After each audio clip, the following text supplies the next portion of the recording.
26 in server. Oh, I probably.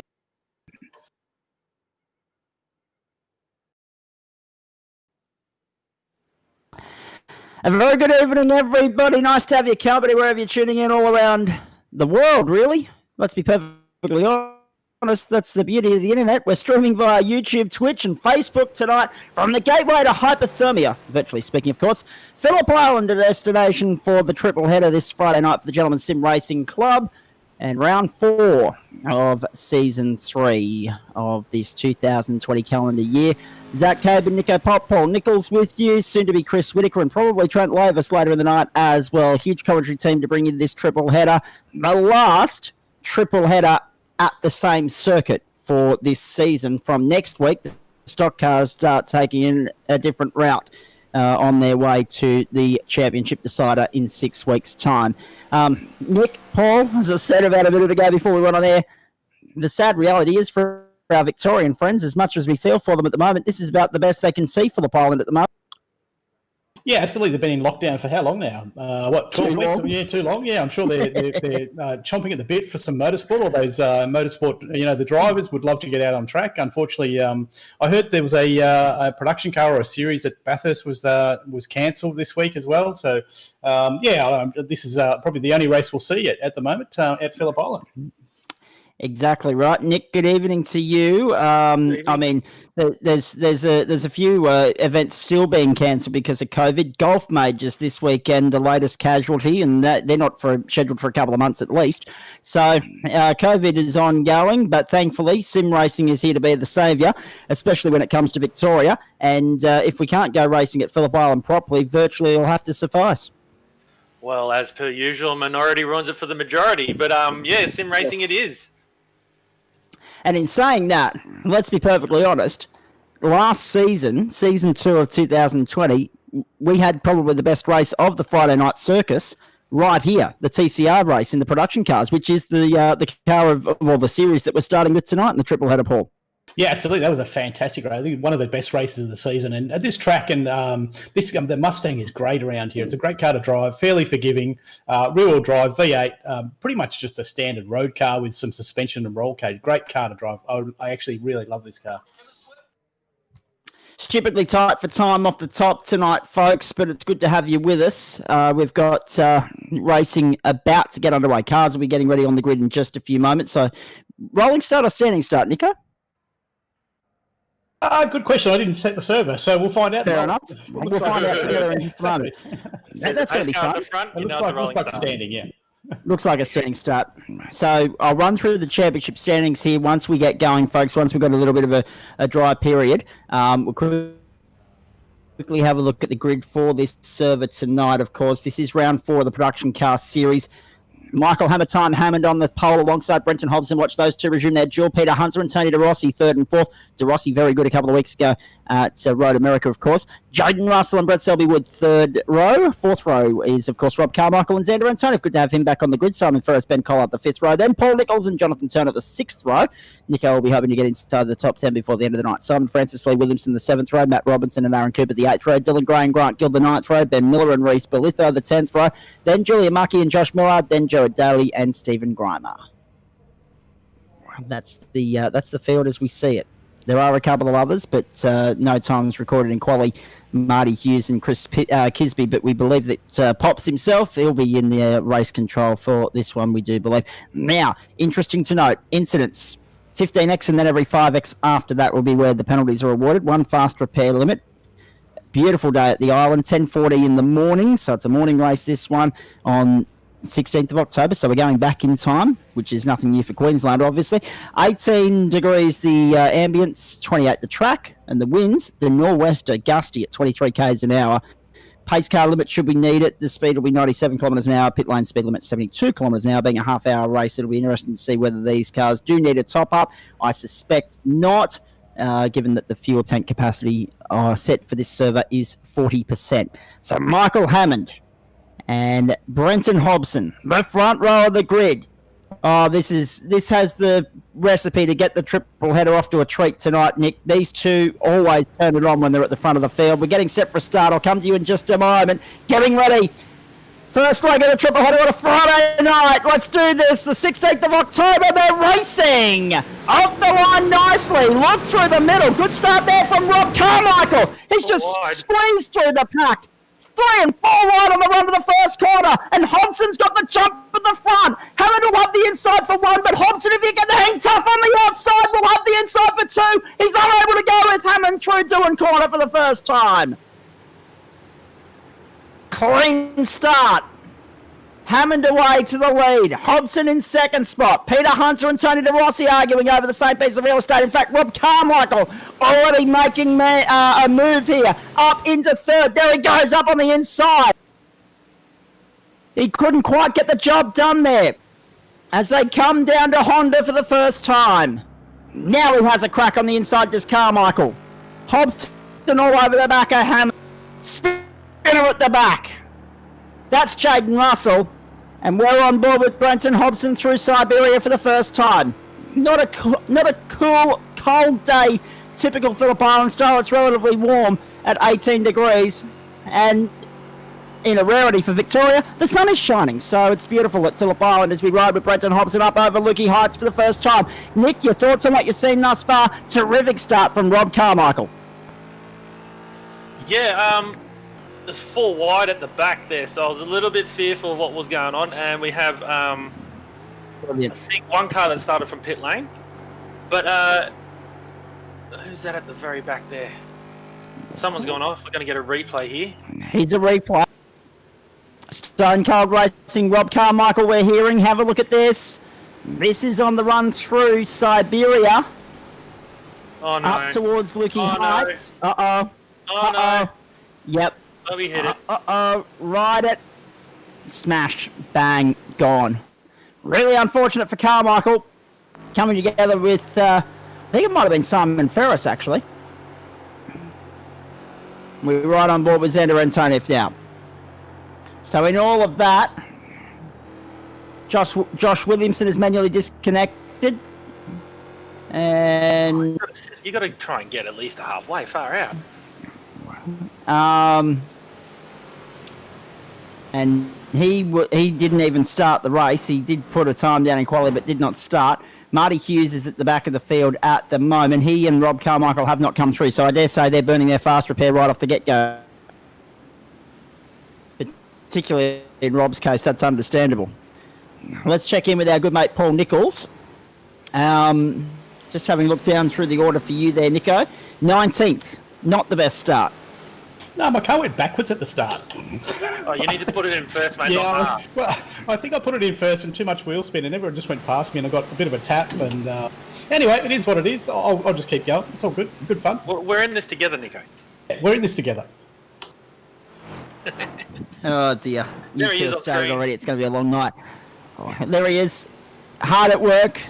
The pride and joy of Central Coast Subaru right there for you. Your Queensland all over his car. That's ironic. Up and over on the run down. Yes, actually a very nice livery if ever there was one, let's be perfectly honest. As they make their way around on the second lap here. On to lap 3, our leaders go. Michael Hammond and Brenton Hobson. Tony De Rossi sitting fourth at the moment. Xander Antonov's got by him. Antonov from 8th to 3rd in this race thus far. We continue to ride on board with Paul and trouble in ahead. That was Lee Williamson. I didn't know where it was going to go, but I got past it, thank God. Watch out for the rock, so to speak. Ready 3 cars in pit lane? Yes, exactly. Yep, and Rob Carmichael has manually disconnected, so Rob's out of the race before he even got going. Hammer time leads Brenton Hobson at the front of the field. It's lap 3. No, only 0.3 of a second. We won't get too complacent just yet. And then who we got here? Xander Antonov leading the second bunch. And it's a bit of a conga line. It is, and that's the way we like it at Phillip Island. So really there's We're here with thanks to our great... Sorry, Nick. I was just going to say there's just 2. There's the first 2 and then there's the rests. As you can see via this aerial shot. Thank you to Oculair. I don't think we're really surprised by that, are we? Maybe we should start them from pit lane. I don't know. Yes. Anything to spice it up. Central Coast Subaru, LJ Hooker Game Day, Racecraft, Flash Graphics, Oculus, Temple Sim Computers. Their banners sit at the top of the screen there, folks. We aren't here without their support. We thank them for their ongoing contribution and support of the Gentleman Sim Racing Club Incorporated. And, of course, we're here on SimShed Broadcasting this Friday night. Round out of the main straight. 5:15 gone across the line. Hammond leads Hobson. A car length in it. This is set up to be a beautiful race between this pair on the run down to the first corner. They just banged in 43s as well. Michael Hammond with a 43.3 fastest lap so far. Everybody else in 44s. Couple more retirements here, actually. Lee Williamson and Jaden Russell also manually disconnecting. So the retirements are flowing thick and fast already here tonight. You've got to. What's the thing? To finish first you have to finish. Don't know why these guys are retiring. Maybe they're preparing. Maybe they just can't wait to the V8, so they just jumped out. Sorry, supercars. Well, this is true. Yes. This is a V8 as well. So we've got a big race here. This is only 30 minutes. We should point that out. These races used to be 45. They've been shortened to 30 to make room for the supercars in our front. And we will bring that to you, courtesy of our friends at Stone Cold Racing, of course, who supply the replay footage as well here a little bit later on this evening. Lap 4.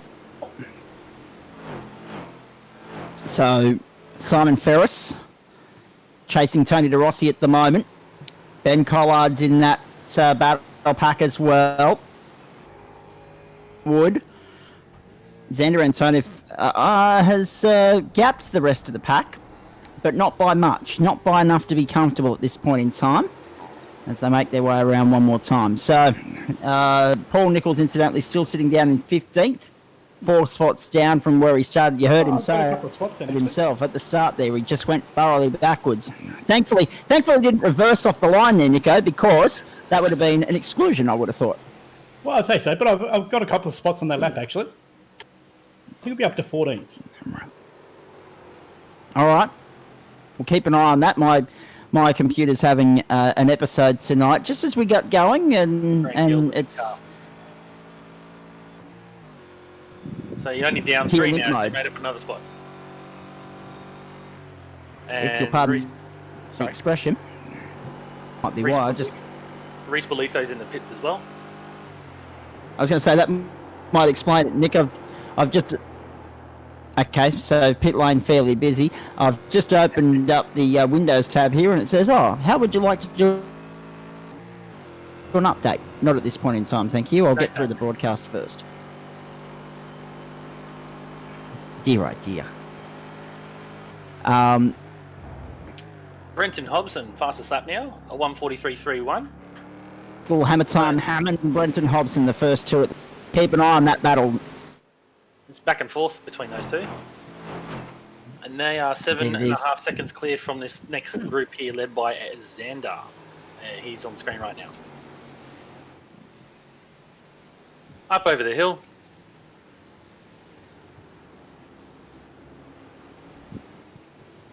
Into MG, coming through the last 2 corners. Xander from De Rossi, Ferris and Collard. They're the next 4 cars there. You'll see them on screen. There they go.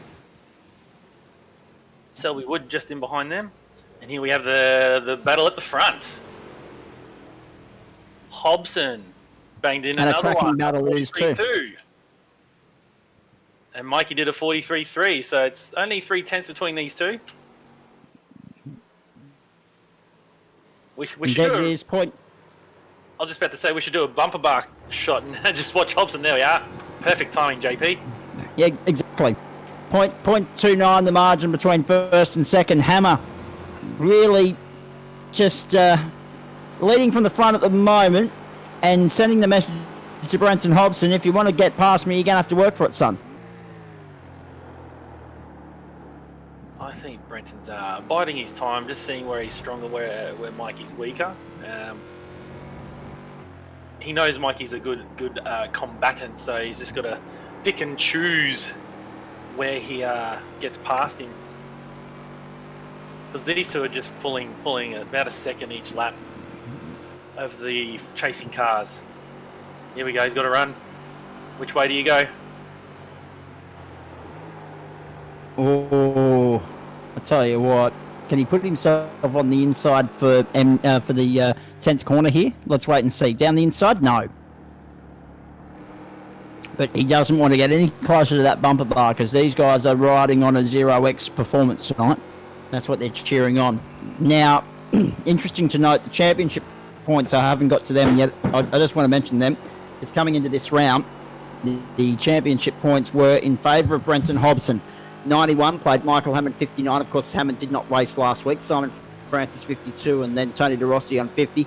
Jonathan Turner made up the top 5 on 48. 47 for Josh Thomas, 46 for Ackland, and also Jaden Russell, 43 for Simon Ferris, and 41 for Ben Collard, making up the top 10 here as Hobson follows Hammond through Doohan Corner on the run up towards the Southern Loop. And as Nick said, just biding his time at the moment, waiting patiently. Yeah, so the lap times are very similar between the two. Maybe Hobson's just a little quicker and both fastest lap in his last lap by a 10th. So obviously he's got a little bit of a toe, but I'd say just holding on, having a look, and obviously Mikey's trying not to drive in his rearview mirror and trying to drive out the front windows. And these guys, what they got now? 9.5 seconds on this pack right here. Here we go. Look at this. Inside, outside. Oh, man. If you're chasing... And very lucky not to come together there as well. That's it. Nico, if you can hear us, you got some work to do, and then when you get up to them, there's a big gaggle of cars. I'm catching them slowly, so I'm getting to the back of this pack. If they keep jostling, you'll catch them. There's no question about that. And then catching's one thing, passing's another, and good luck on that note. And of course, as we said, I think we mentioned it. I think we mentioned it Monday night, and I apologise if we didn't. But of course, last Saturday, the great Murray Walker turned 97, the voice of Formula One. What a legend, and still going and still with his marbles at 97. All power to him. Hopefully, he lives for another 10 years. The old voice of Formula One. There's Nico. You can see he's on board shot at the moment, working hard. I love how you can see Nico's arms and then the driver's arms animated in the iRacing are matching up. It's actually really cool. Yes. So one of the great things of... 14th, sorry. 14th, my apologies. That's all good. Down the main straight. Other lap in the books. We're on lap 8 now. So, what I'm reading here, we got 3 retirements and 2 non-starters. So, Jaden Russell, Marty Hughes, Lee Williamson of all, and also Rob Carmichael. So, 4 retirements, 2 non-starters. So, a fairly heavy toll this race has already taken, and we're only, about 11 minutes in. And look at this. Look at the pressure. 12 minutes, in fact. Oh, no. Blown up. Jonathan Turner. That's going to be a reset. That didn't look good at all.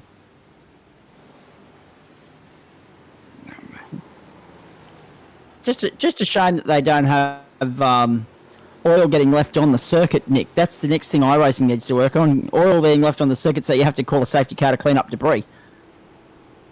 Debris. Yes. They're already rolling out a new crash model, so you can rip off bumper bars, all that kind of thing, and leave stuff on the road. I dare say, liquids will be after that, or some form of liquids or something. That'll make it interesting, and then you have to drive around the kidney litter and all sorts of things. Exactly. It'd make just enhance the challenge that little bit more. Again, move a step closer to the realism of the actual real world thing, and that's what it's all about. Giving you as close to as possible the real world experience for far less value in terms of money out of pocket. Look at they have not been separated by more than 2 car lengths since the race got underway. We knew it was going to be like this. If we didn't have to scan through the field and look at where everyone else is running, give them fair coverage, you'd just leave the camera on this pair. Have a look at this. Hobson lining it up and yet unable to convert. Hammond holding on. But again, you get the feeling that Hobson could have probably taken the move, Nick, but it's too... Well, yes, but then I think they're very similar in pace. So I dare say Mikey will have another. If Hobson did put a move on, he'd probably have a reply as well. So these guys are just streaking away. That group behind them can't even see them now. No. 11.8 seconds now. From Hammer to Antonov. Have a look at the shot there, showing the rise and fall into turn 10. 4.45 kilometre circuit, of course. 12 turns, Phillip Island. We know it. We love it. It's been home to the Australian Motorcycle Grand Prix. Regular host of supercar rounds and World Superbikes, other great events in Australian motorsport as well. But right now it's playing centre stage to an all-out scrap between two Mustangs, between Hammond and Hobson. The two H's and the two M's. Have a look at this down the main straight. Can Hobbo find a way by? Not yet. Jeez, I tell you what, Mikey Hammond's making him work for this tonight. But Brenton, I don't know. Is he playing his hand right now, or is he holding a couple of cards up his sleeve? That's what we're going to find out very shortly. There's Tony De Rossi on screen. And literally on screen, chasing Xander Antonov here. Trying to find a way by through the southern loop, not yet able to. Finally, somebody. I've got my iRacing server and eyes on those boys at the front there, Nick and Bai. We'll come back to it if we need to, if there's a change, but at the moment it's just status quo. But this gaggle of cars here, 3, 4, 5, 6, 7, well worth watching. 100%. Oh, here we go, down the inside. No, yes, no. Tony De Rossi, first person to actually have a decent profile pick, by the way. That was a good move. Who was that? Yeah, exactly right. Ben Collard getting by on Tony De Rossi there, Nick. So very nicely done from Collard to move up into 4th position. Here's another look at it.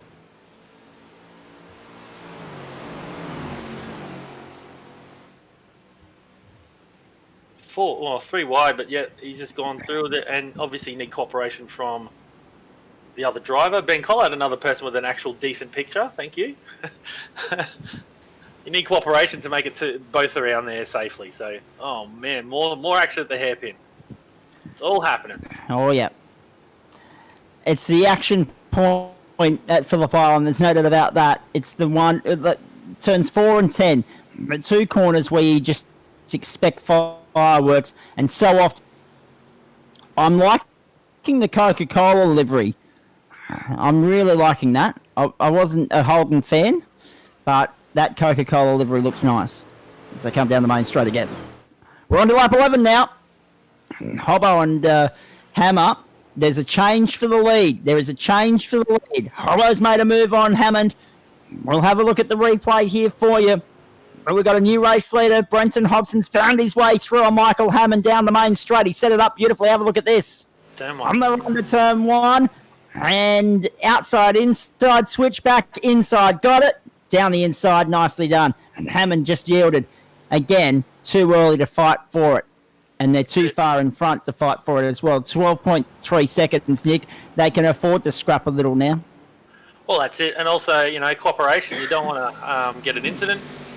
They're both very good, capable racers, so there's no need for any of that stuff. So, yeah, Mikey, just backed out of it a little bit just to give him the spot, get through cleanly. Let's move on and try and get a run onto the front stretch this time and do rider of play. Indeed. I hope you're enjoying our broadcast. SimShed Broadcasting's coverage. Gentlemen Sim Racing Club, Friday Night Motorsport League 1 of the triple header. We got stock cars to come and then supercars. Huge Friday night. Don't touch the dial. Don't go anywhere, folks. You want to be right here watching sim racing. It'll be the best show you see all weekend. And I'll have updates from the AFL and the NRL for you as we go along. On board now with Simon Ferris. Have you seen who's in 10th position there, Zach? Paul Nichols. Very nicely done. So he's got his way back into the top 10. And now he can work his way forward. He started at 11th. It's important to note. And now he can work his way forward. And try and salvage some good points. I think it was back to last at some stage on the first lap. Well, that wouldn't surprise me. It was a shocking start. I put it in reverse, I think. Yeah. Well, there you go. Brenton Hobson, Michael Hammond, Xander Antonov, Ben Collard, and Tony De Rossi, the top 5 at the moment. You're watching Paul Nichols in 10th. I think my computer's become good, boys, so I'll leave it at that and touch wood that we don't have any more problems at my end. I think we're going to have to stop. My fuel calculator is telling me I've got 5.7 laps left. Yeah, you might have a splash and dash here. 10 You're minutes right. now. 10 minutes to go.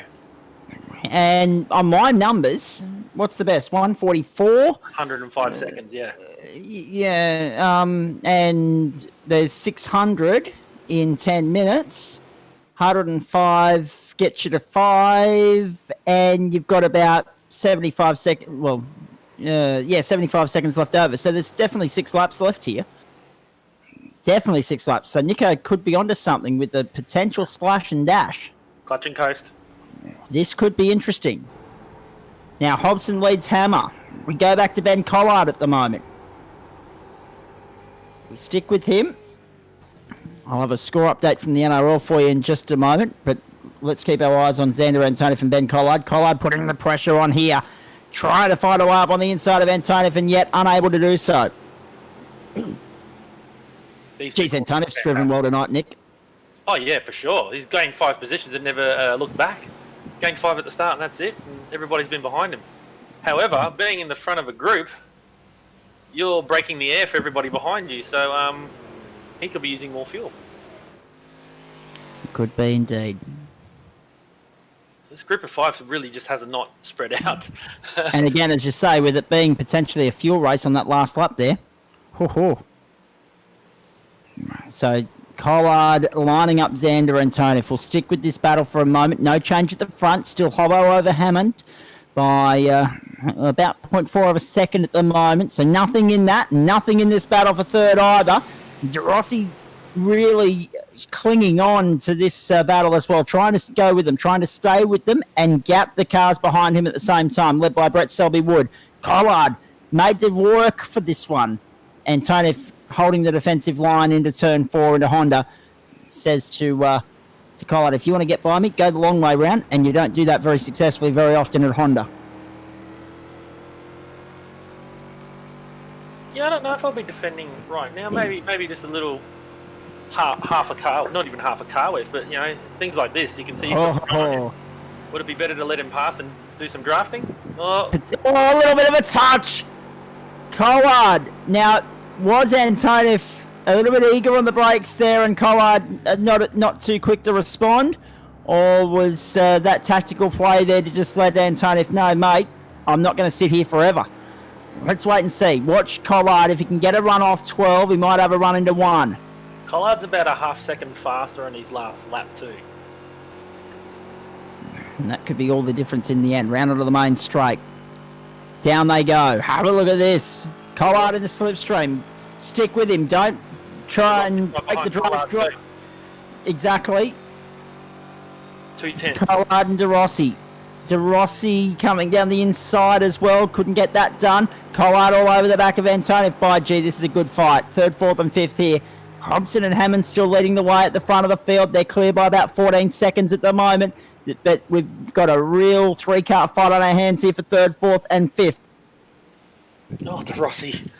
Here we go. Collard's having a look inside, which is going to be the outside for Honda. Here we go. About time. Collard mounts an assault. Oh. Aggressive on the outside. Antonov the inside. Collard going with him. Hang there, son. Nah, too wide. He lost it on the exit. Whoa. And nearly came across in front of and collected Tony De Rossi, but De Rossi was up to the challenge. He got on the brakes. He let Collard back in. But Antonov survives another challenge. Just for the moment. Have a look at this. On the loud pedal, and these things don't have that much grip, so no. Got to watch that on the exit there. So you might have another go here into MG. 6 minutes to go. About 4 laps, maybe 3. 5 cars have actually completed their pit stops: 14th, 15th, 16th, and 17th, and 18th. Sorry. So there may be a pit stop on the cards for some of these guys. 3 laps to go by my count. This time by the line now. Brenton Hobson, Michael Hammond have already crossed to start lap 15. At 5 3/4 minutes. Oh, actually, no. Hang on. They might sneak a 4th. They might sneak a 4th. Maybe. It's a maybe. All right, lift and coast, clutch and coast. Look at this. Collard all over the back of Antonov. It's the widest Mustang in Australia. And Antonov is still holding on to third. Wow, this is quite an astonishing battle. Quite an astonishing contest. If you're Ben Collard, when do you get sick of just looking at the rear of Antonov's car? In fact, he's probably beyond that point. I'd just be looking left, looking right, putting a bit of pressure on him, try and cause a mistake for him. Oh man, down the inside, that leaves these other guys. Wow. A look. Yeah, Brett Selby all over the back of Tony De Rossi there and couldn't get the job done. In behind them, don't worry, Simon Ferris. And anytime the lead car goes to defend, it's a bit harder to get around the corner, so he's going to tear up tyres a bit more. And he has to go and get from lower revs too and use more throttle. So, yeah, it's going to be an interesting one. I'd personally, I'd be sitting in second out of this group. Julian Mucky in again. So the highest placed car to have pitted is Jonathan Turner in 14th. Did a 5-second stop, but we'll yet to see how it all plays out with the fuel here. I'm thinking people will be lifting and coasting now, whereas this battle is just gangbusters, going hard. Go hard or go home. Now, I'm not sure where we are with regards to the clock here. Now that it's come back up on the screen, that's 26, 23, 24, 25, 3.5. They're going to get 3 because the leaders are already 10 seconds, 17 seconds down the road, in fact. Have a look at this. Turn 1. De Rossi on Collard. Collard hanging tough because it'll put him on the inside for the southern loop. De Rossi on the outside into the southern loop. Now he tucks back in because Brett Selby contact between the 3 of them. Stop, and into him goes Simon Ferris. Fireworks erupt at the island. And now Brett Selby Ward applying the blowtorch to Ben Collard here. Well, that all happened because of the impatience. I was about to say, you got to be patient.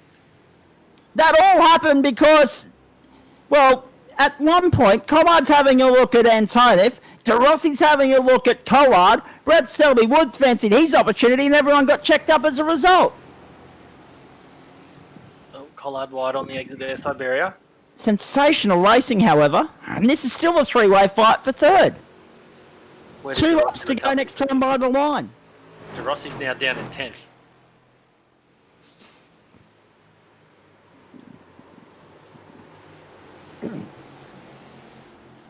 Yeah, I'm definitely going to have to pit. Okay, Nico's not going to make it home without a little bit of a top-up. 3.5 litres. Unlucky. Because I think everyone else is probably looking at it thinking, hang on, how are we going to be going? Yeah, absolutely. Clutch and coast. And they're all going round for another lap. Couldn't save anything, Nico? You in a battle? Oh, you got De Rossi 2 seconds in front, yeah. And Grant Gill right behind you. Oh, fair enough. Well, this is right. De Rossi's just come in there into 9th, slotted back onto the track in 10th there after that incident at the Southern. Again. Now, Brett Selby Wood around the outside of Ben Collard. He couldn't get the job done. They're still all over the back of Xander Antonov.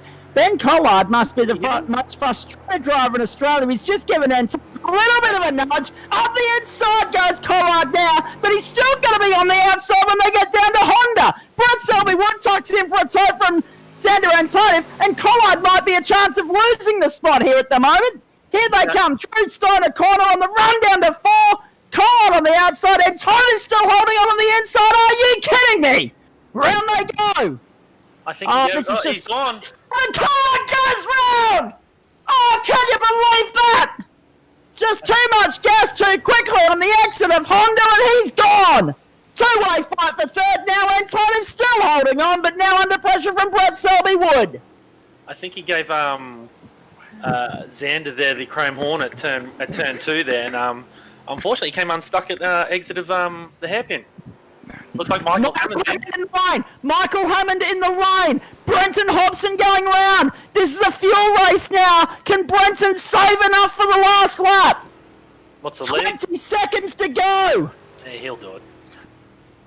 I'm pretty confident he'll do it. Michael Hammond is pitted. 14 so seconds. that decides the duel. 20 seconds to Xander there, so he's just clutching and coasting. I would personally have stayed out, but I think Michael will be in and out before Xander gets there. Are you Here they kidding me? come. Look at Selby this now. Brett Selby Wood under out of fuel. pressure, and Xander's out of fuel. Xander is out of fuel. Brett Selby Wood soldiering on. Hammond's going to get across the line. Oh, what's going on? And Brenton Hobson is coasting comfortably at the front. This is insane. Paul Nichols picked it. He got it right. We got back to the line with about 20 seconds on the clock. It was touch and go for a long while there, but we got back with 20 seconds on the clock. This is lap 18. This is the critical number. So many drivers running into fuel dramas. Hammond and Nichols in the line. And Tonif limping on the run to the line. Let's wait and see who else may or may not get there as Hammond sweeps by Antonov with consummate ease. And Ben Collard will be kicking himself, wishing that he was in the toad then, not a lap ago.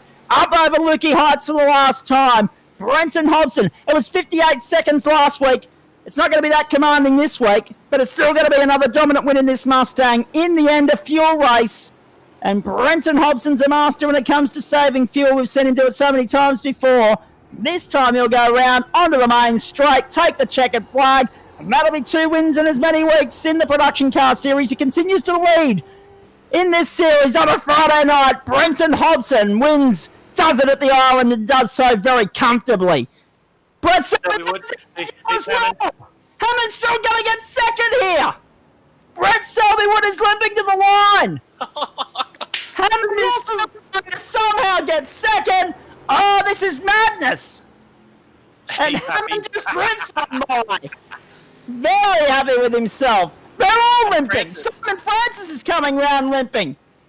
Simon I don't Ferris? know who it is on his outside. Robinson. No, it's Ferris. It's Ferris. And he's going to take Ferris goes third. to third. He comes down the straight. He's going to go third. And everyone else is just hoping they can coast across the line. Francis just passed Selby Wood on the timing sheets. If we go back, Simon Francis now. they're both running out of fuel. Oh, that's insane. Both on the starter Are motor, you pretty much. kidding me? Wow. Francis, then Selby Wood running out of Selby fuel. Wood crosses the line now. Selby had a little bit less. There comes Matt Robinson. Matt Robinson, we got Forget Grant about Field Xander. closing He's here. pulled up. He's gone. Oh wow, we got to keep an eye on this timing screen because we just keep this camera here. Here we go. Have Grant a look Field's at falling this. down. Here comes Nico. Nicely done, Paul Dale. Nichols. Into 8th in the end. Dylan Gray following you across the line. No surprise there. He seems to follow you everywhere. Does Dylan Gray. Right there, gives you a nudge for your trouble across the line. There's still action aplenty here. Ben Collard, Benjamin Miller. Look at them all. I think we keep it here, JP. Just see who's coming across the line. Who's that on the far corner there? I'm trying to pick it out. Looks like Ben Collard. Look at these two. This is madness. Oh, what do you do?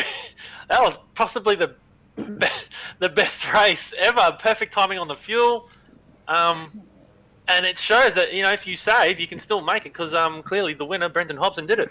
All he had to save was half a lap. Essentially. That was just really good fun. I really enjoyed that. Brenton Hobson from Michael Hammond and Simon Ferris. Simon Francis was 4th. Brett Selby Wood dropped back to 5th. He was fighting for 3rd there a couple of seconds before that. Matt Robinson, Jared Daly, then Paul Nichols. Has an off-track, comes back, tops up fuel, off we go. Oh, it wasn't an off-track, it was just a poor start. Dylan Gray got 9th, Grant Gill 10th, Peter Hunter, Jonathan Turner, then Ben Miller. Stephen Grimer got up to 14th. Ben Collard dropped all the way back to 15th, but he beat Xander Antonov home, so he'll be happy. Xander Antonov only managed 16th, a lap down at the end because he ran out of bloody fuel. And then you go back to Tony DeRossi, Julia Markey, Aaron Cooper, and Reese Bolitha. That was madness. 21st, Marty Hughes, Jaden Russell, Lee Williamson, Rob Carmichael. Forget about them because they didn't even finish the race. They'll have to worry about fuel. That was good great. fun. That was good. That was really good fun. We've got a lot of people here in the chat room, so let's start. Dylan Gray, I'll go to you first. Well done. You come home there in position number 9, I think it was in the end, just behind Paul Nichols, so well done. Yeah, I was trying to catch Nico. He made a mistake and I was about to pounce on him there. Remember, we're teammates, mate. We're teammates. Yeah, I know. And just remember, respect your elders as well. So counts. All right. Apart from that, mate, obviously that was only at the back end there that you were right on Nico's tail. But how'd the rest of the night go for you? We didn't see too much of you. It went all right. I did have a moment with Grant Gill, but recovered, got up to P9 behind Nico. Yeah, good And job. did very well. Well done. Yeah, no, absolutely. I'll keep this tight because we're running out of time because we're going to get going for stock cars. What time do we start the stockies, Nick? I'm just loading in now. Just double check how much time's left on the service. My apologies. Got about No, 3.5 that's all minutes of practice left. 3.5 minutes of practice. So, okay. Good evening to you, Trent Lavis. I'll come to you in a second. Chris Whittaker's in here as well. So too, Dennis Gaderick. Everyone's in the house at the moment. Adam Lavis as well. Even after his trip back to the past. And Chris Kisby's now going to join us as well. Chris Kisby, you were in race control. What were your thoughts on all of that? That was a fuel race and a half. Push a button, Chris. You there, Chris? Oh yeah, no, I didn't hear the first part. Yes, it was a it was a beautiful race right up until the last couple, and I really take my hat off to the boys for those first half of the lap. Lap 7, we had an incident between 304 and 002, which we classified as a racing incident. They were both racing for the corner there. Lap 8, we found that. Grant was holding his line. The other car moved slightly in on him, causing the incident, so we gave him a drive-through.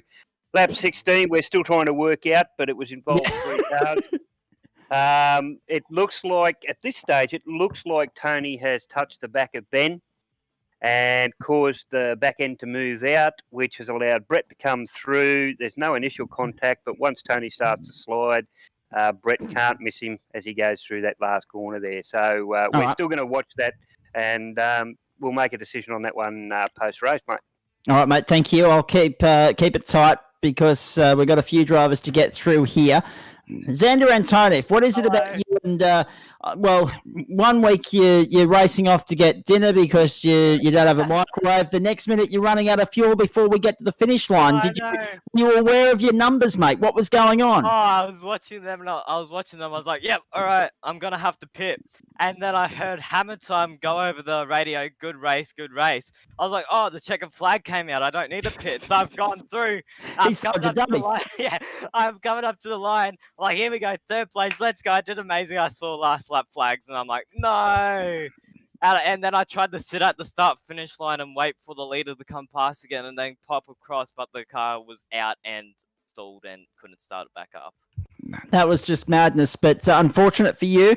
However, you drove a brilliant defensive race, mate. Ben Collard must have been the most frustrated driver in the country there following you for 20 minutes because everywhere you went, you were defending for your life, and you did it successfully. It's just a shame that fuel played it for you. Yeah, I know. I mean, the whole race, I just positioned the car right and made sure I didn't move on the brakes to cause an incident, and just let the guys know that my crew chief wasn't working. I was relying on mirrors, and so thankfully everyone kept it clean. Sadly, they took each other out behind me, but it was a good race. Had fun. Fantastic stuff. Let's continue on here because we've got a few people to get to. I'll go. I can't go to Paul Nichols just yet, but I will come back to him when he unmutes his microphone. Let me go in the meantime to. Actually, no, Paul Nichols was the last one I was going to go to because neither of the winners have come in. I suspect we'll have a chat with Brenton Hobson after the stock car race, after the supercar race, in fact, more specifically. And I'll try and get Mikey Hammond to stick around and have a chat to us as well because he, in the end, ladies and gentlemen, was the hero in all of that because he went in second, pitted for fuel, and came out in about 4th or 5th. And all he did on the last lap was overtake about 3 guys running out of fuel to get back into second, even though the margin was 26 seconds. In the end, it was just a fuel race. Brenton was able to save it. Mikey wasn't. And Mikey ends up second regardless of the pit stop. It was just incredibly insane stuff. Xander, what else is happening for you at the moment, mate? This is the first time I've had a chance to chat to you on here for a while. 2 weeks ago, I got out in the Westie, finally, and Good boy. had a blast in that. I had 5-year-old tires on it, so I was understeering like crazy. But the best thing about the car, 200 horsepower and about 650 kilos with me in it, I just got on the power and just slid it out the corners, and it was so fun. I had a blast. All right, well, that's the main thing, mate, as long as you enjoyed yourself. Yeah, that's it. And then the car had a bit of issues because I had a new engine in it, coolant issues, and the rear diff was leaking, so that's just gotten repaired. So I won't be out on track until the 15th of next month, most probably, hopefully. Which is unfortunate, but that's the way she rolls, unfortunately. Hey, well done, mate. Nice drive tonight. Come back and visit us more often. Well done. I will. All right. Xander Antonio, we'll let him go. Paul Nichols we'll get to in a moment because his microphone's still on mute. Can you move yourself up, or do I have to evict you, Xander? What happens there? I'll leave and go have dinner. That's what I'll do. All the best to you. Enjoy that. I'm still scoffing down half of mine. The other half's waiting in the microwave for after the show. Let's, in the meantime, say thank you to Dylan Gray as well, mate. Thank you. I think you're going to stick around for Stock Car Race Control, yeah? I don't know yet. I don't know yet. Okay. Well, thankfully, because Nick's obviously getting ready for the stock car race, I've got a little bit of help coming my way here in the commentary box tonight in the form of Chris Whitaker. We'll get to him in just a moment. I've got Dennis Gaderick and Trent Lavis in here as well. Have I got you two as in-race reporters for this race, have I? Dennis is too soft to race. I said Dennis is going to apply guest comments for us. Damn straight I am, mate. Good boy. There we go. And accompanied by the chicken call from his teammate Trent Lavis. Nice to have you on board too, Dennis Gaderick. That's a nice little surprise. Chris Whitaker, welcome to you. Yeah, cheers, mate. Good to be here. Always good to have you on board on a Friday night. We'll get to the stock cars in just a moment, folks. Of course, plenty happening from the island. The gateway to hypothermia. The only way we can go racing at the island this year is virtually. And the stock car series at the moment, well, it's not all smooth sailing because Cal Watmore has had a little bit of a hiccup along the way to the championship lead after 3 rounds, but plenty to play for here tonight. He leads the championship by 5 points. Cal Watmore 90 plays Michael Schreier 85, Trent Lavis 82, and Adam Lavis 65. Lavis, of course, the only other winner in the series so far. Cal Watmore winning rounds 2 and 3, not without a good fight from Brenton Hobson, I might add. Chris Whitaker, you are used to these cars. We won't be seeing you on track tonight, nor Dennis, obviously. But they're a challenging car, and I think from someone that's had the experience of driving them, you're in the best seat to give us an indication as to how difficult these are to master and why we have so much respect for the guys that come in here and ply their trade every week, even when they expect to have it handed to them by this bloke on screen, Cal Watmore. Yeah, exactly right. There's a real art to driving these things. You find a lot of the lap time is actually in the braking, not so much anywhere else, which like a GT car, for argument's sake, you'll find at mid-corner speed more than anything. But trying to get these things pulled up and then hooked up on the exit of the corner, it's easy to do on the first and second lap while your tyres are cold, but they get really hot really, really fast. And probably doesn't help when they've got, as someone tries to do their best. That's Nick. Okay, rightio. just doing his best Benny Snell drifting impersonation there. Have a look at that. That was brilliant. We can't talk to him at the moment because he doesn't commentate these races because he requires every single percent of his concentration to be applied to this stock car. So we respect that. We appreciate that. We just hope that he'll come back and play with us again sometime soon. Small field tonight, only 10 in the server at the moment, which is somewhat unfortunate, but on a big weekend where there's plenty on, you're not always going to get everyone in the server, are you? Just quickly, Paul Nichols, I'm not going to let you go without a comment about your race because in the end, you salvaged 8th. You're not in race control for us tonight for the stock cars. You've got a few other things on. Just quickly, final comments on your Ford Mustang because that looked like a lot of fun, didn't it? Absolutely. I mean, the first lap, I would have been second lap. I was mowing the lawn out there. That's right. And, did a bit of whippersnipping, and just kept trying to keep focus. And I knew it was a fuel race, so great fun. Really enjoyed it. Top 10's always my priority. Get in the top 10, I'm happy with that. So P8's great. Dylan, my teammate behind me, fantastic. Well done, Dylan. Good fun. And we'll catch you next week. I'm not sure where we are next week. Zach, have you got it in front of you? Yeah. Daytona road course for the podcast and the supercars. Okay, great. Bathurst for the stock cars. So looking forward to that. Just quickly, will there be a change of car next week? We've gone 2 weeks in the Global Mazda, 2 weeks in the Mustang. What's next? There will be, and I don't have the schedule in front of me, but I'll let you know at some stage. I'll send you a message tonight and let you know what it is. Thank you. Appreciate that. Enjoy the rest of your night and have a good weekend, mate. Enjoy. All right, cheers. Good fun. Cheers. Thanks, guys. All right, I'm just loading into the server proper. Pictures coming in on your screens around Australia right now. Thanks for your company on a Friday night. We're here with thanks to, of course, all of the great people that support the Gentlemen's Sim Racing Club. You can see them at the top of your screen. What we do doesn't happen without them. Central Coast Subaru, LJ Hooker Gaindar, Racecraft, Flash Graphics, and Oculair. Adam Lavis is in the middle of a lap at the moment, so I won't disturb him. I'll come and have a chat to him in just a moment because he is in the broadcast booth. I don't know why you blokes are signing up for this, Trent and Adam, being in the broadcast booth, trying to put hot laps together with me in your ear. But anyway, good luck to you. Dennis Gaderick, I'm going to come to you. Such a dominant force in the GT series, of course, on a Monday night. Mm-hmm. Actually, just quickly before I get to you, TCR for the Pro cars next week. TCR, and we know what good racing they throw up. Daytona will be no different. TCR for the Pro cars next Friday night, 7:30 Eastern Daylight Time. You don't want to miss that. That'll be good fun. So TCR next week. Thank you, Paul Nichols. Let's go back to you, Dennis. They're so different, the GT to the stock car. The challenge, incredibly unique. You've been enjoying your challenge. So the obvious question is, why are you sitting out tonight? Oh, I just didn't get enough time to put some practice in. I would have been really horrible tonight. And to be honest with you, Phillip Island's a bit of a bogey track of mine.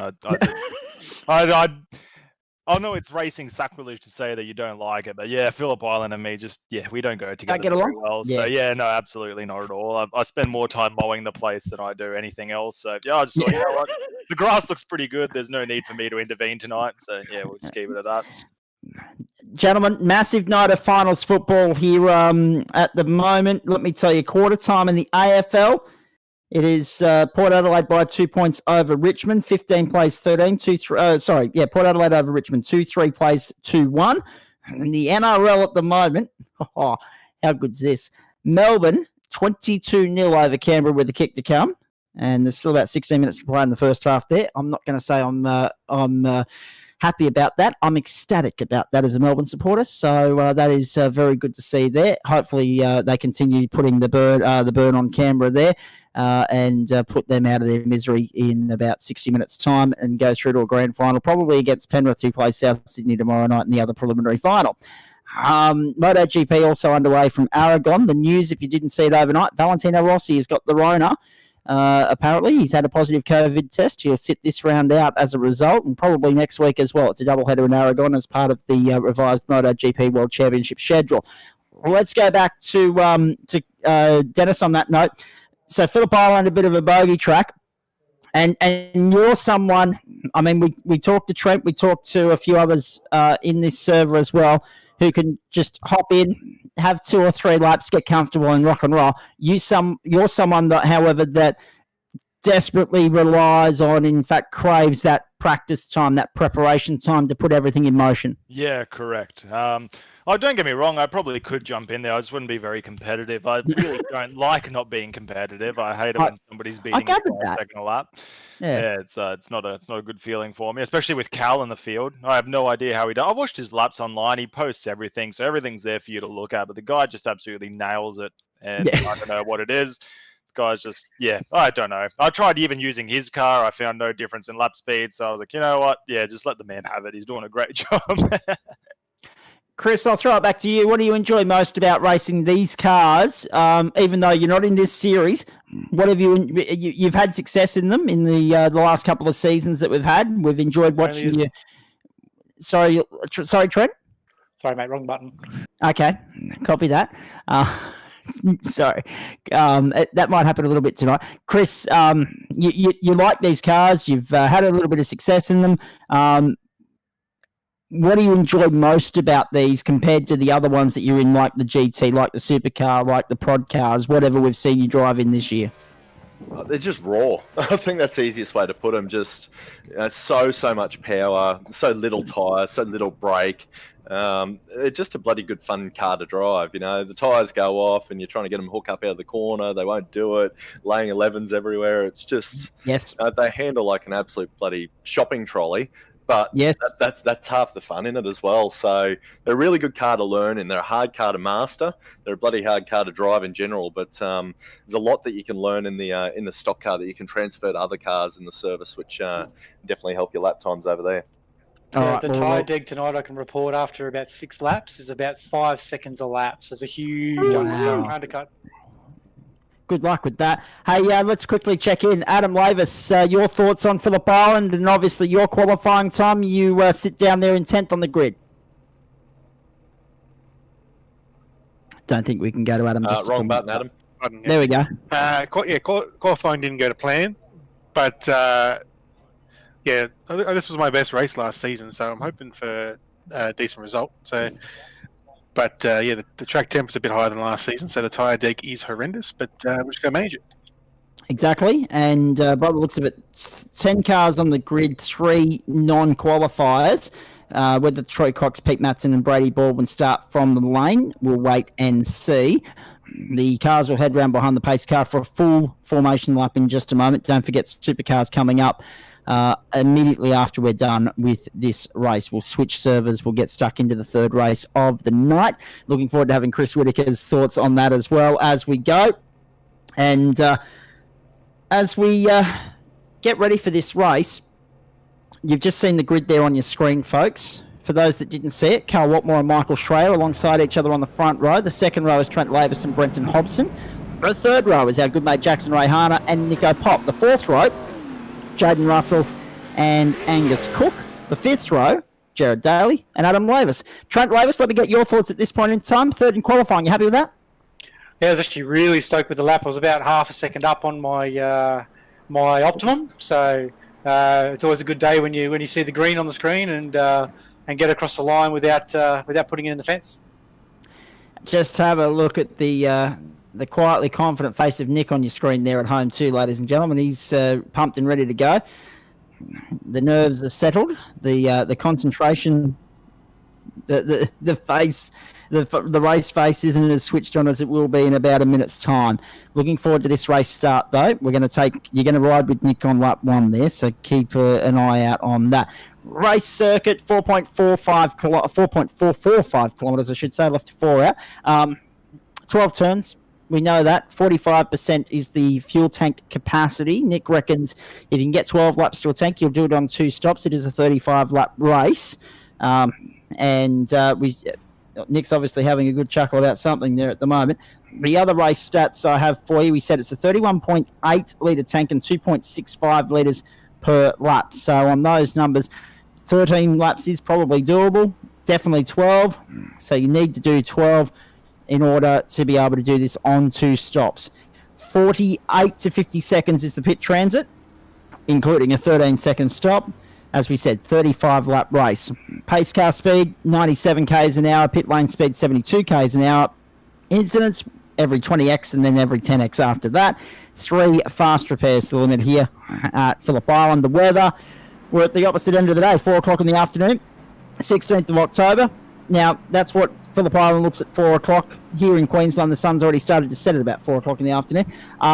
Partly cloudy, 26 degrees. On track, it's 39.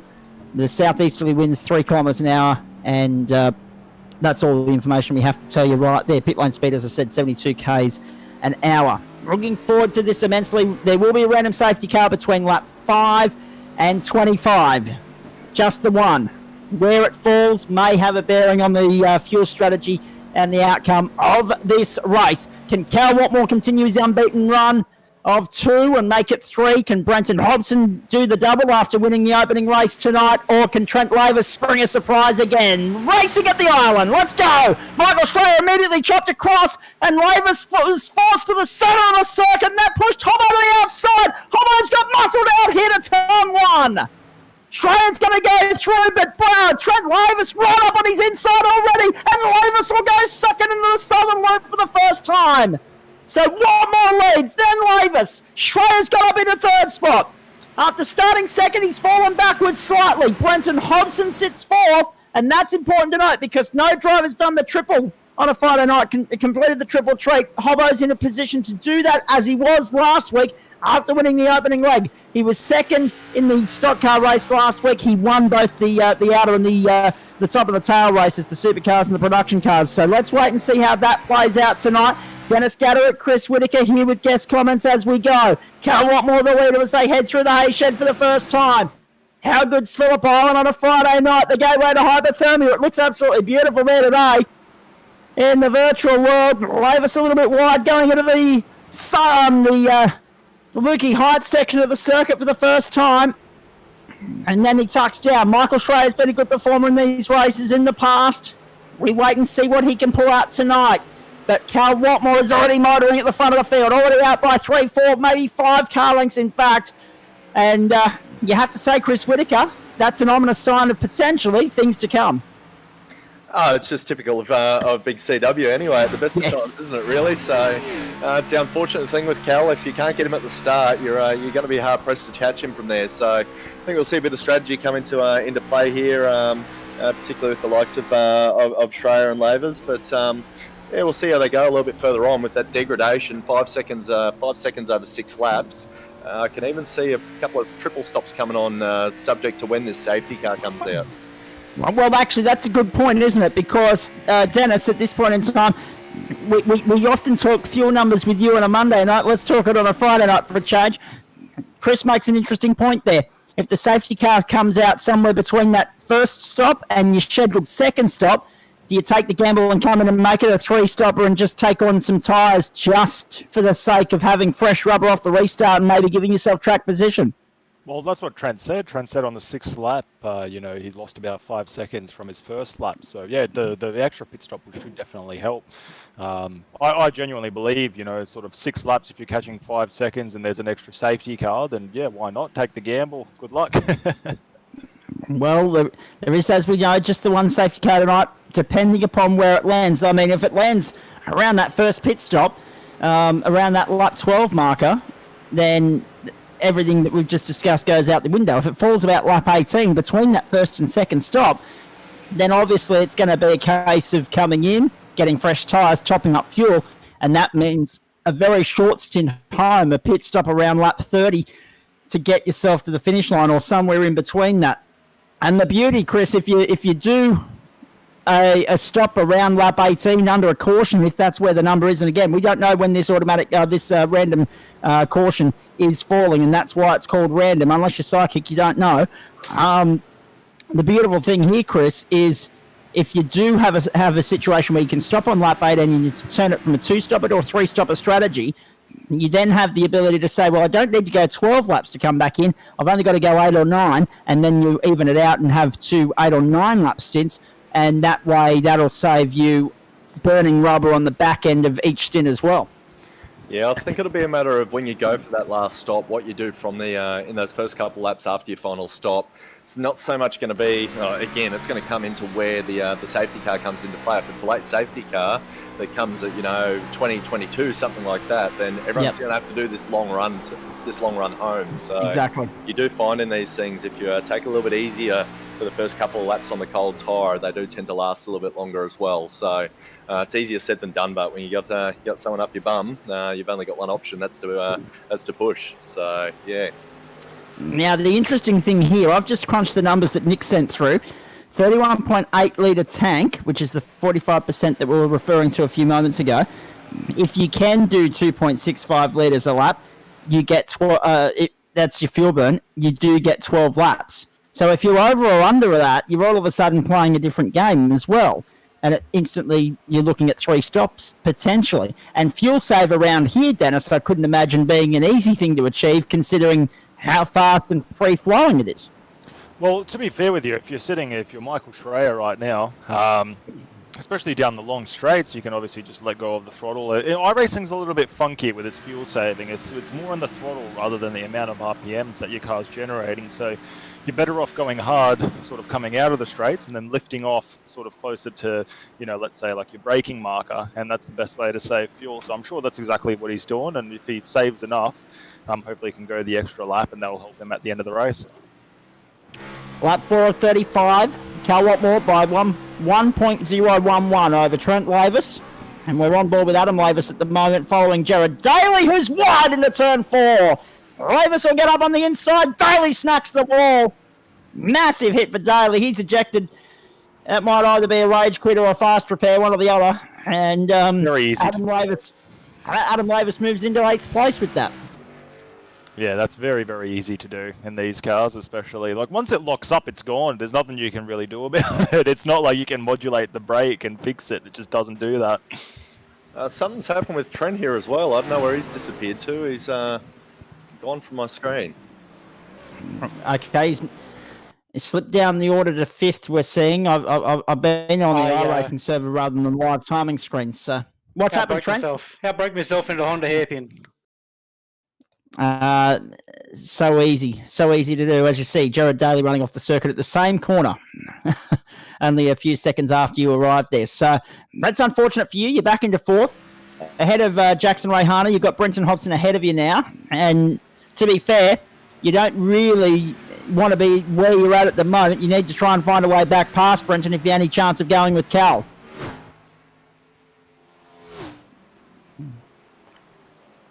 And we know that drive while you're talking, man. Exactly. I was gonna say, Chris, you know better than most. I'll come back to you, Trent. We'll talk to you during the caution, mate. Chime in if you want to at any time between then. But Chris, I'll go back to you as Trent's sideways out of Siberia. Best we let him focus on the driving. Actually, the interesting thing here. The start was so critical for Trent, and he did everything right. He got past Michael Strayer. He was already starting ahead of Brenton Hobson by virtue of good qualifying pace. It is, once you let these guys past you, though, so critical to get them off the line, because if you get passed by them or you let them past in the race, they're bloody hard to get back by again. 100%, mate. I think that's where, obviously a little boo-boo there. It puts you back a couple of spots, but I'm 100% sure that Trent's going to have that magical word strategy going through the head at the moment. I mean, you can see, just previously on the screen, from his best lap to his last lap, 3 seconds variation already. But, I mean, this bugger out in front, Cal, he's only got 1.7 seconds from his best lap to that last lap then. So, you can see the deg, but it's nowhere near as bad up front here, obviously, while he's just driving his own race. So, but with the big undercut available here, I don't think fuel's as much of an issue as what you guys were saying earlier, because the way that these things fill, it's very, very fast in the pit stops. In a complete fill from empty, you can do 4 tyres in that time anyway. So, in my opinion, if it were me, I'd probably be looking towards a 3-stopper and just driving the thing ham. Apologies to anyone if you just heard me coughing up a furball in the background. I tried to get away from the microphone as far as possible, but anyway, those things happen. I promise you, it's not the Rona. It's just a little bit of my leftover chicken burger going down the wrong tube. Adam Lavis is in the chat room. We'll get to him during the caution as well. 2 positions gained for him thus far, up into position number 8. Just looking back into the server, we're down to 8. Jaden Russell's disconnected. Jared Daly's disconnected. So we are down to 8 in this field. So what it lacks in quantity, it makes up for in quality. Troy Cox, Pete Matson, Brady Baldwin did not start. And this is the thing too, Chris and Dennis, obviously, it's such a difficult series because of the nature of these cars. That's one reason why it's probably difficult for the club to attract as many entries as it gets. But the entries that do come in, this field, what it lacks in numbers, it has in shed loads and then more when you look at the quality of the drivers. Cal Watmore, the start of that. I mean, Glenn Postlethwaite really raised the bar when he was in the series there. He was just a dominant, formidable force. Brenton's coming on leaps and bounds with these cars. Jackson Rayhana seems to be a natural at everything he throws his hand to. And, of course, Dennis, you've been enjoying these cars, as have you, Chris, over the last couple of series as well.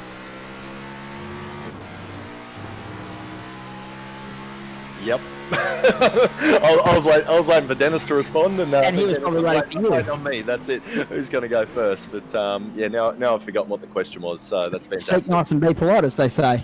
That's it. Exactly fair, right, mate.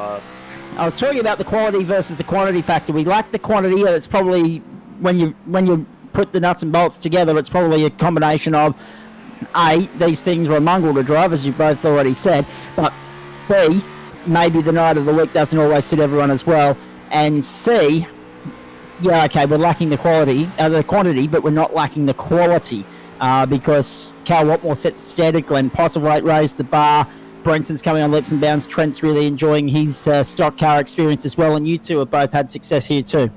Yeah, I think a lot of it's just the fact that they're a really tricky car to drive, and there's probably a few guys who have jumped in and not really given it a solid crack or the amount of time that is necessary to even try to click with these cars. So, to try jump in these from driving a GT car or an open wheeler or even a supercar for that matter, they're totally different to anything else on the service. So you really need to just stick lap after lap after lap after lap. It takes a lot of practice, and not just on one track, a lot of practice on a variety of tracks to really get a handle on the car and understand what it wants from you as a driver. There's a tendency to push too hard into corners in these things. You've got to brake early, you've got to drive off the back of the corner. But that's easier said than done, and then trying to keep the bloody tyres on the thing at the same time is just another as Trent up the inside of Hobbo. And you're already seeing an indication of that at the moment. Trent Lavis up on the inside of Brenton Hobson up into third spot. We'll get a replay of that for you. Here it comes now, thanks to Stone Cold Racing. Have a look at this. Set it up nicely through Stoner Corner on the run down to Honda. This was very nicely done from Lavis. Just got the run and said, thank you very much. And that's the thing. You've got to get by Hobbo, and when you go for the move, you've got to make it stick because, as I've said in the past, he, being the racer that he is, so hard to overtake. Now that Trent's got that breathing space, Michael Schreier's the next target, 3 seconds up the road, and then Cal Watmore. Now, interesting to note, 2 seconds, Watmore to Schreier. Interesting also to note what Trent was saying, so true at the moment. The best time for Cal Watmore, 1:33.0. Last time round, it was a 35.6. So when you use Cal Watmore as the benchmark and you see his times going that way, you know it's going to be rough running for everybody else. Last time around, Jackson Rayhana, for instance, 1:34.08 is his best, 1:37.04 last time by. I mean, this is just incredible stuff. And Nick's giving him a big hurry up at the moment in the battle for fifth. So Rayhana and Nico Pop, there they are on your screen. Good fight going on there at the moment. Chris, I'm not going to ask you this question because I know you're going to say the Circuit Gilles Villeneuve because that was where you had your success. But Dennis, when it comes to these stock cars, have you got a favourite circuit? The Roval was really nice, to be honest with you. Yep. Yeah, the Roval was a really fun track in them because it wasn't easy. Yeah, you know what? I'll go with the Roval. The Roval was a brilliant track for them. And it's not because I was really quick there and I'm not quick anywhere else. But yeah, definitely the Roval. Yeah, I'll tell you what, after watching the race there on Monday morning from the real world, I love that Roval course. It's probably one of the best. Now, interesting to note, because obviously stock cars, the NASCAR Cup Series calendar have released their 2021 schedule with 6 road courses, which is 3 more than what they usually have. We've got the usual suspects, Watkins Glen, Sonoma, and also the Charlotte Roval. Joining that, the Indianapolis Motor Speedway, a return to Road America for the Top Flight Series, and COTA, the Circuit of the Americas. So right there, obviously, our series visits Road America, visits Watkins Glen, Sonoma, and also the Charlotte Roval. We've also done the Daytona Speedway, but we've now got the opportunity, and I'm sure Nick will be thinking about it as we speak, for next year to do the Indianapolis Road Course and also Circuit of the Americas. And I think you'll agree, Chris, just hang on, I'll come back to you. Have a look at Brenton Hobson putting all the pressure here on Trent Lavis on the run down to turn 1, and Trent's up to the challenge. We're trying not to distract him here at the moment because he's got a fight on his hands. Chris, I think you'll agree that COTA's a must-do for everyone. Doesn't matter whether it's real world or virtual. That is just a very impressive facility, and it was a big way for America to step back into Formula One. And since then, MotoGP's benefited, Indy cars, World Sports Cars, or World Endurance Championship as it is. And now, obviously, NASCAR is going to go and have a crack as well. Hey, Nico pops straight by on the inside of Jackson Rayhana, and the great man's in the 5th spot. they're both great, Matt, actually, but we like them equally. But have a look at this. Nick's under all sorts of pressure at the moment. Rayhana trying to go with him. But I think now that Nick's found some clear air, he might just be able to move away from Jackson Rayhana. And interesting to note as well, boys, we are on lap 10. Critical numbers are not too far away. Back to talking about Coda, to you, Chris Whitaker.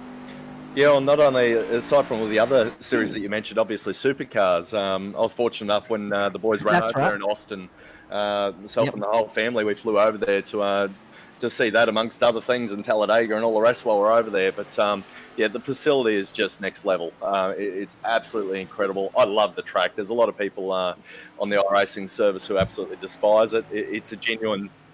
Brenton Hobson in the line. Go on, Chris. Yeah, it's a genuine 1,000-lap track. You've got to do 1,000 laps around the place until it clicks. But once it clicks, you know, it's magical. I love the place. So, yeah, dare I say, if we have a bit of Coda action next season, you'll probably see at least a guest appearance on that Friday night from me. Which will be good. It'll be good to have you back on a Friday night. Good to have you here as a guest appearance on a Friday night. Good to see you got the permission slip signed to join us. 25 laps to go here. Sorry? Happy wife, happy life, mate. You know exactly right. Well, actually, I don't know because I haven't got the wife part yet. But, yeah, true. Well, actually, I'll come back to that off air because I tell you what, Bumble's a disgrace. 25 laps to go here. Cal Watmore, the leader, Michael Australia, Trent Lavis, and then Nico Pop and Jackson Rayhana, the top five. Brenton Hobson rejoining down the order in 7th after going in for his first stop. Angus Cook in the lead at the moment, so he's running 8th, and there are just 8 left in the field here, with early retirements for Jaden Russell and Jared Daly. Lap 11. 24 to go after the one we're on now. Trent Lavis sitting there 3rd. Now, to be fair, good to see that Trent made the mistake early in the race rather than late because, again, Dennis, he's going to have that chance to eradicate the deficit during this competition caution, whenever that falls, and then he can work on Michael Schreier and then Cal Watmore from there. Well, that's the good thing about the random safety car. It's, yeah, no matter what happens, you can always sort of come back with it. And, no, I like that. Genuinely like that rule. Michael Schreier in the lane now, so that'll be his first pit stop out of the road. Nick soldiering on to get onto that magic 12th lap. Again, it's a case of, do you do 2 stops, do you do 3? There's already a few angling towards 3, which is very interesting to point out at this point, just based on fuel numbers. And give us an indication, Chris, because you'd know from experience, and Dennis as well. In fact, I don't know, I don't care who answers the questions because you both know this. When it comes to fuel saving, just how much can you save per lap in a percentage, I guess, from your usual fuel burn? Because it varies, obviously, fuel burn track to track because different mileage and everything else. But in terms of your fuel burn, on average, based on any circuit, what would be the percentage you are capable of saving behind that safety car? Oh, behind the safety car is incredible. I remember the first season that we ran at Bathurst in these things. A full lap, I can't tell you exactly what we used in a full lap. It might have been like 3.6 or 3.8 litres or something like that. It was 800 mils behind the safety car. Now, that's if you were just driving at light throttle, down the hill, turn the thing off, and off you go. But when you consider that's 4 laps behind the safety car, a lot more enters the pits as well. Yeah, there's a lot of fuel to be saved on the safety car. Indeed. On that note, there's Trent Lavis into the lane. He got to 12. So that's interesting to note. Cal Watmore in the lane as well. And I dare say, yep, there he goes. In comes Nick, sitting 3rd at the moment. Adam Lavis will probably follow him in because he's sitting 4th. And he's the only one that hasn't stopped yet. Now, interesting to note, Hobson and Cook in on lap 10. Schreier and Rayhana lap 11. Now these boys are on lap 12. Look who sweeps around the outside to come down the main straight. Now, does Brenton Hobson get ahead of Cal Watmore here? Or does Cal Watmore rejoin the circuit? No, there's Watmore now. Oh, that's tight. That's really tight. Hobson to the lead at the island. Look at that. Down the inside. Fastest lap of the race. 1:32.85. And Brenton Hobson, with the undercut, is the leader at the gateway to hypothermia. What about that for a stroke of Masters class genius from the 88? Long way to go. But that'll be a nice little psychological boost, won't it, Chris? Yeah, that's a textbook undercut there. He's picked up a good 6 or 8 seconds from the earlier stop there. So one thing he doesn't want right now is a safety car. A safety car comes out now, he's going to be in a bit of strife. Yep. That's it. Safety car comes out in the next, say, even 4 laps. Everyone's basically got the hand force there where they all have to go in and take boots regardless. So, a bit of a master stroke there. So he's just got to cross the fingers and lay 11s as he is in between times and see what happens with it all. Interesting note, there's still 7 seconds between Michael Schreier and Trent Lavis as well. Dennis, I'll come to you in a moment. Chris, back to you, though. By the sounds of it, it seems as though it's a race where you take 2 at a green flag pit stop, you take 4 tyres in that safety car, regardless of what your strategy is, where you're sitting. Yeah, honestly, with the deg, how that is, I reckon it'd be 4 every stop regardless, mate. Okay. The only thing that's going to change is if we get a safety car, again, like now, and you end up having to do a splash and dash with 5 laps to go, what do you do then? Yes. It's all going to come down to how you've driven it in between times. Have a look at that. Hobson and Watmore side by side. You'd think it was Glenn Postlethwaite, but no, it's Brenton Hobson, and he's still leading here with Watmore on his outside at the island. On the run down to the southern loop, Hobbo again holding mid-track there, holding the line, and look at Michael Schreier into the mix as well. Schreier the fastest lap of the race at 1:32.71. Watmore tucked in behind Brenton Hobson, trying to set up a move on the run to Honda corner. 22 laps to go here, folks. Lap 14 of 35 we're circling at the moment. Now, Hobson holding the inside line, defensively driving Cal Watmore to the outside there, forcing his hand. This is super stuff. This now all of a sudden becomes a pressure motor race because Watmore, we know his experience, we know his speed, we know he's going to be looking for somewhere to overtake Brenton Hobson here. We know he's got the edge in terms of pace, but I think at the moment, Brenton Hobson's proving, what a tremendous defensive driver he is, Dennis Gaderick, but also how difficult he's going to make the task of overtaking here for Cal Watmore. And it isn't the easiest track to overtake on to begin with. No, absolutely not, mate. The cars are, not to sort of say that they're bad on brakes, but yeah, they're horrible on brakes. And obviously it's easy to overcook. So, the guy's doing a great job. We all know what Cal's like in real life and on sim racing too. So, yeah, the guy's just a gun driver all around, unfortunately, for Hobbo. Well, this is right. This is exactly right. Have a look at him try and set it up now out of turn 12 on the run down the Gardner Straight. Watmore again takes the outside now, whether that's tactical play there to try and sell the dummy to Hobson. No, he's still going to muscle it out there on the outside. Hobson's going to be able to come across through the Doohan corner and hold the inside for Southern Loop. So he's now playing the same game that Xander Antonov was playing in the production car race, making this stock car as wide as humanly possible. Quick score update. Melbourne leading Canberra 24-6 at halftime in the preliminary final. In the NRL, of course, in the AFL, halftime there, even Steven, 21 apiece. Port Adelaide, Richmond, take your pick because either one of them is a chance of winning it at the moment. Canberra need a big fight back against Melbourne. However, that's how we like our semi-final football. 21 laps to go here. We're watching Friday Night Motorsport on SimShed Broadcasting, Gentleman Sim Racing Club. For those great people at the top of your screen, Central Coast Subaru, LJ Hooker Gaindar, Racecraft, Flash Graphics, Oculair, and also Simple Sim Computers. And this is Season 3, Round 4 of the 2020 iRacing calendar. And what a Round 4 it's turning out to be. Phillip Island, the gateway to hypothermia, playing host to it all. That man in front, Brenton Hobson, won the production car race earlier in the Mustang, did so quite comfortably.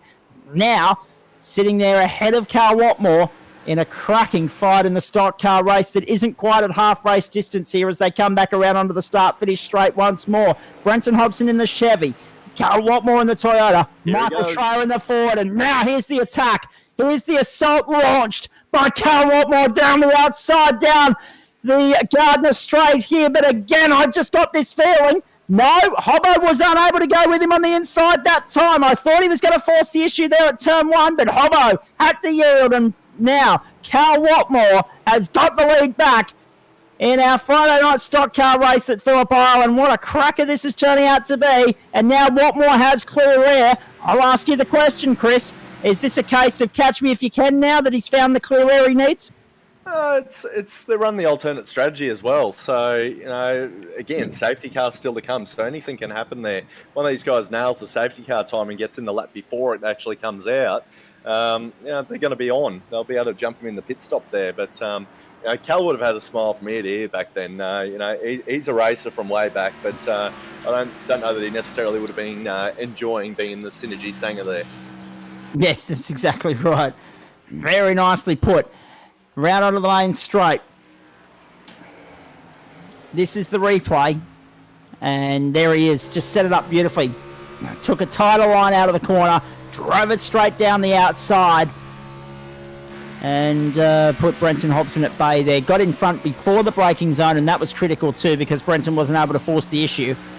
And Cal Watmore was able to take that spot quite comfortably. Dennis, your thoughts on what you've seen thus far? I mean, small field, smallest of the season, but by gee, they're throwing up some great racing. Man, I'm not even surprised, to be honest with you. Like everybody there, they're all experienced racers. Hobbo, Australia, Trent, and Callum. It's just people that sort of like the difficult cars to drive, and they can all show respect. You know what I mean? Like when you see them on the racetrack, for example, even for me in the GT series with Amrit and. Let's say Trent and obviously Hobbo and all the Synergy boys there. You just know it's going to be good racing, fair with a lot of space. So it's good fun, and I suppose that's why we sim race. It's just nice to find like-minded people. Yes, exactly right. Look who's coming as well, Trent Lavis. Now, what's interesting here, and this is a point that we've touched on throughout the broadcast, but haven't really emphasised in the last couple of minutes, because of the fact that Cal and Trent stopped 2 laps later than Brenton and 1 lap later than Michael. They've got slightly fresher rubber. So Trent's coming to the fore here, trying to go with Schreier and Hobson, whereas Cal Watmore has got the clear air and may be able to use that fresher rubber to his advantage here as they go through Siberia and then the hay shed and on the run up towards Lukey Heights and down to MG. There's the caution now! And that just throws everything wide open again. Oh boy, lap 16. 17 was the critical number. There you go. So 16 in the book, 18 to go. We're on 17. They'll cross the line. It'll be 18 to go. They can't go into the pits just yet. They're closed until the second lap of the caution period. And then, as we said, depending upon where that safety car falls, it's all of a sudden become a 3-stop race for everyone. Yeah, I think Hobbo in particular, I think will be really happy with the timing of this yellow flag because he was all over the road there. I was actually expecting him to sidestep and let Schreier go because I reckon Schreier had a little bit better pace. But that, in turn, that helped Trent. He made up a fair bit of time there in those last couple of laps. So it would have been interesting to see how that would have panned out. But dare I say, we're all going to see him all jump in the pits here, and it's going to be a matter of who can hold that. 80k, 79k an hour, whatever the pit lane speed is around here, and maybe 1 or 2 over, and see if you can pick up an extra spot in the stop. Indeed. Dennis, your thoughts? We're not quite at halfway. We'll reach halfway during this caution period. And again, the race is thrown wide open. What that means, well, it's 2 things.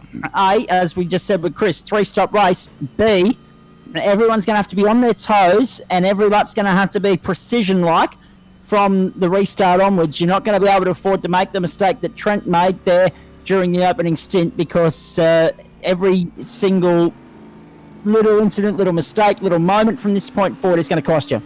Well, absolutely. I mean, don't get me wrong. I've still got to back my man Trent on the thing. Yes, good boy.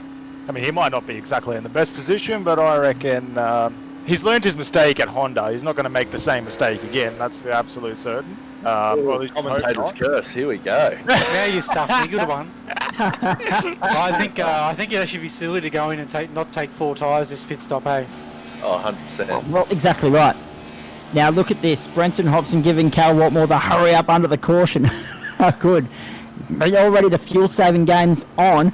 Not that you probably need to worry about fuel saving at this particular point in time because we're not yet halfway through a stint and essentially, as we just said, it's going to become a 3-stopper now. So the strategy clearly becomes top up on fuel, save a little bit until the restart, which will be probably, where are we? We were 19 laps to go, so it'll probably be 16 laps to go when we get the restart. Watch this, folks. You're about to get a flurry of activity in pit lane here.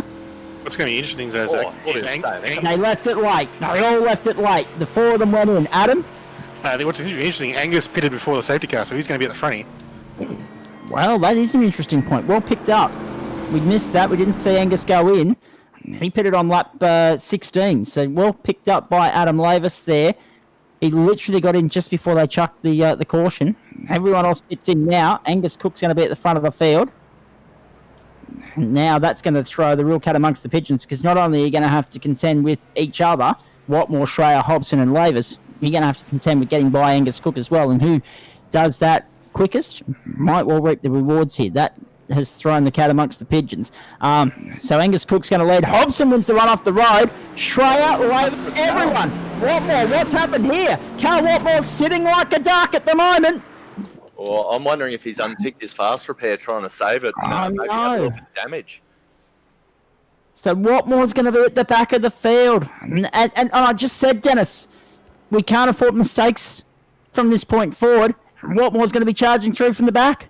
Or is he thinking something that we're not aware of yet? Oh, there's still one more pit stop to go, bud. Don't get me wrong, it's not a strategy decision, absolutely, but he's definitely got time to come back. Obviously, we know his pace. I feel like he's been sandbagging this whole race, but yeah, I reckon he's still got it all in him, and it's going to make for an exciting finish. It's definitely going to make for a good race. He's up and going again now, coming into the southern loop, so he will catch back up onto the train, no worries whatsoever. But if I was him, being that he's in this position now, I'd be inclined to go back in the pit again this lap, throw another new set of boots at it, because he's got nothing to lose. It's just going to make his tyres that one lap greener than what everyone else's are. This is true. This is interesting, though. Can we get a look at the safety car? Are the lights out on that safety car, or is it going around one more time? The lights are still on, so we're probably going around one more time here. That's well picked up by Chris Whitaker. And that may well be what Watmore does. Again, got nothing to lose. I wouldn't be surprised if Brenton Hobson had the same idea. We've seen him do that before. We've sort of inverted the field. We've got the tail at the top and the top at the tail. Cook, Hobson, Schreier, Lavis, Ray Hana, then Nico Pop. So Jackson's got by Nick in the pit stop sequence as well. Adam Lavis still sitting 7th. And Cal Watmore 8th. Let's check in with our in-race reporters. Adam Lavis, we'd like to let you guys concentrate while it's green, but while it's yellow, we'll have a chat to you. Your report card so far? Didn't have the best start. Just lost it coming out of MG on the first lap, and I've been just in the fuel save mode to make sure I made that 12-lap stint. And now safety car's out, back into it, see how we go. Indeed. Now, 24-6, the score between Melbourne and Canberra. Those of you just tuning in, Friday Night Football, the first preliminary final. Of course, the winner plays the winner of Penrith out. Now there's the 23 of Adam Lavis back in the lanes. So that's good strategic thinking. He's probably been listening to Chris Whitaker and Dennis Garrett grab a couple of tips. Into the lane he goes. Everyone else continues on, including Cal Watmore, which is interesting there. We will go green next time by. So it'll be 15 to go.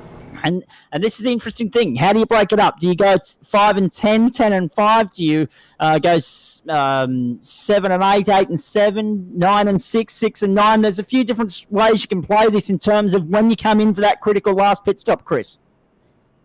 Yeah, it's all going to come down to the tyre and your track position, I think. If you're in a bit of a battle and you're stuck behind someone, they're obviously a hard car to pass in. So, mega opportunity to use the undercut, as we've already seen earlier in the race with Hobbo. So, yeah, but vice versa. If you're out in front, well, you just go your hardest and maybe save the boots for the end and see if you can't just drive back past everyone who's undercut you. Indeed. Hey, 16 laps to go here, ladies and gentlemen. So it'll be 15 when we get the green flag. It's Angus Cook leading his first laps of the Stockcar Series. Have a look at this. Trent Lavis, what's your strategy play from here, mate? Because obviously the race started so well. You're up in second. Obviously now you're going to have Cal coming through. What are your chances against Schreier and Hobbo, though? Can you go with them? Can you get by them? I know I'm good. When they start wearing their tyres out, I can run them down. But it'll depend on whether they go for 4 or 2 tyres at the next stop as to whether I'm going to get a run on them. So it'll be interesting to see how it plays out. You want to give us a little bit of an insight what your strategy might be? Oh, I could do that, but I'd have to kill you. Okay, fair enough. And we don't really want that. Well, it wasn't very nice, was it? No, very, very hostile from Trent Lavis, but that's okay. I'm used to it. He's not the first person to say that to me. It's not the first time I've felt some hostility from him either. I felt some on Monday night into turn 1, actually. But Listen to you two go. I was waiting for this. It's only taken an hour. Come on, you're a little bit. Chris is making a habit of turning into me. I think he needs to put his third monitor back up again. Oh, turn down for what? Before we get back going, Adam, your trip back to 1908, did you head back to 2020 for this race, or did you bring your sim gear with you? No, I'm still living in the past, mate. He's still living in the past, you poor bastard. Right, let's get running once more here. 16 laps to go. And I mean that all sincerely too, ladies and gentlemen. 16 laps to go. Angus Cook's going to lead us back to green. This is going to be good racing here. Safety car in, and Trent doesn't have to worry about me behind him on the restart this time. Exactly. Safety car off. Race back on the island. Let's do this. 15 laps to go. Friday Night Motorsport. Good to have you company. 9:05 Eastern Daylight Time. After this, we've got the supercars coming your way. Back to green. Angus Cook leads the field to 1. Now, how quickly can Brenton Hobson, can Michael Schreier, can Trent Lavis find a way by the 269? We wait to see, because that will be critical in terms of potentially putting some distance between themselves and Cal Watmore. And what has Watmore got in the tank? He's got to get by Jackson Rayhana. He's already made light work of Nico Pop. Cook's just left the door wide open there. And there goes Hobson up the outside. Lavis up the inside. And almost into Angus Cook, but he got by Schreier in the process. In fact, all of them have got by. Rayhana's wide at Honda. Cook's making it difficult for Lavis there at Siberia, and that's going to allow Schreier back up on the inside. Oh, you've got to have these safety car restarts, haven't you? Through they go, past the hay shed. And now Lavis gets back by Schreier and Cook as well. And here comes Cal Watmore. Cook was sideways there. Schreier's up on his outside. Can Watmore go with them? Down the inside into turn 10. Watmore does go with them, and that is exactly what we thought would happen. Everyone made light work of Angus Cook. Hobbo more than most, but he's not really held anyone up there, and therefore... Oh, no! No! I spoke too soon! Cook's run him out of room, and he's ended up in the dirt! And that's just thrown the race wide open! Can you believe that? We'll have a look at the replay, and JP, before you bring it up, I want to have a look at it from the onboard of Cal, if we can do that. I think you'll find Cal might have just stayed in the throttle a little bit too much. He was hung out wide here, but I think he went to tuck up inside and just misjudged it a little bit, and all she wrote. I was just saying that he was there. He was all but past Cook, and then something's happened on the exit of turn 11 there, slipped him back, and he's ended up in the grass and the gravel, and he's ended up a passenger, and that won't do his tyres any favours either, Dennis. No, absolutely not, mate. He's going to be in a bit of a pickle now, but I don't know. I have faith. He'll get back. Oh, he always does. Brenton Hobson, fastest lap of the race, 1:32.07. And he's already gapped 1.9 seconds between himself and Trent Lavis, who got by Michael Schreier. Now, this is what I talked about.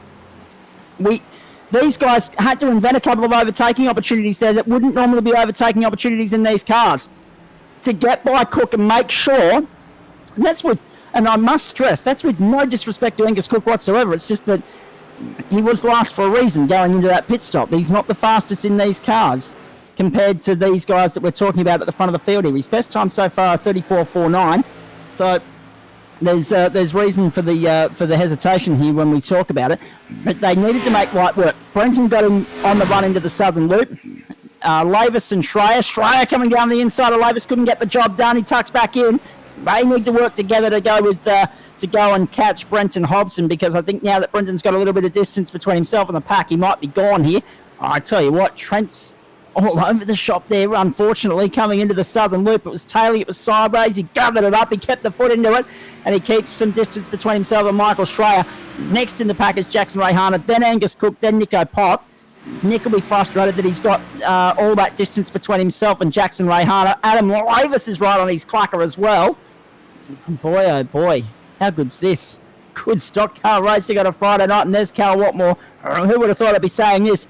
8th at the moment. I thought Mid-Ohio was going to be his ride-off, but it looks like this is going to be his second drop round.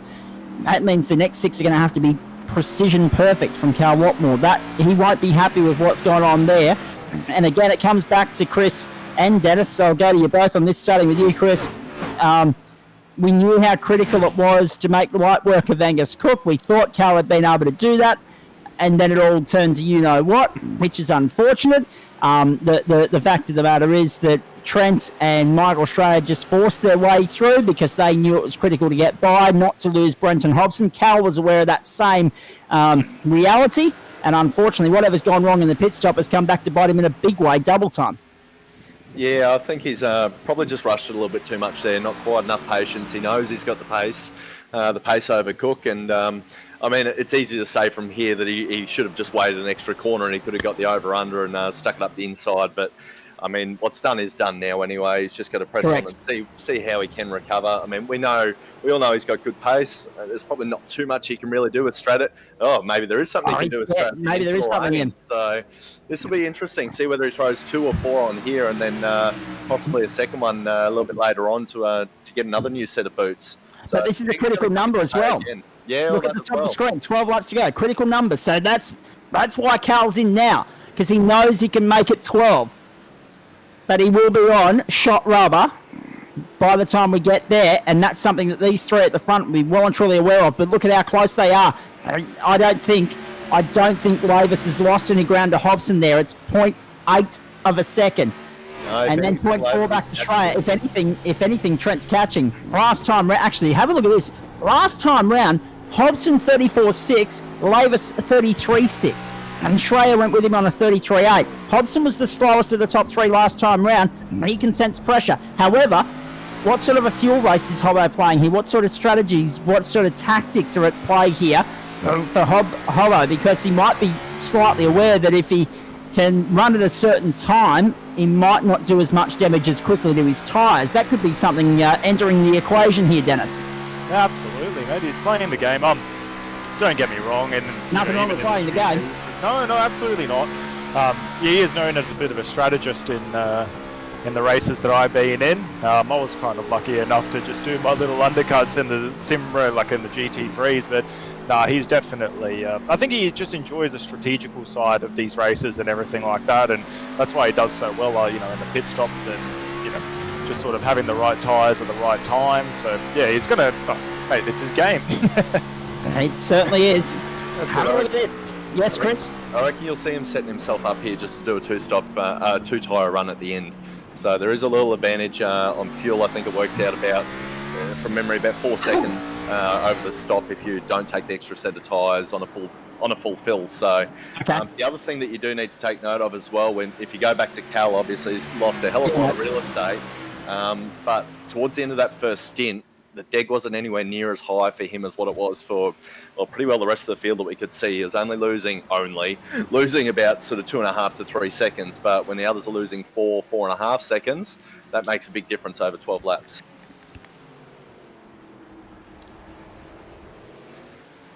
All right. And apologies to Adam Lavis because the message that got sent to the broadcast server telling me that Dennis and Trent were coming into the booth tonight, I wasn't aware of until just now. For some reason, I just haven't had a chance to look at socials. So I appreciate that. Look forward to you calculating the points for us at the end of the broadcast as well. If you're in a position to do that with your full setup tonight. Good to see that yeah, excellent. Good to see that you brought everything with you for your trip back into the 19th or early 20th century. 10 laps to go. Nothing like a history excursion, ladies and gentlemen. Ancient history. 10 laps to go here. And Cal Watmore, we're riding with him in 7th at the moment. What can he salvage out of this? Jackson Rayhana in the pit lane at the moment. He's last stop. And that's the point. We're now going to see, whenever these pit stops occur, they're on their run home. Nick followed Cal in. They pitted. Nick on lap 24, Cal on lap 23. Rayhana, lap 25. Everyone else still to come. So we're waiting for Angus Cook. He'll be due because lap 16, we're on lap 26. He'll be due in the next 3 laps. Adam Lavis can probably stretch it to 31. Schreier, Lavis, and Hobson, their critical numbers 30.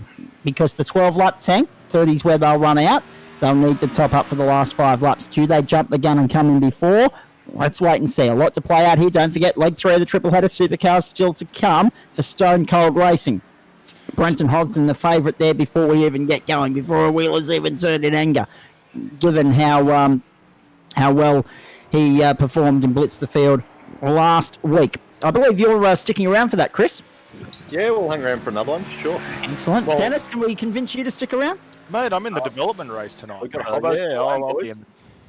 Excellent. Can't exactly do the top split, didn't qualify, that's my bad, but we'll see how I do in the Dev series. All right. Hobbo in the line now. And Schreier as well. Schreier's followed him, tactics from the teammates, and Trent Lavis going an extra lap. Now, he just said to us in commentary, if, strategy players out, he reckons he might be able to pull something off here. No, I won't. No? To be fair with you, they did a smart move. Oh, you're off the circuit. What happened? Trent Lavis is off the circuit. Ambition. Ah, there it is. Dear, right, dear. You didn't do this at Townsville. Why are you doing it now? A little bit of different circumstances. I can't feel the car. That's a bit of inside info for you then, Trent. They've taken 4 tyres, mate. So there you go. Go take the 2, save you a couple of seconds, and see if you can get back on them. Let's have a look at this going into Southern Loop. So he made a mistake earlier at Honda, and this one at the Southern Loop. It looked like it just didn't want to pull up. No. The problem there was he didn't have a number 35 on the outside of him to bounce off and make the apex. So perhaps I'll have to enter the next race for him. Please do. Just for the entertainment from the commentary standpoint. Although it's been pretty good thus far. Like 27. Oh, the sledging. It's brutal tonight. 27 of 35. Trent Lavis and Adam Lavis are 1 and 2 in this race. We know that Trent's going to lose out in the greater scheme of things. We know Cal is on the run home, and he's ahead of Michael Schreier and Brenton Hobson. Cal Watmore is 6 seconds up the road from Michael Schreier and Brenton Hobson, but what goes on in the closing stages? There's Trent into the lane. Adam will probably follow him in, and does so. Well, tactical play there from the 2 Lavis boys. And Cal Watmore is back as the leader of this car race. But how's his rubber going to be at the back end here? And is he going to be able to hold off Michael Schreier or Brenton Hobson? Because we know that they've got Lavis covered now because of his mistake at Southern Loop. That was shaping up to be a 4-way fight, Chris. It's now 3. Yeah, and we'll just see when Cal comes over the line here, because he's gone to 32.7, which was his best lap of the race, then 33.6, now down to 34.3. So I think you'll find he's starting to drive to that number now. He's actually popped up to the top of the charts as well. So you'll see him just drive to that number, try to save as much tyre as he possibly can. These other guys are going to reel him in over the next 2 laps, but he knows how to make that car as wide as possible. So it's going to be shaping up for a bloody good finish here. Absolutely. Trent Lavis has rejoined again. And oh no. Oh dear. There it is. At what point? There he goes. Straight on by. Bye. Thanks for stopping by. I mean, talk about the expert comments from Adam Lavis. Brilliant. So, yep, you can rule Trent Lavis out of contention tonight, unfortunately. See, I take my hat off to these 2 guys, though, because having each other in your ear, I can understand. Having me at 120 decibels in your ear, very difficult to race and concentrate and do all that and talk to us at the same time. But I appreciate the boys coming in for the Stockcar broadcast tonight. I don't know if Trent will be making a regular habit of it, but I hope you're sticking around for the supercar race, mate. Oh, maybe see how we go. When the Dev series with me, mate. Come on. Get a spicy cola into you and away you go. Dennis, I know you're going to step away and run that Dev series, but come back and have a chat to us and let us know how you fare. Oh, I was about to say, I'll stay in here, mate. I'll give you some updates as the race please goes. do. Yeah, excellent. That'll work really well. Excellent. Your voice is really calming in my ear. It's actually really, it's kind of making me drive a little bit quicker, so it's all right. Oh, talk it up, why don't you? Dear, oh dear. What does Paul Murray say? Pull the other one. It plays Jingle Bells. I've never heard anyone refer to my voice as soothing, Chris Whittaker. Yeah, that one's news to me. I'm sorry to say that. Yeah, I thought so too. Schreier's just punched what I think might be the fastest lap of the race there as well, 32.5. That's talking. So he's charging down. So he's got 1.3 to Cal, 1.4 to Cal now. So, but again, Cal knows where to position that car. He does a lot of laps in these stock cars. So. Hey, I've done a lot of racing with Schreier. He's a good, fair, hard racer. So if the opportunity arises, he won't hesitate to have a bit of a lob as well. So two things of note here. First one, Michael Schreier, that was his PB of the race. Fastest lap of the race still belongs to Brenton Hobson, a 32.07. Angus Cook now off track. we're seeing on our timing screens. 7 laps to go. Schreier catching Watmore. Now, Schreier's had a lot of seconds and a lot of thirds, but Dennis Gaderick, this could be a breakthrough possibility win for him. Mate, it would be great. To be fair with you, I reckon he genuinely had the speed at, Circuit of the, it wasn't the Americas one, I forgot what that other one's called. I apologize. Right, America? Yeah, America. He had the speed there when I raced in that. It was just sort of a bit unlucky that Callum was on his A game. But yeah, no, he's looking pretty good for the race, that's for sure. Indeed he is. Down the main straight. Watch the slipstream. What the draft. 6 laps to go. Watmore. Look how smooth Cal is, even like 5 laps into this stint, and the thing is not even dancing, which I'm going to put the knocker on him here, guaranteed. But absolutely. Just so smooth. He's got the smoothest hands in the bloody field, but, you know, again, you do plenty of laps, you learn how to drive them. But this is the thing, right? This should have been, like, I mean, take Trent's 2 off track excursions at Southern Loop out of the equation. This would have been a 3-way fight because we knew that Trent's tyre egg and a couple of other points of strategy would have put him right there with these boys. Unfortunately, it's a 2-car fight. One more wide is Honda. Michael Schreier draws up alongside. He's on the outside for Siberia, and I'm not sure if he's able to pull it off just yet. Have a look at this on replay. Watmore was wide out of Stoner corner into Honda. That compromised his run into Honda. Slow out of there, and Schreier on the gas and firing. Draws up alongside, gets it sideways, and here they go into Siberia, and Watmore maintains the lead, but by gee, the pressure's on. This is going to be good, boys. Chris Whittaker said it. They're going on with it here too. It ain't over. Oh, it might be a little nudge there. So Schreier's letting him know that I'm here and I'm playing for keeps. He can see that first position. I didn't realise this is his first one. I thought he had already picked one up last season, but obviously Posy cleaned it all up. So. Posy, Watmore, and Hobbo cleaned it all up, yeah. That's it. We haven't got Posy here to join us, but it doesn't matter. We've got a good enough race going on at the front here anyway. And don't rule Brenton Hobson out of this. Look at him. He's closing in on Schreier and Watmore. This fight is well and truly alive, and Schreier around the outside! Oh, he's the touch! A little bit of a touch between Watmore and Schreier. Schreier's going to take the lead. Hobbo squeezes it up on the inside of Watmore, going into the southern loop. Side by side, the teammates muscle up and outmuster Watmore. 1 and 2 they go. Watmore totally on the exit, and that'll be tyre wear doing the damage for Watmore at this point in time. Third will be about the best he can salvage here unless this minor miracle unfolds. What about that from Michael Schreier and Brenton Hobson, particularly Schreier, and then Hobson just having the muscle to capitalise on Schreier's brilliance to start with. Schreier with the trailer park girls straight around the outside in turn 1. That's big kahunas, but it's big respect between the two boys as well, not just to run each other off the track. A little bit of contact, a brilliant catch mid-corner, but what can he do with Hobbo? You know, we all know that Hobbo wants to win, but exactly. I can't see any team orders of multi-21 coming in here. Oh, well, it won't be multi-21, but it might be a team order of a different kind. Hang on, mate, I'm a chance of the triple treat here. Do you mind? Now, have a look at this. We're on board with Nick now. Oh, he's putting the pressure. He's applying the blowtorch to Trent Lavis.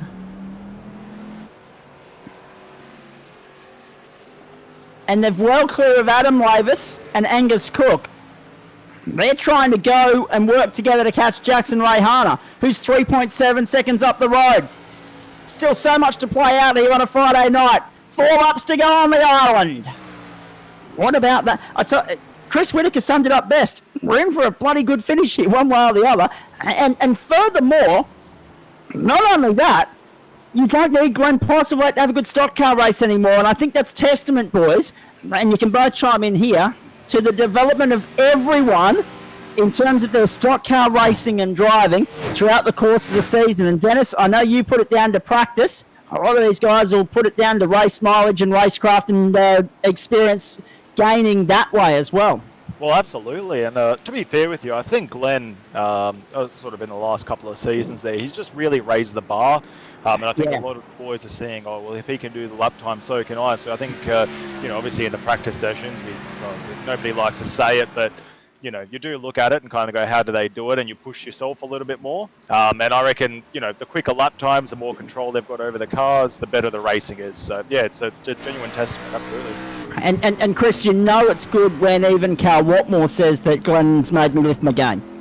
Oh, 100%, mate. It's I'm tempted to say let's lobby to bring Posy back. This no matter what could have been in this race, it's been bloody brilliant. Exactly. So, but it actually looks like Shreya's checking out a bit here as well. So I don't know if Hobbo's just being a bit kind or what the story is. I wouldn't expect it to just be that kind, but he's having a bit of a squiggle onto the straight and the likes. But Shreya's just checked out. It's don't say it, Chris, but. Yeah, Michael Shreya's on track for a breakthrough win here in what has normally been the Watmore or Postlewaite, on the rare occasion the Hobson, Lavis or Whittaker show.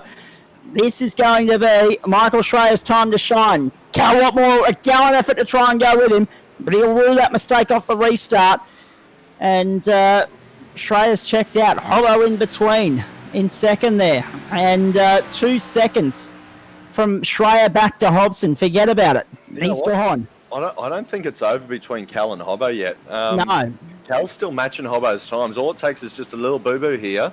It's a couple of seconds, or what is it, a second between them. So it's not going to take much. If it's a good run and gets some drive out of the corner, it could easily pick second back up.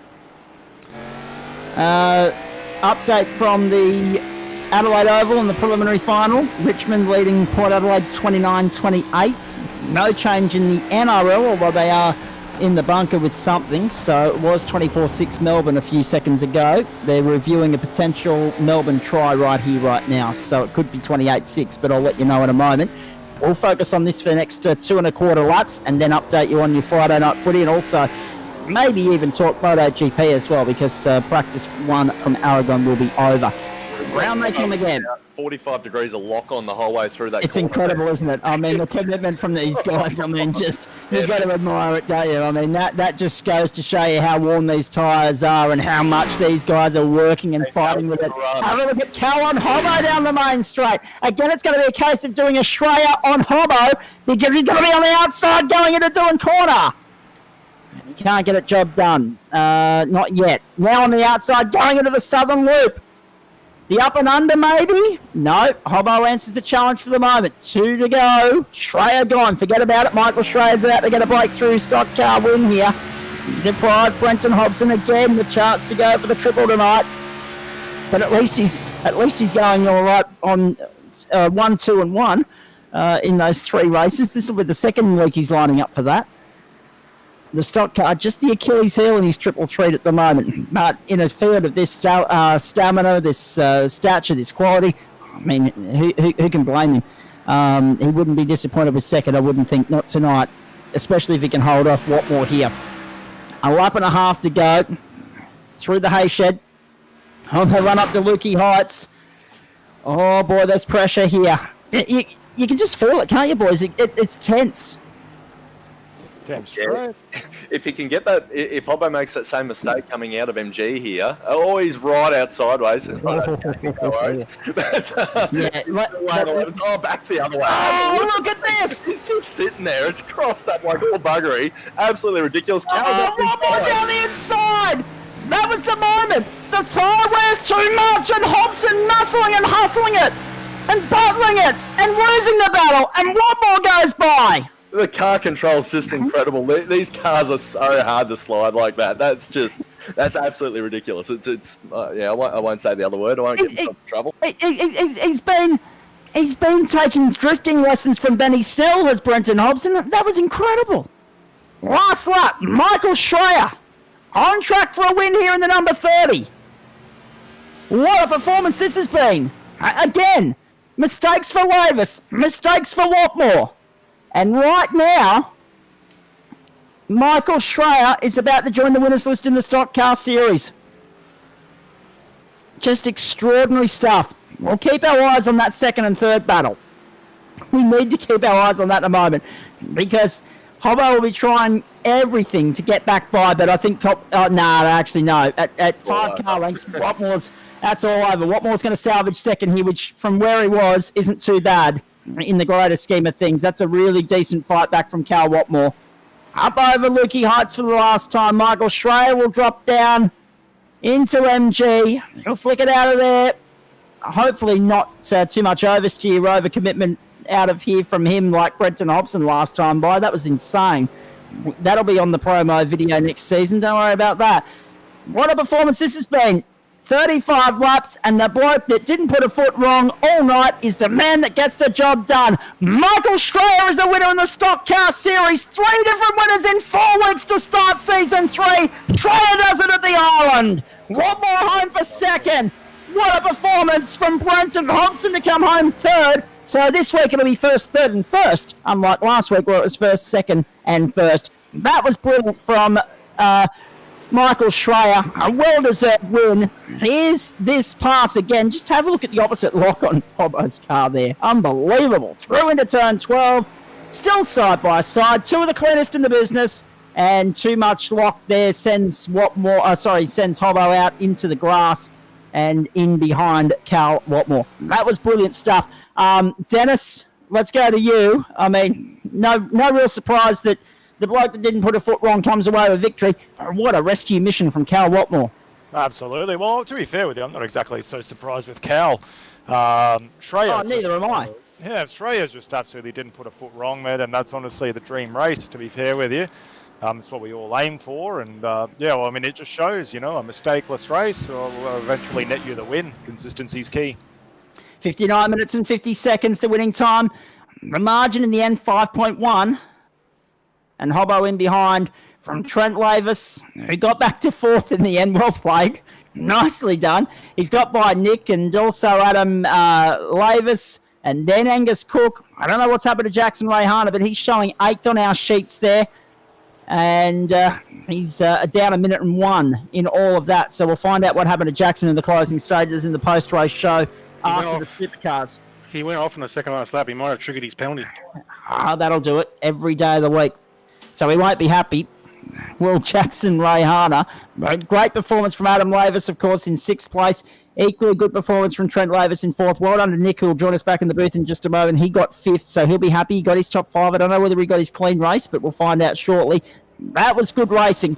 Chris, hard to go past Michael Schreier for driver of the night. That was brilliant to see him get on the winners list in the Stockcar Series. And this championship, I'll tell you what, she's well and truly alive.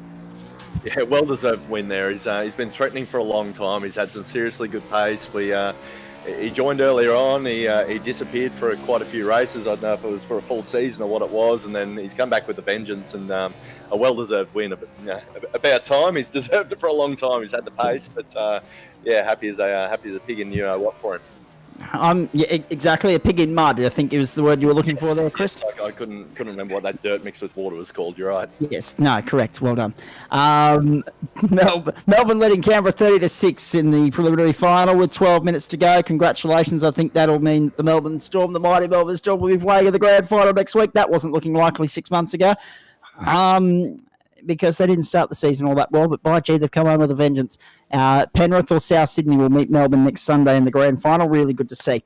Now, let's get into the chat room here. Angus Cook joins us in the commentary box at this point in time. Angus, well done, because you led your first Stockcar Series laps tonight, mate. What was that like at the restart there, trying to hold off the fast cars behind you? 100% leading record. I think I might retire now from stock cars after.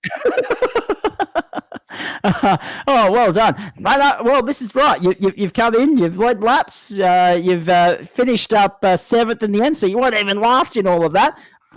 What'd you make of the hour of racing? Because from what we saw, I mean, we didn't see too much of you, but that looked like a hell of a lot of fun.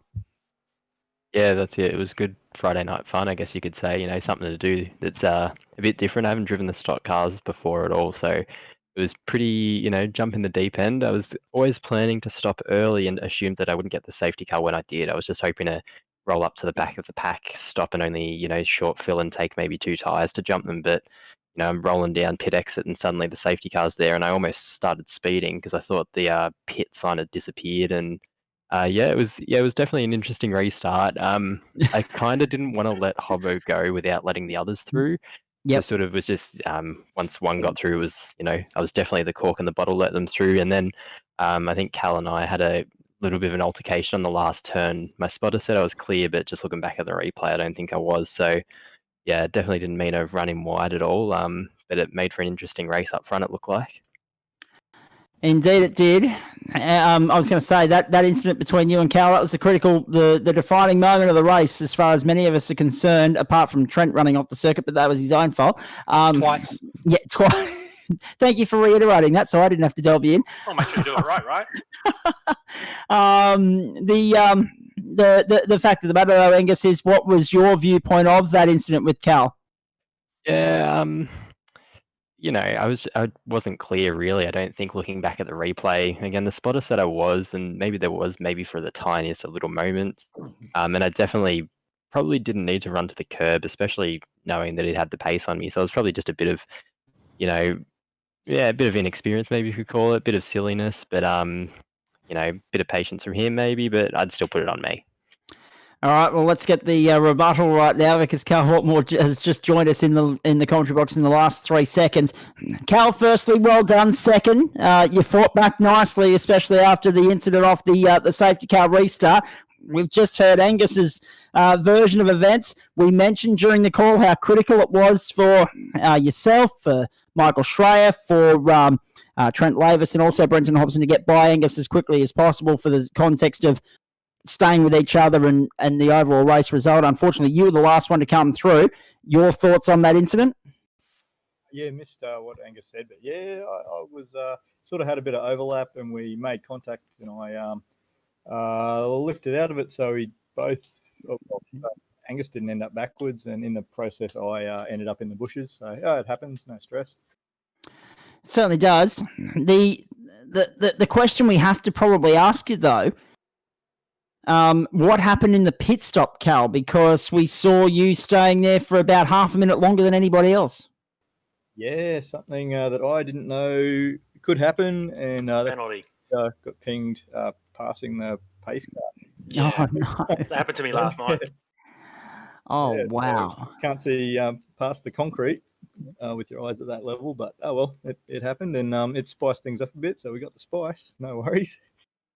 Well, you certainly did. You delivered in spades. I mean, obviously, it was going to be hard to get by Angus, and we saw you going around the outside to carry the momentum onto the main straight. That obviously didn't work. If you had your time over, would you have looked up the inside instead? He had the inside covered, so I was hoping to go through too wide, and it looked like he was a fair bit slower. So wasn't expecting such a fight, but hey. It's good that we fight for every spot, for sure. Exactly right. And when there's only 8 in the field, Nick, congratulations on 5th place. But when there's only 8 in the field, what you lacked in quantity, you certainly made up for in quality. That was a top 35 lap race, I should say. Oh, I enjoyed the hell out of that. Yeah, it looked like it. I don't know if you cut to me during the race. I've still got my camera on now. The Bailey Ladders Ford Mustang was really fast today, and I enjoyed that. Took 2 tyres on the first stop, took 2 tyres on the last stop. I got the jump on Schreier and Hobson, but with their 4 tyres, they just got me back at the next hairpin. So, but hey, look, I didn't lose sight of the leaders all the race, so I was very happy with that performance. Indeed. Let's continue the chat here post-race. Round 4 of the Stockcar Series. We haven't got Michael Schreier in the chat room. We haven't got Brenton Hobson. Those guys are off getting ready for the supercars. We will hear from both of them. We'll make sure we get Michael in for chat post-race as well. But let's go back to Cal. Obviously, Mid-Ohio was a rough start for you, Cal. Tonight almost went in the same direction, but strategy was very interesting tonight, wasn't it? Because obviously yours a bit more than most after you got that penalty. But more than that, we had an interesting situation where it was, if you could run to 2.65 litres a lap, you were definitely going to be able to do it on 2 stops. Sadly, tyre degradation wasn't going to allow you to do it. The safety car falling where it did instantly turned it into a 3-stop race. And then it was a gamble where you took that last pit stop, knowing full well that the earlier you took it, the more, you know what, your tyres were going to be after 35 laps. Yeah, absolutely. Hey, mega congrats to Michael for getting the win. He's been knocking on the door for ages, and he's been a bridesmaid for so long. And yeah, that's a big deal for him to get one on us. Awesome work. And Brenton, at the end, when Michael had, the big pace advantage on us, I thought automatically that Brenton would be on the same 4 tyre strategy. But it appeared, he got past me fair and square, and then I was waiting for him to drive off into the distance, and he just didn't. He sort of hung with me, and I was like, uh-oh, he might be on the same strat as me. And so, I was able to fight past, and it was pretty spectacular, him sliding the last couple of corners there. I don't know if it was a choice or accident, but it cost him big time. He just baked the ears off the thing. It looked like a brilliant display straight out of the Ben Snell drifting school for stock cars. I mean, just him trying so desperately to hold on to that second place. So it was a team 1-2. I mean, you're never going to be smooth and fast when you're fighting the car that badly, but it just goes to show how bad the tyre deg was tonight. Yeah, absolutely. And I love that. The hotter conditions that chewed them up a bit more, it made them, really reward smoothness. And I was on sort of cruise control out in front during the first stint, really looking after my stuff, which just multiplies, later in the run. And I made the choice to pit. I was gonna, logic said you should stay out because, we had to stop once anyway. But I went, let's come in and get 4 freshies just to spice it up, and spice it up. It sure did. We'll wrap this up shortly, boys, because we've got 10 minutes left in the qualifying session for the supercars, and we'll turn our attention to that. I've just loaded into the server. I know JP will do that very shortly for you.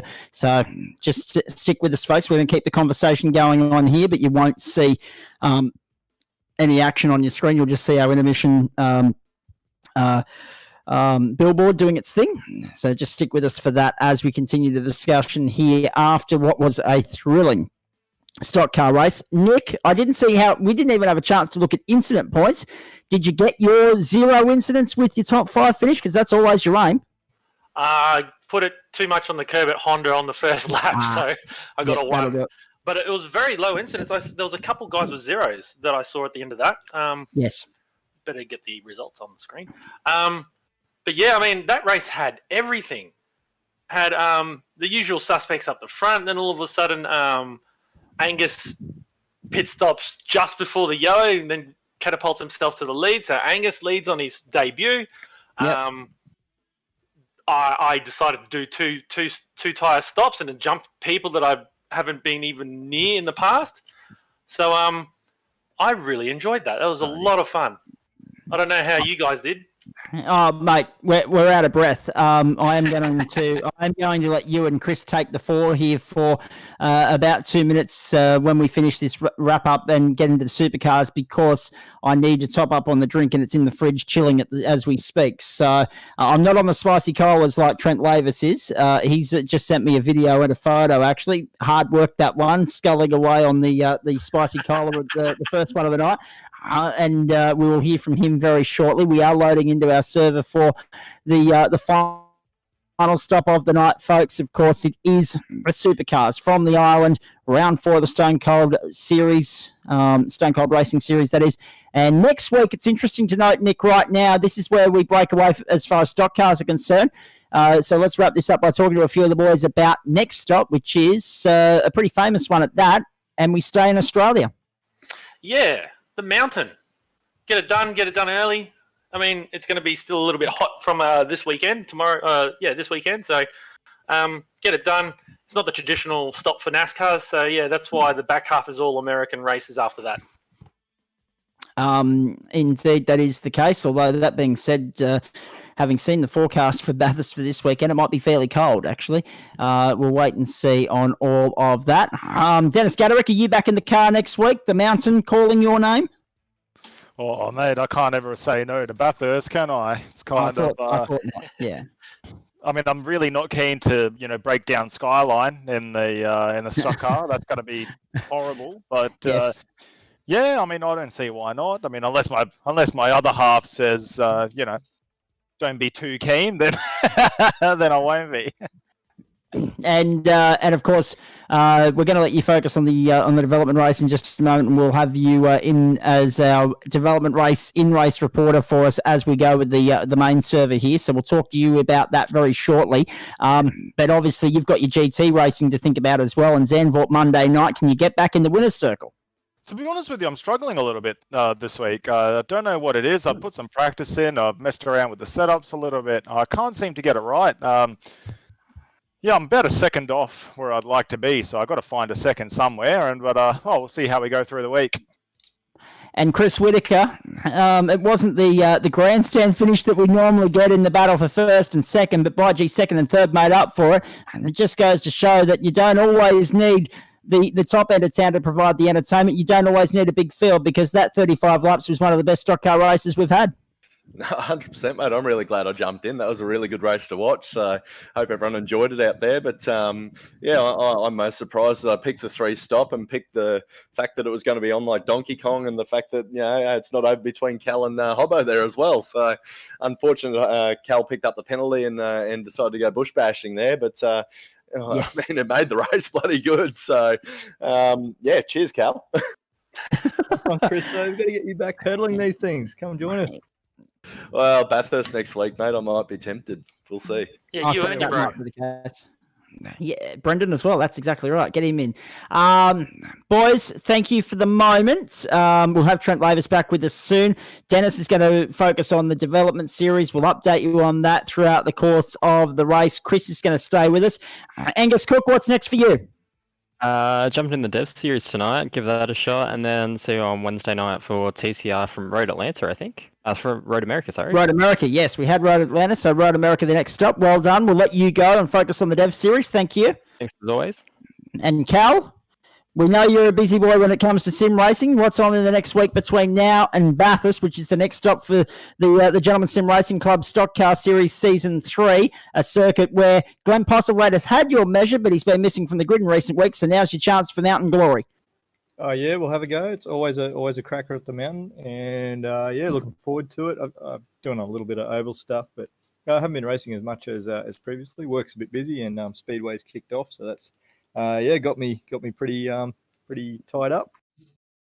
Excellent. Well, we wish you the best with what's ahead in the next week, and also, obviously, your ongoing parental obligations as well. We know Bob and the family are doing well, so keep fingers crossed there that that remains the way, and look forward to seeing how you fare next week on the mountain, mate. We'll check in after the race next week. Cheers. Thanks very much. Cal Watmore, brilliant stuff as per usual. Nick, I'm going to go and top up the old drink tank here because she's dry. So let's take an onboard shot with this man here, Michael Schreier, our stock car race winner, backing up in the supercar, and talk us through for the first time tonight this magnificent 4.45 kilometre circuit. So turn 1 here, very fast corner. I'm not entirely sure what gear they're taking in, maybe 4th, maybe 5th. And then into the southern loop here. 3rd gear, double apex, get a good run out of that 2nd apex to catapult you down. Thank you, JP. Down here, 3rd, 4th gear, 5th gear, doing about 220 into this fast corner here. 230 k's an hour, then you're going to brake hard for Honda here, all the way back down. 2nd gear, 1st gear in Michael's case. Hit the apex, the best passing spot on the track. Make your way up to Siberia, run through the gears, bit of a faster corner. 2nd gear through here, and this will dictate your run down the back here. So nice and smooth out of there, through into the entry to the hay shed. Make sure you hit your marks. You can keep it flat, maybe to the tiny lift, back over to the left, braking again, up over the hill, back to 3rd gear, over Leaky Heights. And then you got down the hill, down into MG as a bump just there on the board, into 1st gear, get it turned. Now this here chews up your tyres. A tight turn out of the MG into the 2nd last turn here, and then a really high G loaded corner of the last turn, just a touch under 190 k's an hour, and then back on the loud pedal all the way down. These things are about 4 to 5 seconds faster than what we were doing in the stock cars. And man, it's going to be a fast race tonight, and I think my gut feeling tells me that people are going to come unstuck getting back on the loud pedal. We saw it partially in the stock cars, but I know that the stock car drivers, and even Chris can attest to this, when we get that kind of a little bit taily, we readjust and we really take our time applying that throttle back on so we don't, I guess, essentially die. V8 drivers tend to get a bit more excited, I've noticed, so we'll see how they go through this. Sorry. How's the You're right, Chris. how's the degradation for the supercars around here, mate? Obviously, that was something that was pretty intense for the stock cars, as it always is. But I mean, I wouldn't expect it to be the 5-6 seconds over 5 laps deg that we experienced in the last race. But do the supercars suffer as much, or at all? From what I know, they don't suffer as much. We'll have to watch the lap times because I haven't got any information. I did a bit of a practice race run. 5 laps in, I was a second down on my main lap. So, yeah, there's I think, and then it sort of plateaued. So we're looking at about 1 to 2 seconds, sort of from the. Yeah, it's actually not too bad shabby. at all. Yeah. Also opens up the strategy as well. If you've got the how long's the race here? I can't see. Sorry, 45-minute race. Is that right? Yeah. So 45-minute race. It's going to open strategy up big time with when you actually jump in there.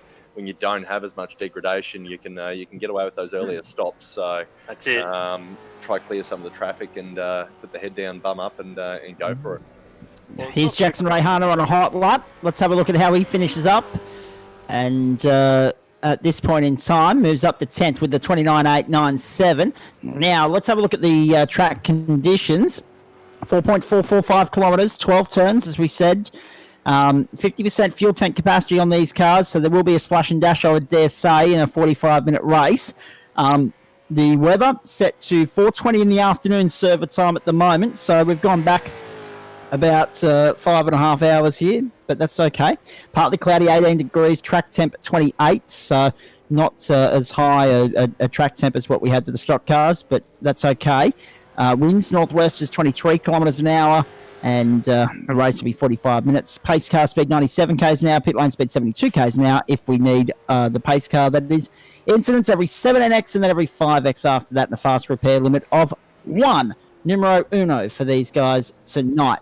Looking forward to this one. This should be a cracking race to finish us off on what has been a cracking doubleheader thus far. Now we move into the third leg, the triple header. You've had the entree, you've had the main course. Here comes dessert, ladies and gentlemen. Michael Schreier has clocked the fastest lap in this session from Troy Cox, and Brenton Hobson is third fastest. Now, that's interesting. That's really interesting because he normally dominates this stuff. So, Nick, I'm interested to see if this is the night that Brenton Hobson gets upstaged. He may do. Just who we got in front of him? Is that Schreier and Cox? Schreier and Cox, yeah, mate. Yep. Yeah, look, Schreier's got some heat behind him now. He's got a win and he's got a wet sail now. So let's see what happens. Bring it on. Indeed. Just recapping, Brenton Hobson winning the production car race, Michael Schreier the stock car race. The championship points in the Supercar Series for Stone Cold Racing, I should say. Brenton Hobson 105, John Merritt 66, Dave Trevathan 57, so too Michael Schreier, Matt O'Grady 56, and Michael Angus 55. Then, of course, Michael Cracknell on 50, 47 for Jackson Rayhana, 43 for Tim Harris, and Todd Parks on 41. We'll have a look at the grid for you in just a moment.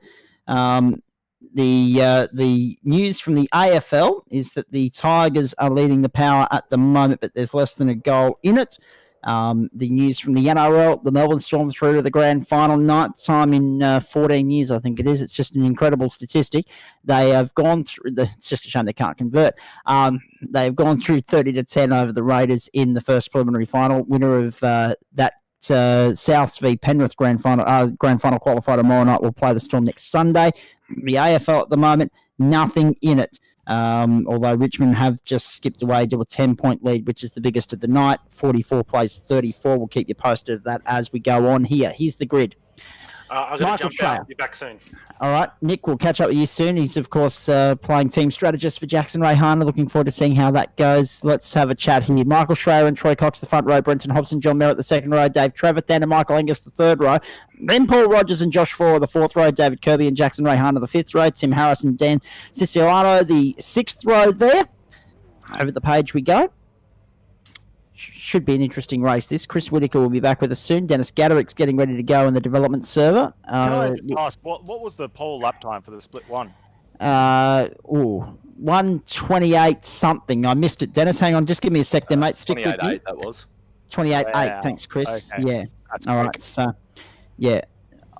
28-8. There's the seventh row. Sorry, Simon Ferris and Rick Simbra. 8th row, Matthew Cowley and Brett Selbywood. 9th row, James Boardman and Simon Francis. Grant Gill and Pete Matson round out the 10th row. Then Jason Dunn. And 22nd is Anthony Cuthbertson, Julian Muckey and Mikey Hammertime Hammond from the 12th row. And then Ben B-Man Miller from the 13th row of the grid. That's your field of 25. Chris Whitaker, your tip? Oh, I wouldn't have a clue, to be perfectly honest, mate. I haven't watched any of the Supercar series, so this is my debut. So take it easy on me, mate. But look, Shreya's in form, so let's go with Shreya. Why not? All right, why not? Supercars from the Phillip Island Grand Prix circuit. It's a good recipe on a Friday night. Let's go! Off the line nicely. Troy Cox didn't go anywhere. John Mellon, a great start. Already a car off in the background. Look at Mellon coming through from the second row. Up alongside either Michael Schreier or Brenton Hobson on the run into turn 1. What a start from Hobson. Mellon's gone round. That's in turn 1. There's trouble at the back. Wow. John Merritt made a brilliant start, 4th up to 2nd. Brenton Hobson skipped by Michael Schreier, who lost the start completely, missed it completely, and then there's contact there. Merritt's been turned around, and he's a sitting duck as everyone's coming towards him. Now, did everyone get through? By the looks of it, here comes Troy Cox. Oh, he just managed to miss that, and how on earth he did, he'll buy himself a lotto ticket. What luck. Then Merritt skipped off to the outside. Boy, oh boy, Chris Whitaker, what a start. Yeah, exactly right. Bit of carnage. It's sometimes to be expected around here. It's always a bit skatey through that first corner. But I think one thing we do need to watch here is the 88. I thought I saw a bit of a bobble at the start there. So watch next couple of laps. We might have a drive through for a jump start there for him. All right, we'll watch that with interest. I don't know if Dennis Gaderick will be finding it soothing having me in his ear now that he's actually racing. And now Hobson's in the line. Well picked, Chris Whitaker. That's a drive-through for Brenton Hobson. Can you believe that? Michael Angus leads at the island. Michael Schreier into second, then Dave Trevitt, and then Jackson Rayhana. There was more trouble at the start. There was a car off in the grass shortly off the line. And I'm not too sure who it was, if I'm perfectly honest with you. So when we have a look at a replay of this race at the end of the broadcast, look at the start. There was a car in the dirt on pit straight. So Troy Cox sitting 6th at the moment. He's been passed by Josh Fora. And Jackson Rayhana sits 4th. Have a look at this. Schreier down the inside of Angus. And job done going into Honda. What a piece of play that was. That was a textbook pass into Honda there. Just committed nice and early. They both knew what was going on. Made his intentions pretty clear and threw it up there. Plenty of racing room between both of them. And now he's just driving away with it. He's gapped them nicely. So interesting to see how he goes from here. And just when we thought Brenton Hobson was unbeatable, this has happened. There he is coming out of the lane now. He is more than half a lap behind. Needs a safety car to get back into this. He'll be driving cranky for the rest of the night, I would suspect. But that is going to enable his teammate the chance to win this thing. Let's have a look and see.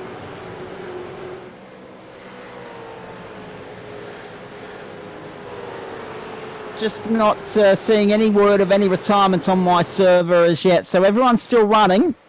But there are a lot of cars that have struck trouble early here. Not least Hobson, not least John Merritt, not least Cox falling back from where he started as well. We're on board with Jackson Rayhana. And I think you'd agree, Chris Whitaker, that this guy is a consummate young talent and a young professional. And just have a look at the swagger on his picture there on the screen as well. We've mentioned that every week. But the fact of the matter is, this guy has come on leaps and bounds as a sim racer in the last 3 months. And continues to impress. Netted a great result on Wednesday night in the Porsches. Now looking to grab a similar result in the supercar and in the position to do it. Next target, Dave Trevitt. Yeah, 100%, mate. He's the way he drives on the sim. Obviously, a lot of real world experience for him as well. But the way he drives on the sim, you'd swear he'd been involved for more than the 6 months that he has. Really impressive little driver. Yeah, great to run with him. He's always he's got the elbows out when you're having a battle with him, but it's always he'll leave you, exactly the car width that you require, and that's about it. But yeah, it's always good fun running with Jackson. Just an update from the AFL. Troy Cox putting the pressure here on Jackson Rayhana. This is for 5th and 6th position in the race. He's got back by Josh Fowler. Now Rayhana's under serious pressure there. He's got 4 cars right on his tail at the moment as they come back onto the main straight. This is really interesting. It's Port Adelaide trailing Richmond by 4 points at the moment, and there are 6.5 minutes left in that match. I'll keep you posted because it's a critical time of the game, and it's a critical game in the course of the final series. It is the preliminary final, the grand final berth online at the moment. Now, 40 minutes to go here. Fastest lap of the race for Michael Schreier at 29.4, if you can believe that. That's scintillating pace this early.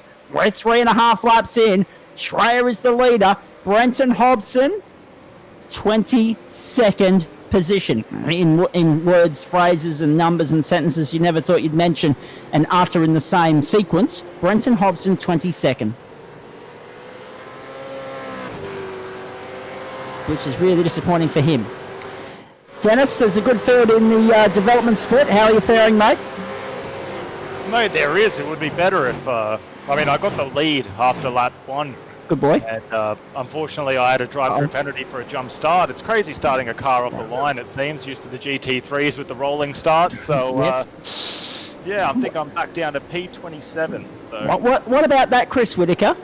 Dennis Gaderick, Brenton Hobson, the same issue. Well, to be fair with you, the last time I raced these cars was about a year ago, and the start process back then was you hold the brake pedal and the throttle at the same time. Yep. And it holds, and then it sort of digs in at the start, and I tried that now, and it didn't work. It's kind of my fault for not practicing it, to be fair with you. Yeah, there's actually, you can set up a line lock now with the handbrake function on the supercars, so you can load the clutch up on the handbrake that way, and then give the launch like they do in real life. Oh, well, mate, that would have been pretty good about 10 minutes ago. That would have been pretty solid. My bad. 38 minutes and 18 seconds to go. Jackson Rayhana sits position number 5 at the moment. Next target, Dave Travathan. He's under pressure from Troy Cox, though. This is really good stuff at the front. I mean, and I apologise.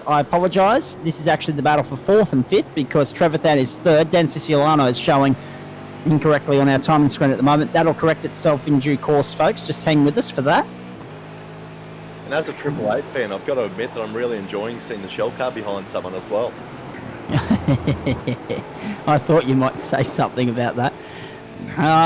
And let's be perfectly honest, they have been the form squad over the last few years, the shell cars.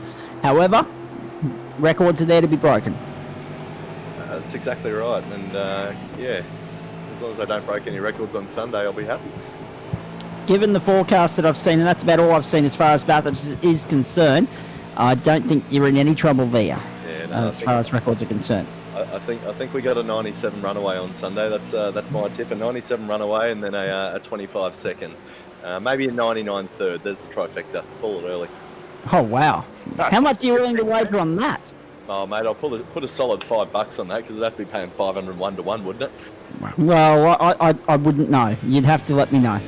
But it's if it pays off, it's worth the sneaky 5. There's no doubt about that. There'll be drinks on Chris Whitaker next Friday night in the Gentleman's Sim Racing Club. He's Cox and Rayhana's got him around the outside. What a move from Jackson Rayhana. Moves up into, run it wide going out of Honda, and Cox gets him back. Cox back into 4th now. Travathan 3rd. And now Rayhana under pressure from David Kirby. This is good racing. 4, 5 and 6. Really good stuff from these guys in the sim on a Friday night. Hope you're enjoying the action from the Gateway to Hypothermia, which is actually turned on sunshine and clear skies today. It's very nice to see. Up over Lookie Heights, I'm going to run down to MG. This has been tremendous to watch this battle. 4th, 5th and 6th. They've been going at it since the start. I mean, Cox made a shocker of a start, got caught up in that cartage with John Merritt. Merritt incidentally trying to fight his way back through the field. Or actually, I stand corrected because I think he's retired from the race. Let me have a look. Yeah, we got Hobbo up to 20th, so I think we've had a couple drop out. I did see 2 get Brett towed Selby-Wood. Brett Selby-Wood and John Merritt have retired from the race. They've disconnected from the server. John Merritt would have been a rage quit, I reckon, after the first lap. Michael Schreier, Michael Angus and Dave Trevathan, the leaders here.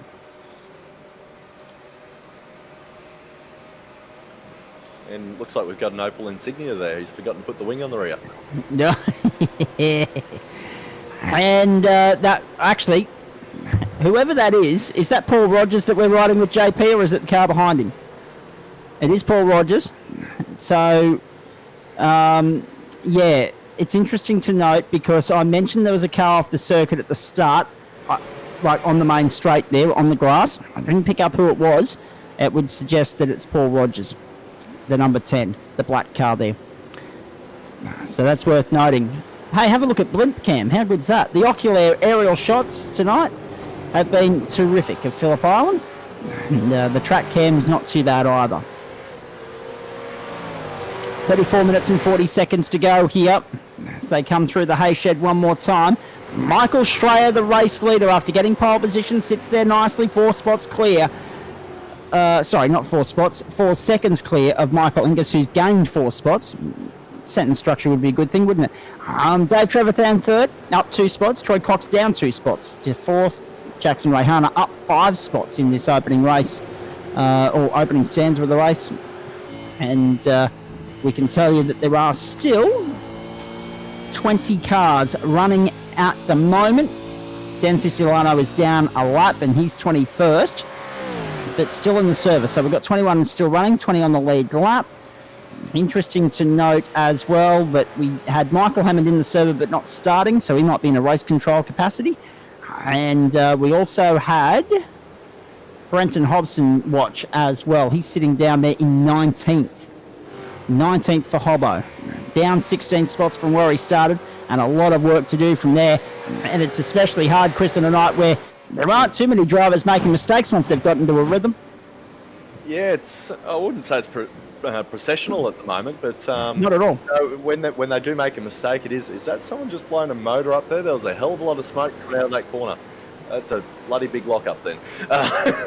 There's a lot of smoke. So, but yeah, exactly that. It's these things are a difficult car to it's still smoking here. I wonder if he's given it a big downshift coming into Honda and pop the odd donk, possibly. Well, quite possibly. We'll see what we can find on replay. Interesting to note as well. That smoke is still blowing. You're right, Chris.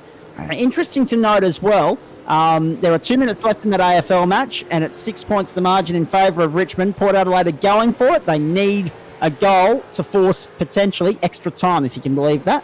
So we'll keep our eyes peeled on that in the next couple of minutes. Down the main straight, we are 12 minutes, 30 seconds into the race. We've got another 32 and a half to go. It's a 45-minute race. It's important to note. Here is Simon Francis on your screen in 8th place at the moment. Behind him, Pete Matson and Paul Rogers making up the top 10. How cool is that livery? The old school Motul 35 GDR. Yeah. Factory different livery. That is seriously cool. That is throwing it back. There's no doubt about that. That's it. That's how you get a Mustang to look good. I think Ferris does sound right for the one that popped the motor earlier. So. Parry and Astarkas just leaving a comment on our Facebook live stream, which I haven't been keeping an eye on tonight, folks, but I appreciate those of you that are joining us for the supercars here on SimShed Broadcasting and the Gentleman Sim Racing Club broadcast page. I want Anton's signature. I think that's a reference to the 99 that you mentioned there earlier, Chris Whitaker. So Parry and Astarkas is chasing a signature if anyone's at Bathurst this weekend. And, well, there aren't too many there, but anyway. Neither here nor there. Here's Jackson Rayhana, 5th place at the moment, running nicely. Troy Cox a little bit wide coming out of turn 11, but going nicely. Rayhana just sitting there complacent at the moment, content with that spot, waiting for his moment, biding his time, as they say. Make their way onto the main straight one more time.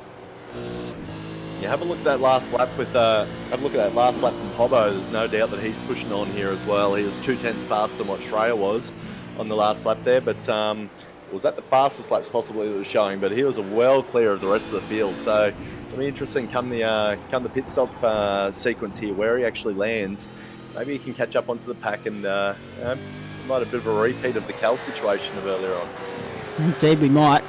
I tell you what, though, Cox is doing a nice job of holding on here. Rayhan is doing all he can to try and outmuscle him, but he's just not getting the run to have a crack on the inside. Yeah, that's it. The Shell Mustang seems to have a little bit of an advantage there, so I know we might have to check the valve lift and see how that one's positioned, or possibly he's got a little bit too little wing angle on board. I'm not too sure. Yes. Down the inside. Oh, contact! Oh, Josh Forer has turned James Boardman around. And Forer's waiting to redress the situation on track. They're both going to lose spots here. Let's have a look at this. James Boardman getting turned around by Josh Forer. Chris, talk us through it. Yeah, well, I think it's just a matter of he's committed pretty early, but probably hasn't quite got the thing pulled up just in time there. And I don't know, the 7 possibly could have given a little bit more room, run the high line, maybe broke it a little bit later and then gone for the outside-inside and then inside-outside coming into Siberia as well. But I think there'll be a penalty following that one if he hasn't thrown the redress. Richmond are through to the grand final. They're third in 4 years. They got the job done. 6-10-46 to 6-4-40 over Port Adelaide. The minor premiers gone in the AFL. Is that an omen for South Sydney tomorrow night to knock out the minor premiers in the NRL? Well, you'll find out in 24 hours from now. But Richmond through to the grand final on a night where we've had one lopsided prelim final and one very tight one. Very close contest between Richmond and Port Adelaide there. Just the 6 behind's the difference. Magnificent. 29 minutes left in this race. We're counting down at this point in time. Do we know when the pit window opens for these fellows? This is a very good point. I'm not sure of the fuel burn, the fuel numbers. I didn't get that information from Nick before we got going tonight, and he probably didn't have time to source it either. Hey, you travelling there, Dennis? But we do normally see a few of these guys, and I'll get to Dennis in a moment. We do normally see a few of these guys, and it's similar to GTs or particularly also the Porsches. They'll jump in at halfway. Yeah, right. We'll see how that goes. Dennis, your thoughts? Where are you at with fuel? Will you have to stop in this race? Can't get to Dennis at the moment. He's obviously got his hands full. Oh, That's no, okay. sorry. Heading back through the field. I apologise. No, that's right. My fuel number is 23 minutes. 23 minutes, okay. To go. Oh my God, I just made 3 positions in one turn. Wow, look at that. So you're definitely going to have to stop for a quick splash and dash. Well, I already did because of my penalty. I thought I would take a bit of extra fuel, just to help me out. And to be honest with you, it has. I've made myself 27th. I came out after the penalty, and now I'm currently, I think it's 13th or something like that. So, and I've got a bit of an advantage with the fuel as well. So I think they'll be pitting in the next couple of laps, 2 laps, I'd say. All right, we'll keep our eyes on that. 27.5 minutes left in this one.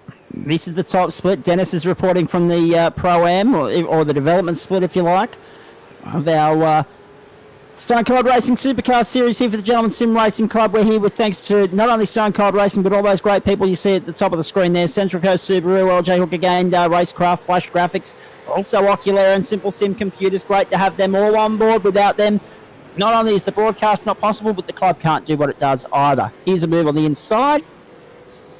And Josh Forer trying to work his way back through the field and salvage some pride after that incident earlier. And does a nice clean job of that one.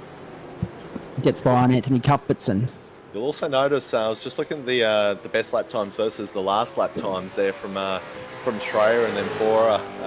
Probably not so much with Ferris here, but the other two pretty well bang on what Dennis was saying earlier on in terms of Deg.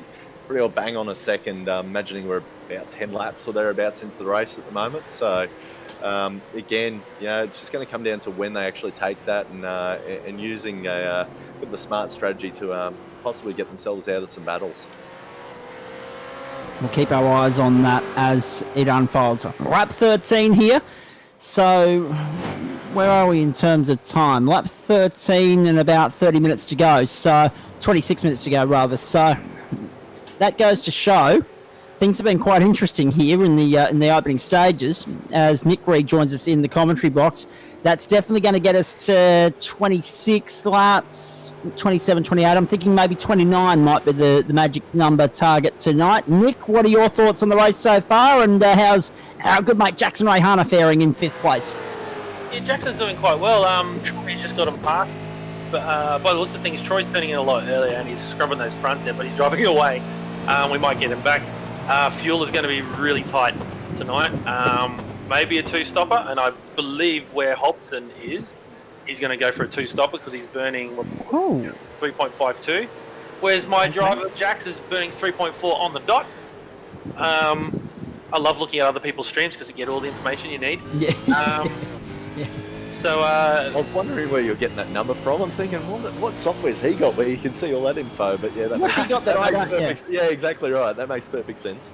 Hobbo 88 and Jax 57. If you guys want to follow them, it's right on their dash, right there. So Hobson's burning 3.58, Jackson's burning 3.4. We're going to be tight. It's going to be another full tank, but then whether or not we can extend it out. So, yeah. I don't think tyres are too much of an issue. It's going to be fuel, this one. This is very true. So possibly 2 stops. That's interesting because we've only been talking about one rather than 2. And we're wondering when that 1 was coming. It's clearly coming soon if it's borderline between 1 and 2. Onto the main straight. Here's Brenton Hobson fighting his way back through the field. Geez, he won't be happy. This will be his drop round, 17th at the moment. The clear championship leader. He'll probably still be leading the championship after this race, but holy moly, he couldn't ask for much worse luck than what he's had. But at the end of the day, and Dennis pointed this out as well, Nick, there's a big difference between standing starts and rolling starts, and the standing start has caught Hobbo out on this occasion. Yeah, I mean, look at his teammate. He's on fire right now, though. Michael Schreier led the stock cars across the line and continued on in this. So, from one teammate to another. Exactly right. Stay with us, folks. Plenty to come. Our post-race show. We'll chat to Jackson Rayhana. We'll chat to Brenton Hobson. We'll chat to Michael Schreier. Get their thoughts on both legs of the double as far as stock cars and supercars are concerned. And we'll also chat to Brenton Hobson about that success in production cars because by G was pretty good there too. In the end, an impressive fuel race from him. Michael Schreier, the clear leader. Nick, we'll catch up with you and check it again shortly. And we'll hopefully have him back because obviously we've lost Paul Nichols for the night. But don't forget Chris Whitaker, Dennis Gaderick as guest commentators tonight. I'll be coming to you for your thoughts on drivers of the night when we get to the end of the broadcast. So hang around for that. Adam Lavis is still on the server. Are you just enjoying the sights and sounds of this race, or are you having a run in the development, mate? Dev Series. In the Dev Series, how are you faring there? 5th. Oh, nice. Very nice. And Gaderick's obviously working his way back through the field. I'm coming. I was waiting for that. Beware of the walking wounded, purely by his own doing. In that case, Dennis Gaderick, similar to Michael Schreier, jumped the start, got pinged for it off the pit lane. I made a dodge landmines all race. Right, here we go. Josh Four on your screen there now. Four is running 11th at the moment. Matthew Cow in behind him. Michael Schreier in the lane. Michael Schreier in the lane. Here he comes. This is the first pit stop. It's bang on half race distance. 22.5 down, 22.5 to go. This should be Michael Schreier topping up to get to the checkered flag.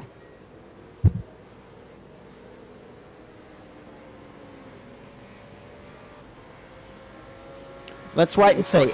So we got an incident possibly in Hayshed there by the looks of things. And they're all in, Chris. Have a look at this. Have a look at how busy pit lanes become. We've got the procession going on. So I'd imagine we're going to see 88 follow through here because I reckon that you will have had Hobbo throw a bit of extra juice in when he had to do that stop-go at the start of the race. Similar to what Dennis had to do as well. So it'd be interesting to see how this will work. Whoa, Rick Stibberer coming into the lane. That's a lock up and off. That's a big one. That's a big one. So, thankfully, no walls there to collect him. Yeah, no walls, but there is a big hill. You can actually get beached on in some cars. So, not sure how the supercar goes on it, but I've been called out a couple of times there. Michael Schreier, the race leader elect, because uncorrected order, this is where he'll come out. He'll be the leader. Rayhana, Rogers, Francis yet to stop. Trevathan's come through. Hobson is now in the lane in 14th and falling back down the order. If he can salvage a top 10 out of this, that'll be a pass mark, given where he was after one lap. He was 40 seconds behind the pack. He'll take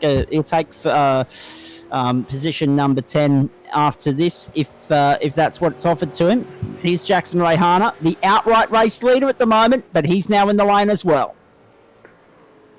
Been a good opening stint from Jackson Rayhana. I must admit, I know it's a B-ball strategy. Geez, he come close to creeping over the line at speed as well. I know it's a B-ball strategy, but I do like the Kiwi touch to his and Michael Hammond's cars this season. The white and black of New Zealand just flying brightly on Rayhana's two cars, the Porsche and the... actually, I think he's running it in the GT3s as well, and also the supercar. It does look good. Yeah, it's a cracking livery. It's come up really well. I think that's a Flash Graphics one as well, isn't it? One of our sponsors. The great people at Flash Graphics, absolutely. Looking after all the members. And let's be perfectly honest too, that there's a lot to be said for those that are in graphic design, not just iRacing, but also the outside and outskirts of iRacing, such as the car liveries that you see on the screen here. Because not all the drivers do their own liveries. They get people like Flash Graphics to put them together for them. So Flash Graphics, big props to them. Because, oh no, Rayhana, too deep off the road at one. Cold tyres in the grass. And rejoining at Southern Loop. And that'll cost him some time. And he'd run a perfect race until then. Fair dinkum. I was just about to say though, Chris, you're one that's very graphically minded. You put your own liveries together, and some haven't been safe for broadcast, unfortunately. But they've been, but there's a fine art to putting the liveries together, and hats off to those of you that do get to spend the time to dedicate to not just driving these cars, but making them look pretty as well, for lack of better expression. But obviously, for those that haven't got the time on their side, that's what Flash Graphics are there for.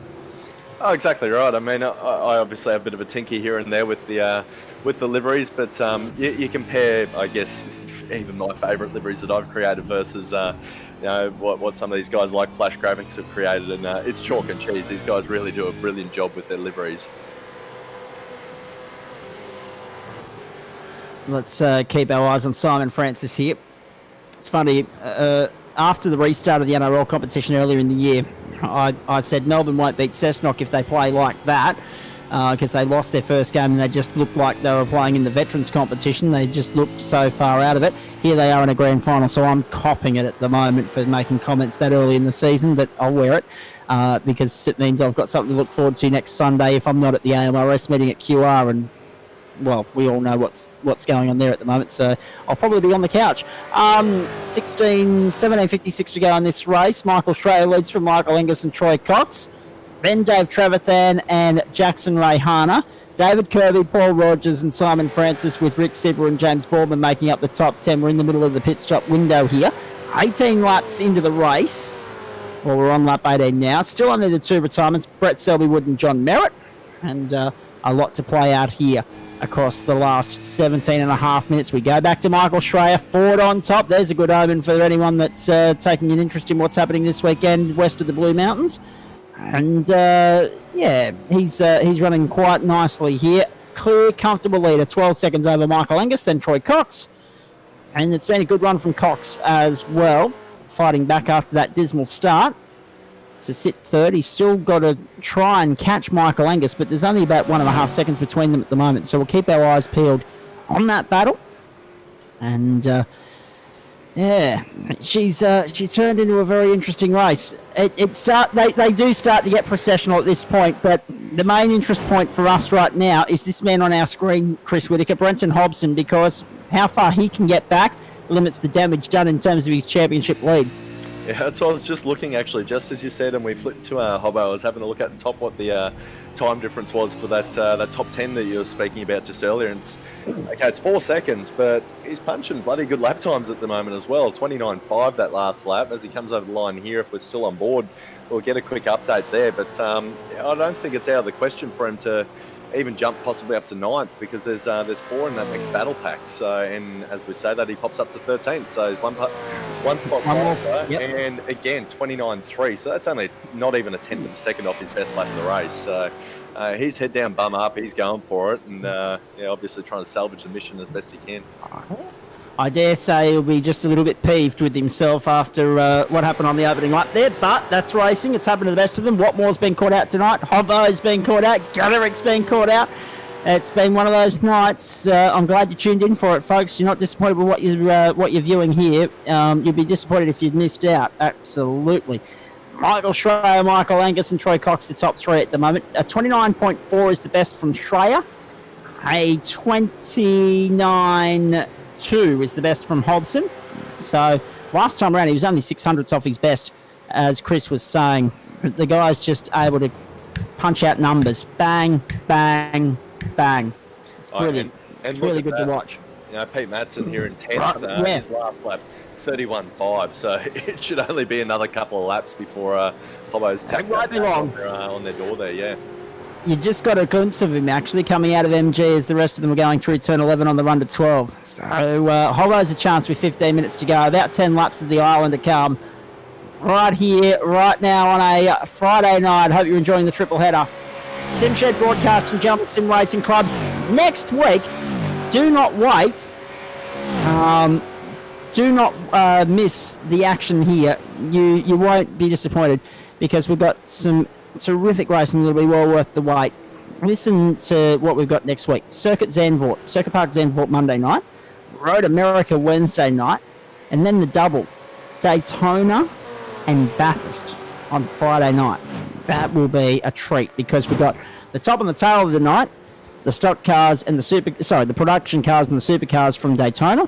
The stock cars go to Mount Panorama, and they start to work their way back to North America after that. So well worth your time next Friday night. Come and join us. So too Wednesday night, Monday night.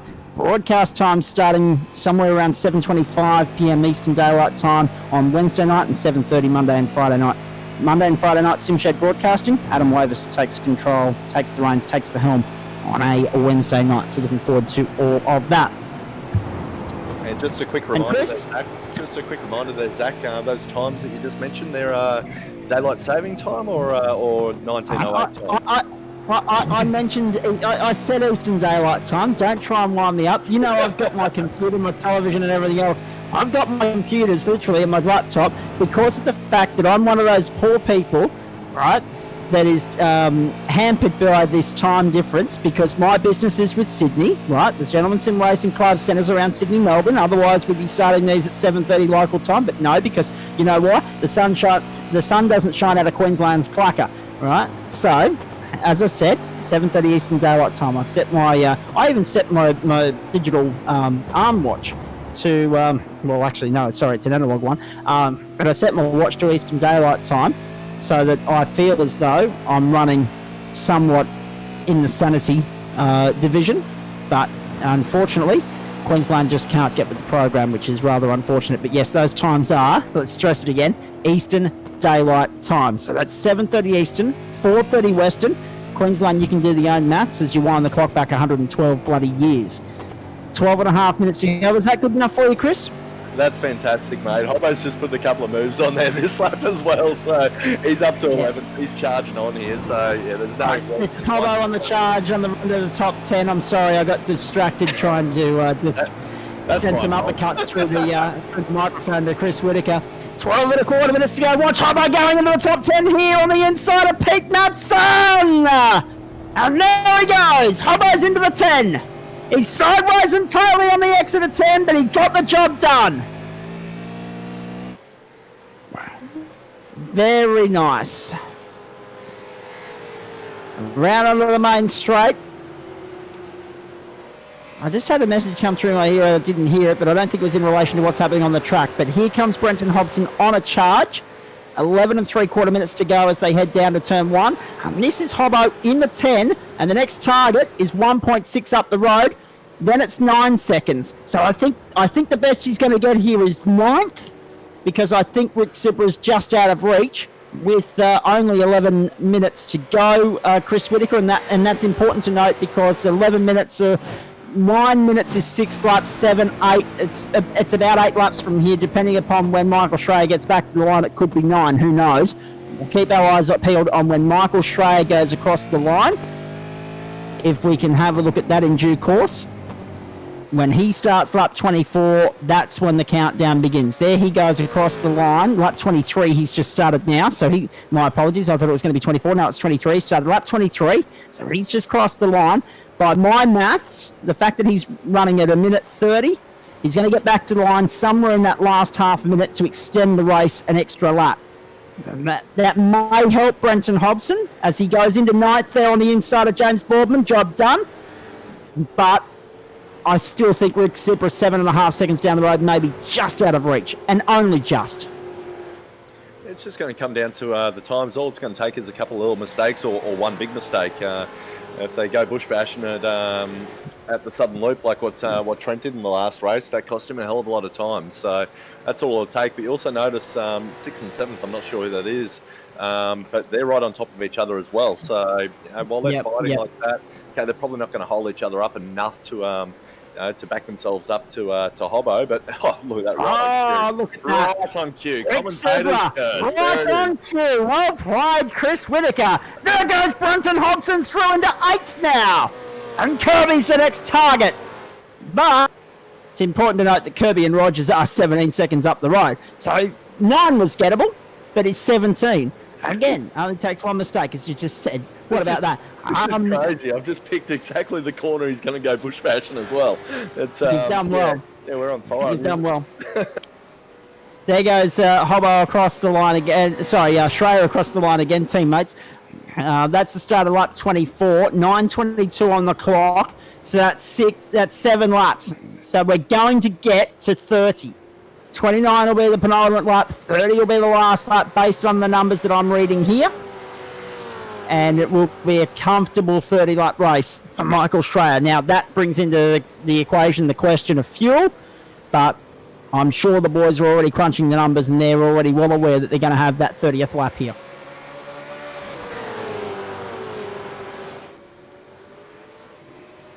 Right, while you're going, is there anything else you want to wind me up about? Oh, Cox down the inside of Angus! What a move to go to second! And Cox all of a sudden is back in this race.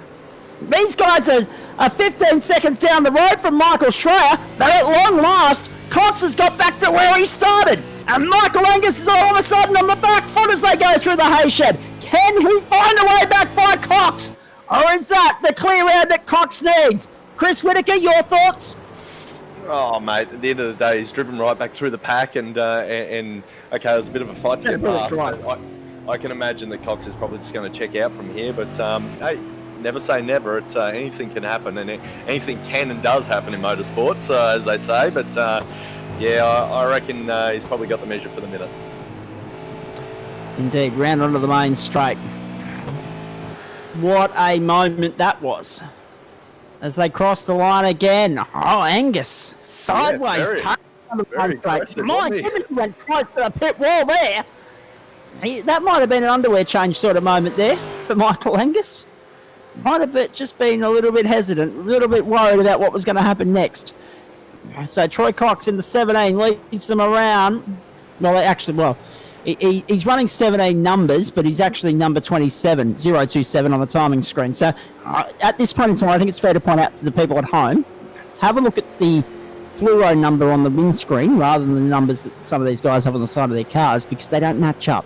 But the number that they're running, the number that shows up on the iRacing server, is the number that runs in the fluoro numbers on their windscreens and windows. Keep an eye out on that.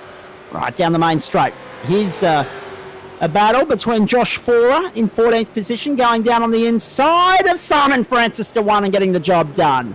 6 minutes 50 seconds to go. 6 minutes 50 to go. Plenty to look forward to.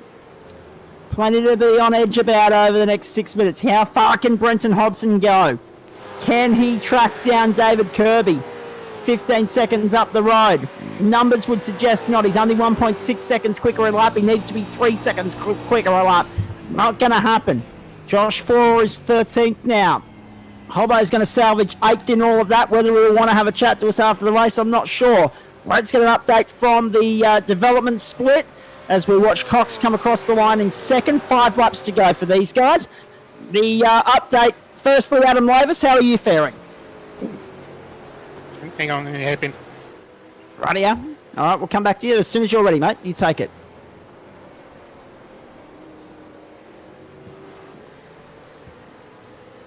Actually, while we'll wait for Adam, Dennis, how are you faring, mate?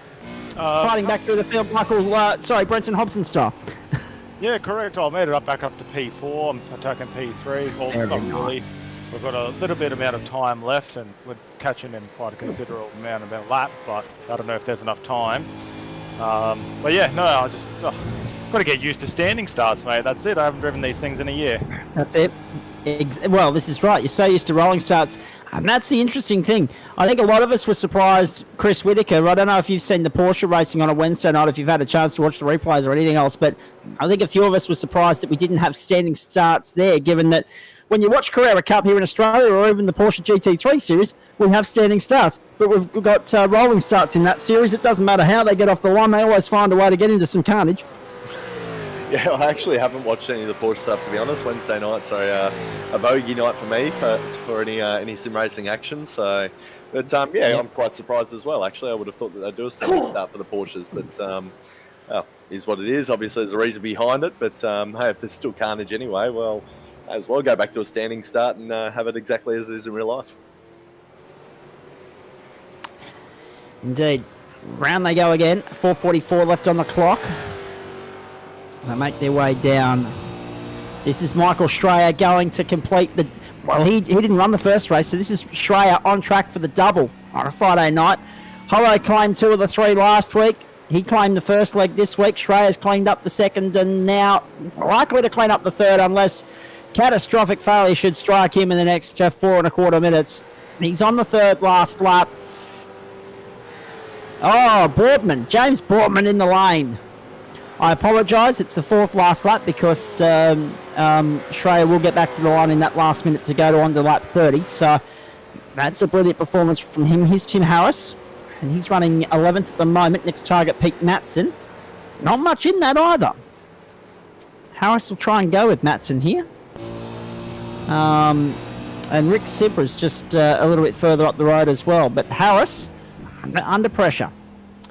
Under pressure to try and find a way into the top 10, but he's got to get to Pete Matson first. There's Brenton Hobson. There's 8th position. Michael Schreier, the leader. That gives you an indication. Have a look at that, Chris Whitaker. The margin. Schreier's at the start-finish line, and Hobbo is at Honda corner. That's an astonishingly big margin between the pair. Obviously, goes to show how evenly matched they were on this circuit tonight. The fact that Hobbo, with that extra stop, lost all that time. Oh, exactly right. The extra stop and then obviously the penalty whilst he's there as well. So, but yeah, looking at their lap times, Schreier's probably been doing a little bit slower lap time than what Hobbo was. But I'd imagine at this point in time, he's got that bigger lead. He's just driving to the number and keeping the thing safe. So, would have been really interesting to see the two go head to head and how much more pace I guess Schreier actually has on board to unleash. But I mean, there's no point over driving the car at this point in time when you're out in front by. From basically Honda through to Hayshed is the gap to second place. So have just noticed the last couple of laps, whoever's running P4 seems to have caught up on P3 as well. So might be something developing for the last lap or two there. Indeed. So here is Dave Trevathan. He's in 4th at the moment. He's only 1.5 seconds away from Michael Angus. And that might just be a bridge too far with only 3 laps to go. Or 2 laps as Michael Schreier comes across the line. And that's the start of lap 29 for you. 28 in the book. 2 to go. This one and 1 more. So can Dave Trevathan pull something out of his hat in the last minute and 3/4 here? We'll find out. But I think Michael Angus is looking good for that last podium spot at this point in time. And Troy Cox is looking very good for second. He's pulled away 4 seconds or 2.5 at least, I should say, from Michael Angus. And Michael Schreier is 16 seconds up the road from Troy Cox. But as you say, Chris Whitaker, when you've got that bigger lead, you've got two things that you can do. One is just keep running qualifying numbers and just really cement your dominance. Or two is look after the car, look after yourself, and look after the tyres and look after the fuel and nurse at home. And he's obviously chosen the latter, whereas his teammate, caught in the midst of road rage, I'd say, given what happened on lap 1.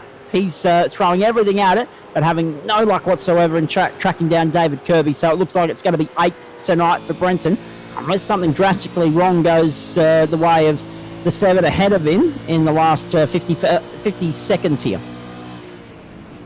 Yeah, the only with Schreier, I mean, I don't think that he's actually, I don't think he's babying it as such, or necessarily taking care of the car. It's his times are still fairly quick. I think he's just sort of backed it off those couple of tenths just to keep it on the safe side of fast. Put it that way. Fair enough too. Let's watch Josh Four here all over the back of Tim Harris. Now this is the battle for 11th.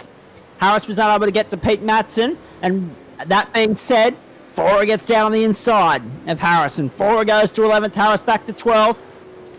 Pete Matson's 3 seconds up the road, so you can forget about that. And Tim Harris has got the job done there nicely. Michael Schreier is on his run home. Let's ride with him around on this final lap. Breakthrough win in the stock cars, a brilliant performance there. And now he's going to claim his first win of the supercar season, which is well deserved and is going to be convincing and as dominant as what Brenton's have been in the previous couple of weeks as well. Hobbo coming into this round, 3 firsts.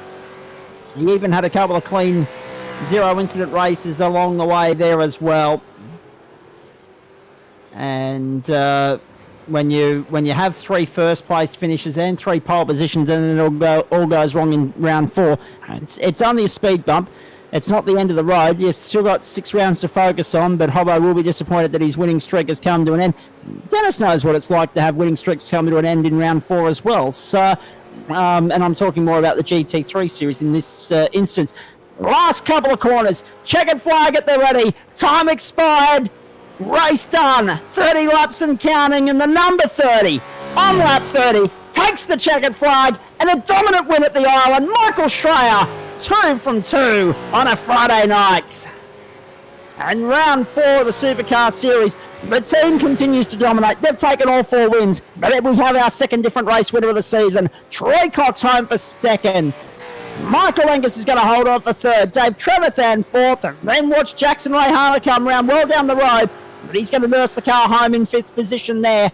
That's a very nice performance. He's under tremendous pressure from Paul Rogers on the way to the line, but Rayhana holds on to 5th and Rogers 6th. David Kirby and Brenton Hobson the next 2 home. We'll wait for Hobbo to cross the line. There he is coming out the last corner now. That was a really good race. Really strong tussle all the way between Troy Cox and Michael Angus, particularly Jackson Rayhana. He had a bit of traffic and obstacles to contend with along the way, and some battles as well. Brenton Hobson 8th. That's the big talking point tonight. The winning streak is over, but he's salvaged the result inside the top 10, salvaged some points. And Chris, the benefit of the drop rounds, they're not just there to cater for drivers that can't make particular races because of bloody time zone differences or whatever the case may be. But they're also there to say, well, look, if you have an off night, and Cal's had one at Mid-Ohio in the stock cars, Brenton's had one here in the supercars, you can eradicate that at the end of the season as well. Yeah, it's the beauty of sim racing, having a little bit of something to throw about there as well. I mean, drop rounds have helped me in the past in previous series that I've been fortunate enough to win. It's all series reward consistency, and obviously you're going to run into trouble at some stage or another. I tell you, respond to that trouble is what's key. But it also helps when if you accidentally get taken out by someone else. It's not the end of the world. Your championship's not over. So as we see, Schreier lights it up again. Let's see if he can do as good a skid as what he did in the old stock car, because that one was pretty impressive. I reckon he's pretty happy with this win as well. I reckon he is. He'd be stoked with 2 from 2 on a Friday night. Brenton went for the triple, wasn't able to get it. But well done to Brenton Hobson anyway on his win in the production cars, and to Michael Schrayer on the win in the stock cars and the supercars here. We'll get the final results on the screen for you in a moment, but let's enjoy this first. From Michael Schrayer, Ford on top at the island. Doesn't get better than that.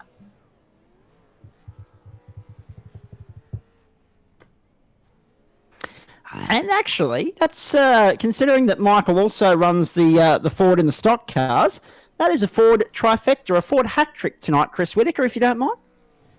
Oh, I don't think there was much competition for the first race, but was there? Not at all. So, yeah, okay, by default, but we'll take it.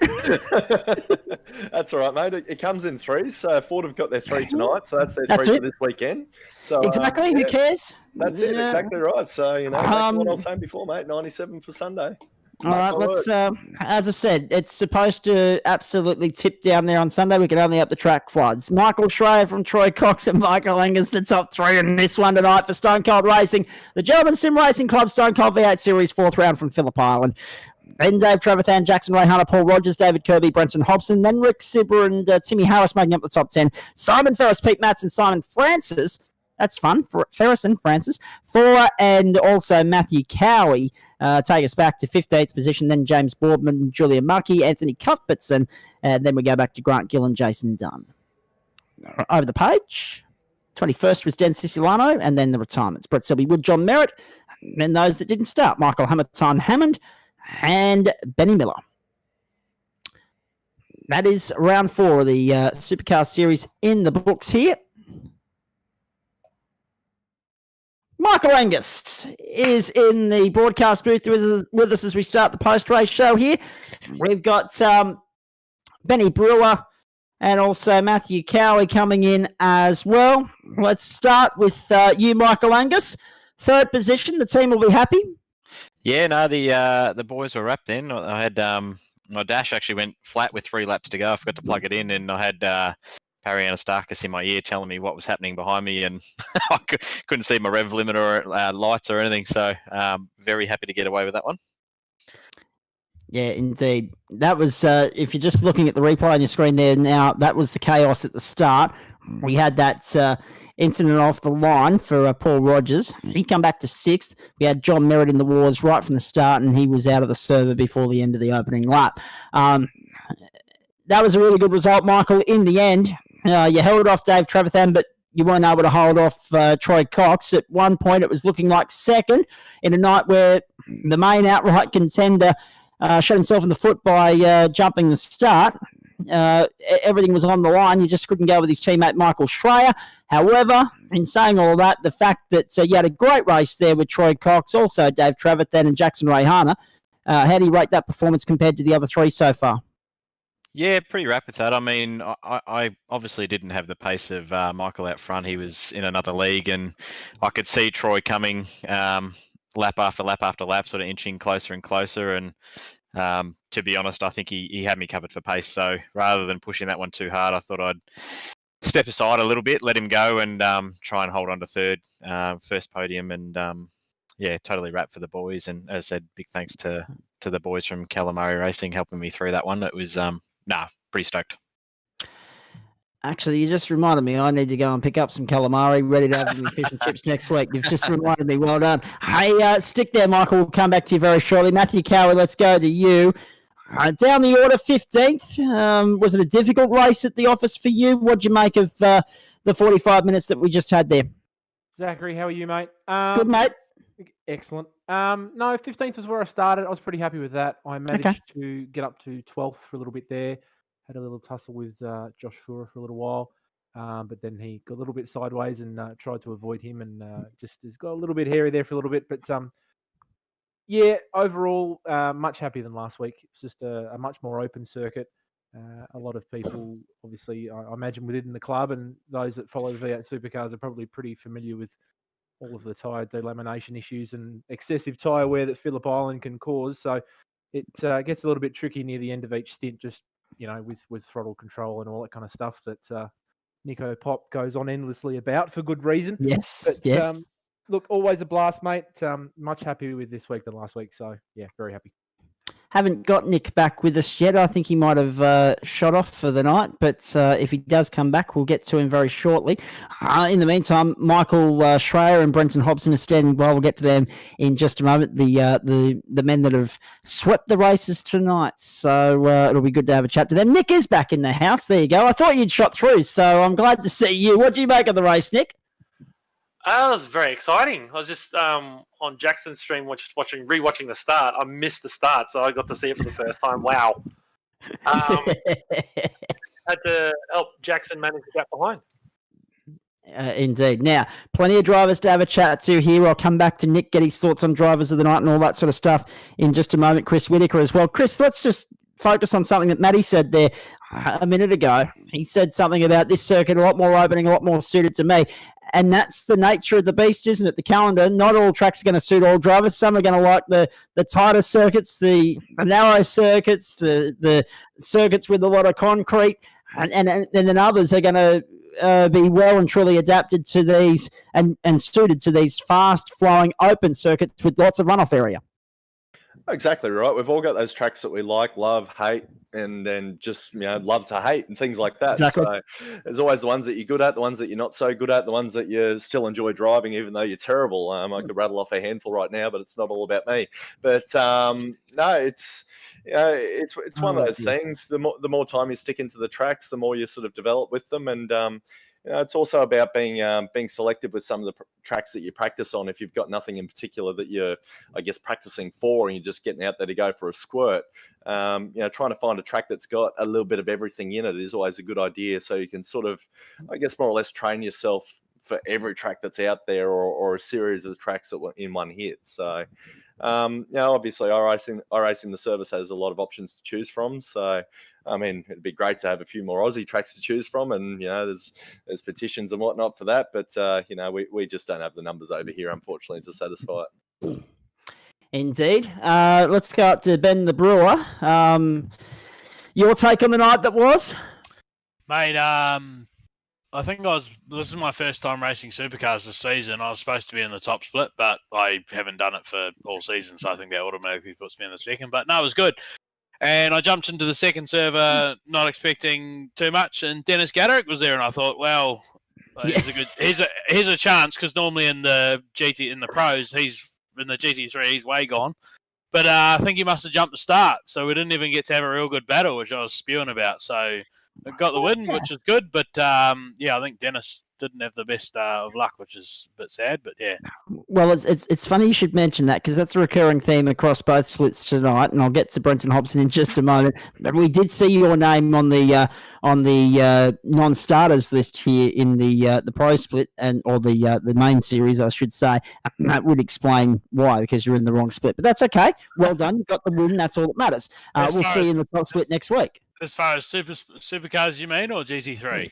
As far as supercars are concerned, I've got you down here listed as a DNF. As a DNF in my I haven't raced at all, because sometimes I work Saturdays, so I just can't. Fair enough too. Too late, you know what I mean? But no, it was a good night of racing. I love this track. That's why I was like, well, perfect timing. Not working tomorrow, I'm gonna have a go. So if I know I'm still in that top split, maybe I'll go back there. Well, absolutely. You've been more than welcome. Hey, 10:52 Eastern Daylight Time. We're going to stick with you until this post-race show is done. Adam Lavis is fast crunching the numbers for us at the moment. We'll get to all the points very, very shortly for you. Production cars, stock cars, supercars. Let's go back to where the night started. Brenton Hobson, welcome to you. Hello. Mate, nice to have you on board. We were a little bit unsure whether you'd pop in after the supercar race, because I'll come to that in a moment and why I say that. But let's focus on production cars. The night couldn't have started any better. You and Michael Hammond, a cracking display of skillful racing yet again. And fuel was the key determining factor there. You had his measure. He came in topped up. Still managed to come second because everyone else ran out of bloody fuel on the last lap. But in all of that, you were able to run to a number and provide with a comfortable victory in the end. But for the first 27 of those 30 minutes, by G, you had to work for it. Yeah, I'll just quickly start off with, I almost didn't race tonight, and I almost wasn't going to come in here either because I'm not feeling very well, but I didn't want to seem like a sook in a bad sport after how the night played out, so I'm here. I'm glad you are, and we hope you get better soon. Alcohol might do the trick. Yeah, well, there probably there might be one or two little I thought sneaky that might be beverages the- over the yeah. weekend, regardless of how I feel. But either way, yeah, tonight was an interesting night. The production car race was good. I knew it would be. Mikey was there. I think he had me for pace. He got me by a few tenths in quali, and I was a little bit worried about it, but I picked up on it pretty quick that we were going to need to save some fuel to get there. Yes. And I felt like he was saving, actually, the whole way. I sat behind him for ages and was just happy to ride behind. And then I thought I'd maybe have a go and see whether or not I could get in front and gap him, because I thought he'd probably have to save still a fair bit more than me to get to the end. And he sort of stuck with me, so I just assumed that he was good to go. So I was sort of running to a number all the back half of that race where I was leading him, and I was actually a bit worried. I thought he might have been smart enough to save the extra just a little bit to have a proper go on the last lap, and I'd have to let out early into all the braking zones as I had been all run, just to make sure I got to the finish line. But I was very surprised when he peeled off with a lap to go, and I thought, I'm just the smartest person. It was just good luck, I think, more than anything. But a cracking race as always. Every time me and Mikey get together in those cars, the production cars, it's always a good race. All right, let's go to the stock cars, because every time you and Carl Watmore share the same real estate, it seems to be a pretty good race in recent weeks as well. Tonight you had Trent Lavis and also your teammate Michael Schreier to contend with. Schreier's come away with the win. We'll get to Michael in just a moment. But your view of the night that was, because obviously Lavis brought himself undone getting out on the dirt, and Trent's disappeared because his microphone's still on mute, so he's either enjoying his spicy cola too much or he's gone off to do something completely different. So we'll hear from Trent again next week, I'm sure. But as far as you were concerned, third to go with the second last week, you're racking up some pretty good points there in the stock cars at the moment too. Yeah, I was pretty happy. I was pretty happy with that race, given that we got a decent result, no incidents, all that good stuff. I have to say it's a huge credit to those other three though, because they just got me towed for pace. I just don't know how. Like Cal, we know is just a freak, but my mate Michael is just on fire, and Trent's just flat out. Like those two guys are so fast as well. I had the widest Camaro you've ever seen out there tonight, and the only way I could keep myself in the game was to try and undercut them on tyres and sacrifice my race to try and just stay in front of them as much as I could. And I mean, I tried to be clever and pit and get away from those guys with the undercut at the end. I felt like, I honestly felt like Cal was out of the race with his strategy. That proved to be a silly thing for me to think. But I thought if I can get in a lap early on these other two guys and then get the one lap undercut with the tyre, I might be able to just maybe gap him enough in that lap to maybe hang on. And Michael was wise to it. He saw me go and he dived in after me, and then I slid through my pit box and gave him the spot before we'd even got out of the lane. So that was that battle more or less done, really. But I mean, credit to him. He would have had me regardless because his pace was just so good. So I'm disappointed because if I had come out in front, I would have had a chance at maybe racing for the win. But I mean, as it turns out, he just drove away in the last few laps. I've been finding that I'm using my tyres way too hard in the stock cars to keep any pace. I try and underdrive them and end up just having nothing left in the last few laps of the run. So as Cal quite well would have seen. Documented really well, actually, yes. I spent quite a lot of time not going very straight in the last few laps. So, I mean, we just suffered for genuine pace, really. That was the thing in the end. But we still got a good result. We still bagged some points. We got some bonus points, and I had fun, and that was another cracking race. You've taken me straight to the next talking point, though, and there are a couple, because obviously we're still going to get the supercar start in just a moment. But first, let's go back to the stock cars, because obviously we thought Cal's chances were done when he came off on the restart there and slipped all the way back to the bottom of the field. But we knew that there was still a pit stop to come, so we knew he might be able to salvage something. He pulled out a tremendous strategy, and obviously experience, tyres, management, all that sort of stuff really came to the fore there. Let's talk, however, about you trying to fend him off on the last lap. Have you taken the stock car to the Ben Snell drifting school recently? Because that was phenomenal stuff. You had opposite lock going everywhere, keeping the thing crossed up, the boot into it, trying everything to keep Cal at bay. It was a tremendous show. It was tremendous entertainment for us. Obviously, it didn't look all that fast because Cal was able to gobble you up, but you were absolutely throwing everything at this to try and keep Cal at bay, weren't you? No, 100%. I mean, I can guarantee that not only did it not look fast, but it certainly wasn't. And there was never any doubt about that. 3 laps to go, I had that moment coming out of MG, burst into wheel spin, drifted the last 2 corners, and Cal grabbed me by, I don't know, a second or something. And I was like, well, I'm toast now. Because once you overheat them like that, that's it. And then the last 2 laps of the race after that, we had worse in those 2 corners. I managed to hold him off the first time. I mean, I was just trying to be a wily veteran, you know, like I was just stopping in the middle of the corners and checking up his run off the corners where I could, and just trying to not let him get a run on me anywhere. But must have been coming to the wide or the last lap or whatever it was, and I had it sideways and I had it on the racing line, and he still drove underneath me. It was a brilliant move. But I mean, he pulled a Hobo 88 strategy right out from underneath me, and with that fuel save, I didn't think for a second he'd make it. And if I'm thinking someone's not going to make it, then they've got no chance. And somehow he did it. So full credit to him. That's a cracking call and brilliant bit of racing. I'm sure he enjoyed that one as well. Just have a listen to Brenton Hobson referring to himself in the third person there too quickly, by the way. But secondly, you're right. It was a brilliant strategy from Cal. Also, you making the car as wide as possible, checking him up wherever you could, help your teammate in the end as well. Even though he had the faster car and the better tyres at that point of the circuit, every car length he put between himself and Cal was just comfort in the end. Once he came out of the pits in front of me, he was never going to be stopped. So his pace was just genuinely brilliant tonight. Phillip Island's a good track for us, and he's always fast there. I knew he would be. I think I said that last week in regards to the supercars too. Yep. But I mean, he was just fast again. Like in the first stint, Cal was probably cruising a bit, but once he got out into second place, he just sort of started to drag him in and run with him. And I was trying to keep up with those guys, and I had nothing. So he was fast. Don't take anything away from Michael. He had the speed to win tonight. No. Correct. Exactly right. On the subject, let's dissect your race for a moment. You've come back to 8th. What happened at the start there? Because we obviously saw that you got pinged for a jump. How much was in it? Was it? Were we talking milliseconds, hundreds of seconds, or tenths of seconds, mate?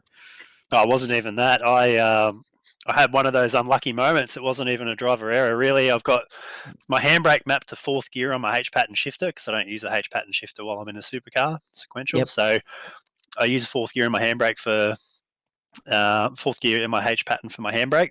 And I was sitting on the grid, lights come up, handbrake on, and I pulled the handbrake off my desk. And it released, and I jumped, and I stopped again. But with iRacing, it doesn't matter. So I jumped like when the red lights first lit, and then stopped, and then the lights went out, and the actual launch was fine.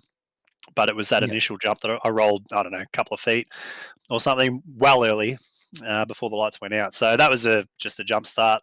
Couldn't really do much about it. Unlucky, obviously, frustrating. I came out of the pits at the end of that first lap, and my timing was saying that with the drive-through and the stop and the hold, 30-second hold penalty in the pits, it was a 57-second loss just down the pit lane on that one run down at the end of the first lap. So I lost a minute, basically. I think I finished 43 seconds off the win. So I think Michael would have been just cruising it in at the end, but frustrating because I clearly had the pace to run with him tonight. I think we would have actually had a great race, me and Michael, tonight. That was my next question, Brenton, because going by, I mean, I'm just opening up my iRacing server here. You mentioned 57 seconds. The deficit was 43 at the end. I mean, you clawed back 14 seconds along the way there. Michael was punching out consistent numbers all the way to the end, but the question remains, had that handbrake moment not occurred, how close exactly were you and Michael going to be after 45 minutes tonight? Because our numbers would suggest fairly tight. Yeah, it's a bit different, though, when you're separated on the track like that. So he had a pretty big lead. I don't know how hard he was actually pushing at the front, but even if we were together on the track, you can guarantee for sure he would have been right on me. And I actually think he may have been quick enough to beat me tonight, one-on-one. So I think at the very least, it would have been probably a good battle all the way to the end. He certainly had pace. He got me in qualifying. I didn't realise we were in qualifying. I was running around on full fuel and didn't set probably a representative lap. I thought it was still in practice. But in saying that, he did well and truly have me covered for pace there too. So I think he probably would have picked me for pole regardless. And then I think we would have had a great race all the way to the end, to be honest. I think it would have been a really good race. So it's disappointing because I think, it would have probably been good to watch. It would have been absolutely tremendous to watch. That being said, it's been tremendous to watch Michael Schreier towered up at the front of the field in 2 races tonight. Brenton Hobson, thank you. I'll come back to you if we get time, but well done. We'll look forward to seeing you back in action hopefully Monday night. Yeah, we'll see how we go. At least, yeah, I don't know about Monday, but we'll see. I'll be back though. Don't worry. We count on it, mate. We look forward to it. Dennis, you were going to jump in there? I was about to say to Brenton, mate, I was just like, because I need to practice my starts as well. We should just set up a bit of a session, just practice some starts, see what works and not, and just work together for it. I'll go ahead and recommend that you make sure your handbrake's attached to your desk before you start. That's always going to help. Yeah, apparently if you hold the brake and the accelerator at the same time, the car doesn't stay still. So that didn't work for me either. So it is what it is. Two different ways for these 2 veterans of the game and these 2 blokes that usually towered up at the front of the field to bring themselves unstuck tonight. They did it in 2 completely different ways, folks. You've just heard them clarify that there for you. Dennis, I'll come back to you in just a moment because I want to get an update on your progress in the second split, and so too Adam Lavis. In the meantime, let me go because we're starting to run over time here. We've chewed up a fair bit of time with Brenton. Let's go to Michael Schreier. Mate, congratulations, because you've been chomping away at a stock car win for quite some time. You've broken through there. Brilliant performance. Got the better of Carl. Beat him in his own game. Obviously, yes, he did have that incident, but at the end of the day, you've just got to stay smooth and consistent to keep it on the black stuff to be in contention. You did that, and you did the same thing in the supercar, mate. You walked away with it. I think it was 11 seconds in the end, but the lead was a lot higher than that. We obviously saw you taper off a little bit, just nurse the car home. Well, not nurse the car home, but just cruise it home, I should say, in the closing stages there. So let's start with the stock car. Well done. That's been a long time coming. How nice was it to get the monkey off the back there? Oh, what can I say? It's been a great night. It has. Racing's been fantastic. Finally got a win, and to cap it off, 2 wins on the night. So I couldn't be happier, mate. Indeed, and you deserve every bit of it too. Your thoughts, because that was a cracking stock car race. I mean, it was full of strategy play. It was full of tyre degradation. I mean, tyres were a huge talking point tonight, and obviously misfortune. Trent Lavis brought himself undone. Carl Watmore come undone. It was a night where everything just fell into place nicely for you. Yeah, it sure did. What can I say? I love Phillip Island. I wish every round was here. I seem to have pretty good pace every time we come here. Yeah, just great racing again. Pit stops were good, just trying to mimic Brenton. Whatever he done, I wanted to try and do because I know he's always up the front. Except for the start in the supercar. Yeah, except the start in the supercar. I just need to learn how to get these things off the line because it's terrible 2 weeks in a row and I'm dropping down to 5th position. So going to have to work on that. But yeah, just fantastic night. And it must be nice to get one up on Brenton in the supercars as well, mate. I'm just getting a message here from Nick, which I'll get back to in a moment. Thanks to Nick. He's got an early start tomorrow, so he's bolted. He's shot through. Everyone else doesn't get the early mark, though, unfortunately, so stick around, guys. Still plenty to come here. Michael, you walked away with it in the end. I mean, everyone, we're just getting a replay of the pit stops here. Everyone came in around the same time. You were still the 4-man. You walked away with it. And you've clawed back a little bit of the deficit in the championship. The drop rounds will come into equation a little bit later on. That'll help Brenton because this will be one of his drops, no doubt, based on what we've seen thus far. That's likely to be his lowest finishing result of the season. But to get that confidence booster, that checkered flag, that P1 under your belt, that's obviously a nice little confidence booster for the final 6 rounds of the championship. Oh, definitely. Like, I thought it was going to be a great battle with Brenton tonight. It's just unfortunate what happened to him on the start. I need to work on my starts, but once we got going, it was just a great race. Just put my head down, tried to do as consistent low minute, 1 minute 30 laps every lap, and managed to do that. And I knew we were going to have a pretty good result at the end. So I seen the gap at around 14 seconds, and I just started coasting it the last 10 minutes or so. And yeah, just to bring it home safely. And you've delivered Ford a win in the stock cars, their second of the season. Of course, Trent Lavis also running Ford. So it's not the first time we've seen Ford on top.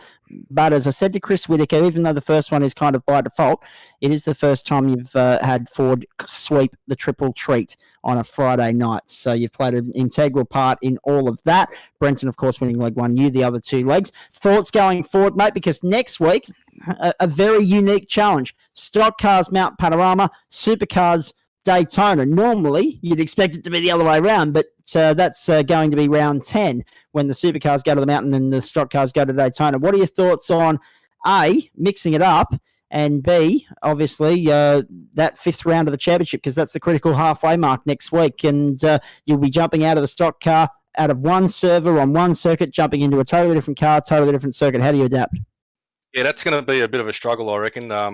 Having the car at the same track sort of gives it a bit of an advantage, I reckon. Doing the back-to-back races, but having the track different, I reckon it's going to be a little bit of a learning curve. Might not see us up the front and as dominant, I reckon. Yeah. How do you feel about it, Brenton? It doesn't bother me so much, but I think that exactly as he says, it's more difficult. I think it will definitely be more difficult than what it is currently. But I mean, I've raced both those tracks plenty of times, so and so has Michael. I think we'll both be fine, to be honest. Looking forward to it immensely. Hang there, boys, because I might come back to you if I get time here. I just want to throw the conversation around at this point. Dennis Gadderick, give us an update. How did Server 2 go? Because obviously Benny Miller got himself a win there. We heard that. But how did you fare in the end, coming back from your stop-go at the start? Yeah, mate, I genuinely haven't raced these cars in, I want to say it's close to a year, or at least I haven't raced them on the new setup with the Fanatec. It's a little bit uncomfortable, but it's actually, I'm finding my feet. No, it's, had a shocking start, got that penalty, went down to 27th, fought my way back, missed out on the podium by 0.05 of a second. We've kind of finished side by side down the back straight. Finished 28 seconds off the lead. So yeah, as Hobbo said there, there's 57 seconds missing. So it would have been a pretty solid race if I was just didn't get the penalty, which would have been all right. From what I saw, at least, I was half a second off Schreier's fastest lap time in the race. So there's still a bit of time to be found, but I'll be there next weekend and we'll see how we go. Indeed, we will. Stay with me, mate, because I'll come back to you in just a few moments. Adam Lavis, your thoughts on the second split? Well, that's my first time I've ever raced the V8 at all. The time I tried that competition they had for Phillip Island a couple of months ago, and I was hopeless. Fair enough. Yep. But I went from 20th to 7th, 22nd to 7th, so I got most improved for the race, so I got some bonus points. Wasn't too bad. I had a ding-dong battle with Chris Stark at the end there. Unfortunately, I blew my tyres up and ran a little wide, and he got me at the end, but other than that, it was plenty of fun. A few drivers have jumped out of the server, out of the commentary booth here, so I apologise if I didn't get to them. Again, it's a bit hard when we're trying to get through so many drivers and talk 3 races in one because of the tight turnarounds between the pair in the early parts of the evening. Adam, championship points ready to go? Should be if you start Prod Cars. I'm just finishing up the dev split on V8, so by the time you get here, I should be done. All right, I'll start with Prod Cars in a moment. Before that, I'm going to go to Jackson Rayhana. What happened in the tail end of the stock car race there, mate? Because you were on track for top 5, and then did you get a penalty or something? Good evening, Zach. All right. It's almost good morning, actually. Yeah, true. Man, I was just trying to hold off Trent, and sprayed it wide at turn 1. Missed a fair chunk of the course. I wasn't aware that you get penalties for bush bashing. For bush bashing, basically. I mean, I didn't gain any time. If anything, I lost time. But yeah, it turns out you do. So crossed the line in 5th, but demoted to 8th, unfortunately. Yeah, unfortunately, indeed. But what were your thoughts of that race? And then we'll turn our attention to the supercars, because the stock car race, I think, was one of the best we've had this season. Yeah, look, well, for me, the key word tonight was progress. I mean, if anything, I don't know, leaders probably wouldn't have noticed because they were out in front. But compared to last time we were here in the stock car at Phillip Island, was a lot closer, and they was taking a lot longer for them to sort of gap me. So that was cool. If for a few times there. I was matching lap times with him, and I think just when the tyre started to fall off again, that's where the class of those top 4 guys just come in, and they just streak away a little bit. But even in quali, like I sprayed my first lap, so I had to do my fast lap on the second lap, which wasn't ideal. But yeah, still managed to qualify 5th, and crossed the line 5th, and it was a good night in the way that at least I know I'm getting better, and getting quicker every week in the stock car. And it's as I say every week, it's like my little pet project. It's like as you know, I'm open wheelers, open wheelers are more my thing, and anything with a lot of downforce, that's more my thing. So driving tin tops has always been a challenge for me, but it's nice to know that the work is paying off and I'm getting better. Well, this is right. You've had a very good week, actually. Started with that Intro to Wings triumph on Monday, of course.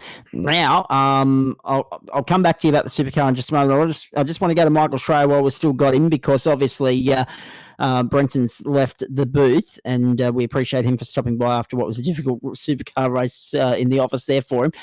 Michael, Jackson was just talking about that stock car race and that being a nice little challenge. Obviously, you won the thing, but the safety car falling where it did quickly turned the race from 2 stops to 3 stops. But given the tyre degradation, I think that did everyone a favour. Yeah, it sure did. Like, as you know, once these cars get a few laps on them, they're pretty hard to drive and become very slippery. So the more new tyres you throw at it, the better. So, that was pretty good where the safety car fell tonight. Yeah, Jackson, just going back to summarising your supercar race, Michael, the winner, and you coming home in 5th. Is that a pass, Mark? Are you happy with that, or are you disappointed? Yeah, look, it's a pass. The Bear and Bull Commodore was pretty quick tonight. Obviously, still a lot more to learn, and look, I have made a few mistakes. Definitely wasn't without a few mistakes. Like coming out of the pits during my pit stop, I again sprayed it at turn 1. Just went too hot, so on the cold tyre. So look, just little nuances and little niggles that I need to erase from my my game, for lack of a better word. But it's every week's a learning progress, and especially in the tin top, something like a V8 or a stock car, every week. If I can finish anywhere in the top 5 in this series, it's a competitive series, I'm happy. All right. I'll come back to you about some closing thoughts and some thoughts on next week in just a moment. Let's start to wrap this baby up, ladies and gentlemen. And I'm going to start with the thing that we normally do last and work my way back. Chris Whitaker and Dennis Gaderick, you've sat in here and listened to the call, and Chris has been an integral part of it for both the last 2 races and Dennis for the stock car race as well. Where are your votes for driver of the night line, boys? Start with you, Chris. I think I'm going to go with Mr. Schreier on both the 2 races that I watched. A dominant performance. He didn't make any mistakes in those 2 races, and despite the fact that he was driving a Ford, I've just got to look past that point and give it to him. I think. Wow. Well deserved and long time coming victory in the stock cars too, mate. So yeah, very well done on that. Cheers. Yeah, actually, Dennis, I think you're probably going to sway down the same way, but I got this from Nick before he signed off, and that was he's got a super early start, so he's driver of the day, Team Synergy, Hobson and Schreier. No real surprise there. Although, of course, tailed you up in the production car race at the top of the night. He said he wanted to specifically highlight Michael because he got 2 wins and a big V8. So well done, mate. You've got the driver of the night vote, I think, from Chris, Nick, and me. Dennis? Driver of the night, obviously it's got to be Michael Schreier, mate. He's just done an absolute crazy job tonight. Obviously, I mean, I think Ford winning all 3 races this weekend is going to set a precedent for Sunday at least. Yeah, that's what I'm thinking, Dennis.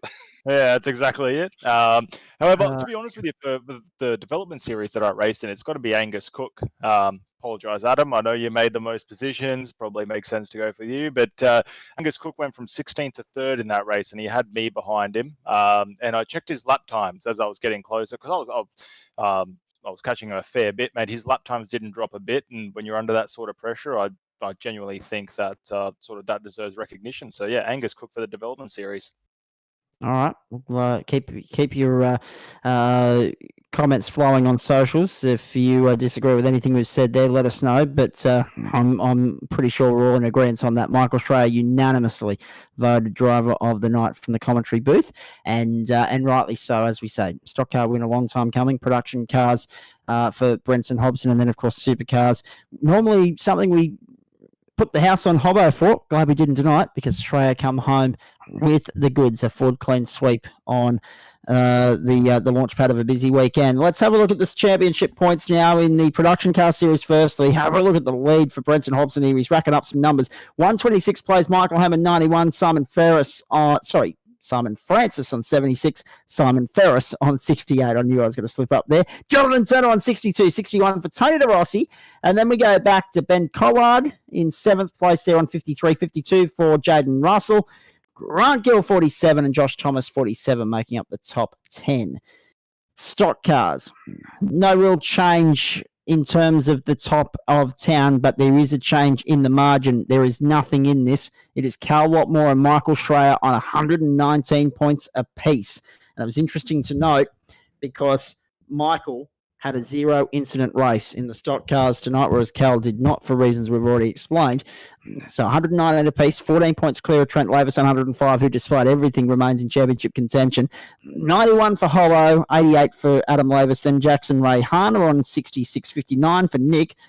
You lost out to Nick tonight, but you're still in front of him in the points there, Jackson. Good work. Kester on 54. We didn't see him on the grid tonight.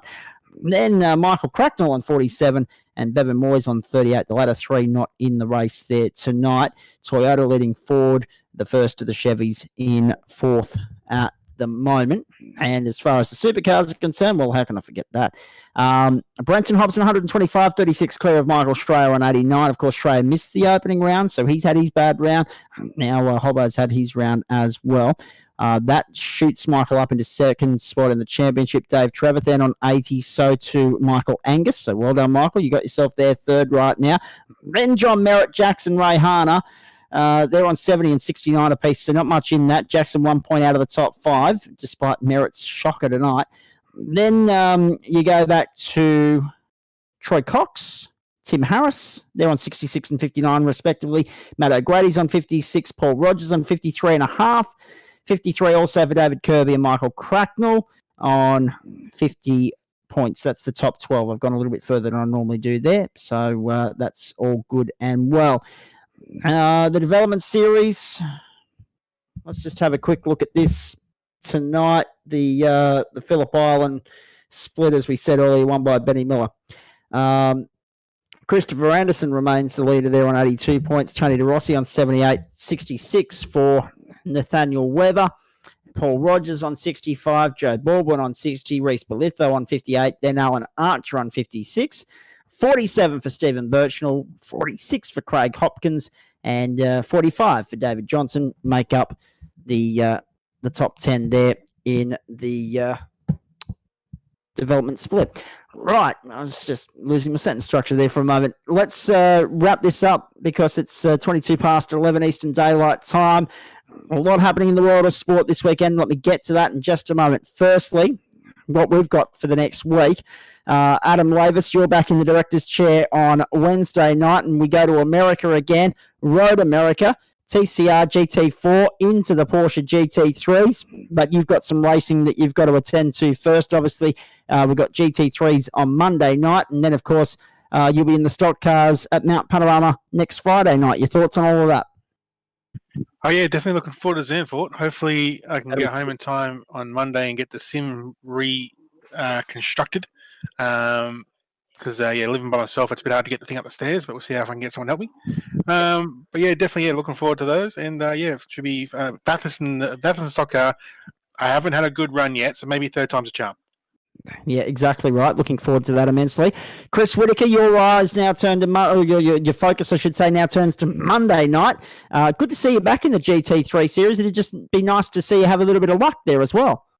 Yeah, we'll just have to chug away, mate. I'm actually doing some practice laps as we speak right now. Coming into turn 1, second gear on the exit there. Yeah, stuffed it, dropped the wheel in the grass. Yeah, so just cutting my first laps at the moment. So I've only done 12 laps here, but we'll have a bit of a lob at it, and yeah, hopefully we get a bit better with the strategy. It's it's a bloody hard track to pass on around here as well. So it's going to be a matter of just trying to get the clean air and probably just running long. Traffic's going to be the big talking point, I think you'll find. But hey, that'll be your job to do on Monday night, mate, not mine. So yeah, exactly. And looking forward to it immensely as well. It'll be nice to get back into the chair to do some motorsport on Monday night. I'm off to do some rugby league tomorrow. So, Dennis Gaderick, I mean, you met your match this week at the Interlagos circuit. Can you bounce back? Zandvoort, this is the great equaliser because like Interlagos, it's a circuit that we've not had a competitive run on yet this season. And as you're hearing there with Chris Whittaker, practice is going to be critical here. I think the more laps you get under your belt going into Monday night, the better off you might be come about 10 past 9 when we wrap things up. Yeah, 110%. I think the last time I raced at Zandvoort was about 2015 in the supercars sort of series. There was a top split back then. So, no, it's actually really nice. Honestly, the Audi and Zandvoort is such a nice combination, and I am quietly confident. But like I said, I need to find a second somewhere, and sort of I don't know where that second is. So I'll chip away. I'll look at the videos that are up on the net, and sort of I'll keep on going. But to be fair with you, even though Zandvoort's pretty important for the GT series, I'm kind of looking forward to Daytona and the supercars, mate. I'm not going to lie. Yeah, that will be big next Friday night. That will be good fun. And, of course, the production car race also at Daytona, just the stock cars at Bathurst next week. Jackson Rayhana, intro to wings on the short circuit at Zandvoort and then the GTs on the big circuit. But I think you've more got your eyes on Road America after a very good run in the Porsches earlier in the week. Yes, absolutely. A bit of a shame to hear on the short course in the intro to wings. I've never driven the short course before of Zandvoort, but yeah, we'll see how we go. As I said, I'm a wings and slicks kind of guy, so that's my kind of series, that one. But yeah, and the full course and the GTs, yeah, just pretty much the same as Chris, really, just chugging away at it and seeing, what we can come up with every week. Definitely Porsches after the performance this week. Changed a bit of, the way I do practice and done something different this week. So, and it turned out it worked. So, yeah, and it worked for me as well last night and in the Formula 3. So, yeah, just trying to find little things here and there that I can do differently to improve on, and made a little adjustment and it's worked. So, yeah, so as I said, same as Chris, plugging away, see what we can do, and trying to have some fun at the same time. Well, that's exactly right. Looking forward to seeing how you fare, mates. And, of course, just to reiterate, that's coming from the club calendar that you're on the club circuit as well. And I think the other important point being a narrower circuit, as Chris said, traffic management Monday night's going to be key. Michael Angus, what's next for you, mate, next Friday night? I've got the GT3s Monday night with the boys. Okay. Trying to keep up with the likes of Dennis isn't easy, but no, not at all. It just like the boys said, chipping away, and each track we've sort of gone to this season so far has been a new track. This week being no different. So the teammates and I will do a few laps, hopefully over the next couple of days, in between a few beers, watching Bathurst, and by Monday night, hopefully be ready to go. And Michael Schreier on cloud 9 at the moment. You've got a week to consider what comes next as far as stock cars and supercars are concerned. Are you on track between now and then, or is it 7 days before we see you again? Nah, definitely 7 days. My son is always on the PC during the week playing Call of Duty, so let him do that, and yeah, I'll just keep it to one night for now. All right, mate. Well, we'll look forward to seeing you then. And again, well done tonight. Just recapping, Brenton Hobson getting the job done in the production cars. Michael Hammond was second despite pitting on the second last lap. And he was second because there were 3 people ahead of him run out of fuel on the last lap, and he just went cruising on by. In the stock cars, a brilliant performance from Michael Schreier to get the job done over Cal Watmore and also Brenton Hobson. And in the supercars top split, it was, of course, for Stone Cold Racing, it was Michael Schreier, Troy Cox, and Michael Angus rounding out the podium there. So a nice job to have 2 of the top 3 in there tonight. Jackson Rayhana was 5th. Brenton Hobson, after jumping the start, drive-through penalty, sit and hold for 30 seconds, and then came back to salvage 8th spot in the end. He lost 57 seconds in the stop. It was 43 seconds behind at the end. Solid drive back through the field, no doubt about that. Let's look ahead as far as the Gentleman Sim Racing Club is concerned, and then I'll give a couple of personal plugs for what is going to be a big weekend. In fact, no, before I do that, recapping Friday night football, the Melbourne Storm into the grand final. They got the job done over the Canberra Raiders and did so quite comfortably in the end, 30 points to 10. In the AFL, it was Richmond 6-10-46 defeating Port Adelaide 6-4-40. Just the 1 goal, the difference there, just the 6 points. Richmond through to their 3rd grand final in 4 years. Melbourne through to their 4th in 5, I think it is. It's just an incredible rack of statistics that the Storm have got going at the moment, and looking forward to seeing how they fare on Sunday night next week, the 25th of October. The little happy as a Storm fan tonight, I have to say.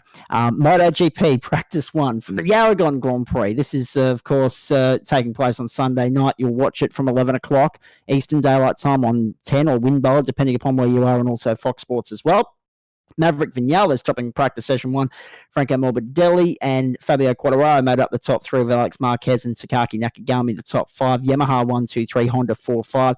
The first of the Suzukis in 1 year was 6th. And just looking down the order, Jack Miller was only 12th in that session, reminding you that Valentino Rossi has had a positive COVID test and will miss this round of the championship. And a big weekend. Join me tomorrow morning, West Bromwich Radio, 9 till midday, the local sport wrap, the sports switch from 9 till 10. Then from 10 till 12, the Saturday morning sports clubhouse. That's Queensland time, I apologise. So it's actually 11 till 1 proper time. So get around that. And then, of course, we should point out as well, Volunteers Cup Rugby League semi-finals going to be replayed on West Bromwich Sport tomorrow morning between 11 a.m. New South Wales time and 3 p.m. Before West Bromwich Radio carries coverage of the grand final from 2 till 5 Queensland time, 3 till 6 Eastern Daylight time from the North Ipswich Reserve. That's, of course, the Goodna Eagles up against the North Ipswich Tigers. They're 1-1 so far this season. It's going to be an absolute cracker. I can't wait to be there for that. And, that's pretty much it as far as the personal plugs are concerned. Let's look ahead on SimShed Broadcasting and also the Gentleman Sim Racing Club. Monday night, Circuit Park Zandvoort, 7:30 Eastern Daylight Time. Intro to Wings into the GT3 Series. Wednesday night, 7:25 on Adam Lavis's Maverick Twitch account, and also the Gentleman Sim Racing Club Incorporated broadcast page. We're live for you with TCR GT4, the Hump Day Pilot Series, into the Porsche Elite GT3 Cup for Racecraft. That is coming to you from Road America, and looking forward to that. Next Friday night, the doubleheader is split into 2 because we've got the production cars from Daytona, the supercars from Daytona, the International Speedway there on the road course, and of course in the middle of the NASCAR Cup Series, or the Stock Cars Series, I should say, fair income, the Stock Cars for the Gentleman Sim Racing Club from Mount Panorama, Bathurst. So we're looking forward to that. That's next Friday night, 7:30 Eastern Daylight Time. So Monday, Fridays, right here, SimShed Broadcasting. Wednesdays on Adam Lavis's Twitch, Maverick, and also the Gentleman Sim Racing Club Incorporated broadcast page. So that's it. We've got another week where we're hopping across the continents. Next week, we've got 7 races, 4 different circuits, 3 continents. Going to be a lot of fun. Looking forward to it immensely. Enjoy your weekend, everybody. Chris Whitaker, thank you for your comments tonight, and Dennis Gaderick as well. No worries, mate. Anytime. Absolutely, brother. I think I'll be here Friday night next week anyway, mate, so we'll see you then. Yeah, absolutely. It'll be good to have you, Carmody. I hope you've enjoyed it at home. Thanks also to Paul Nichols and Nico Pop. Have a great weekend, everybody. I hope you've enjoyed what we brought you. It was the Team Synergy mob cleaning up on a Friday night. Michael Schreier getting the job done in the stock cars and the supercars. Brenton Hobson, too good in production cars. We've had fun. We hope you have as well. From the Gateway to hypothermia, as Barry Sheen once labelled it, and it was a tag that stuck. Off to Bathurst next week for the stock cars, the supercars and production cars. Head to North America for the Daytona International Speedway round, and we're looking forward to that immensely. But first, we must go to Zandvoort. We do that Monday night. Hope you've enjoyed all the action. On behalf of all the broadcast team, SimShed Broadcasting, and everyone behind the scenes. We thank once again Central Coast Subaru, LJ Hooker Gaindar, Racecraft, Flash Graphics, Oculair, Simple Sim Computers, and Stone Cold Racing for their support of the Gentleman Sim Racing Club. And until we see you on Monday night, I'm Zach Cabe, and have a great weekend, everybody. Good night.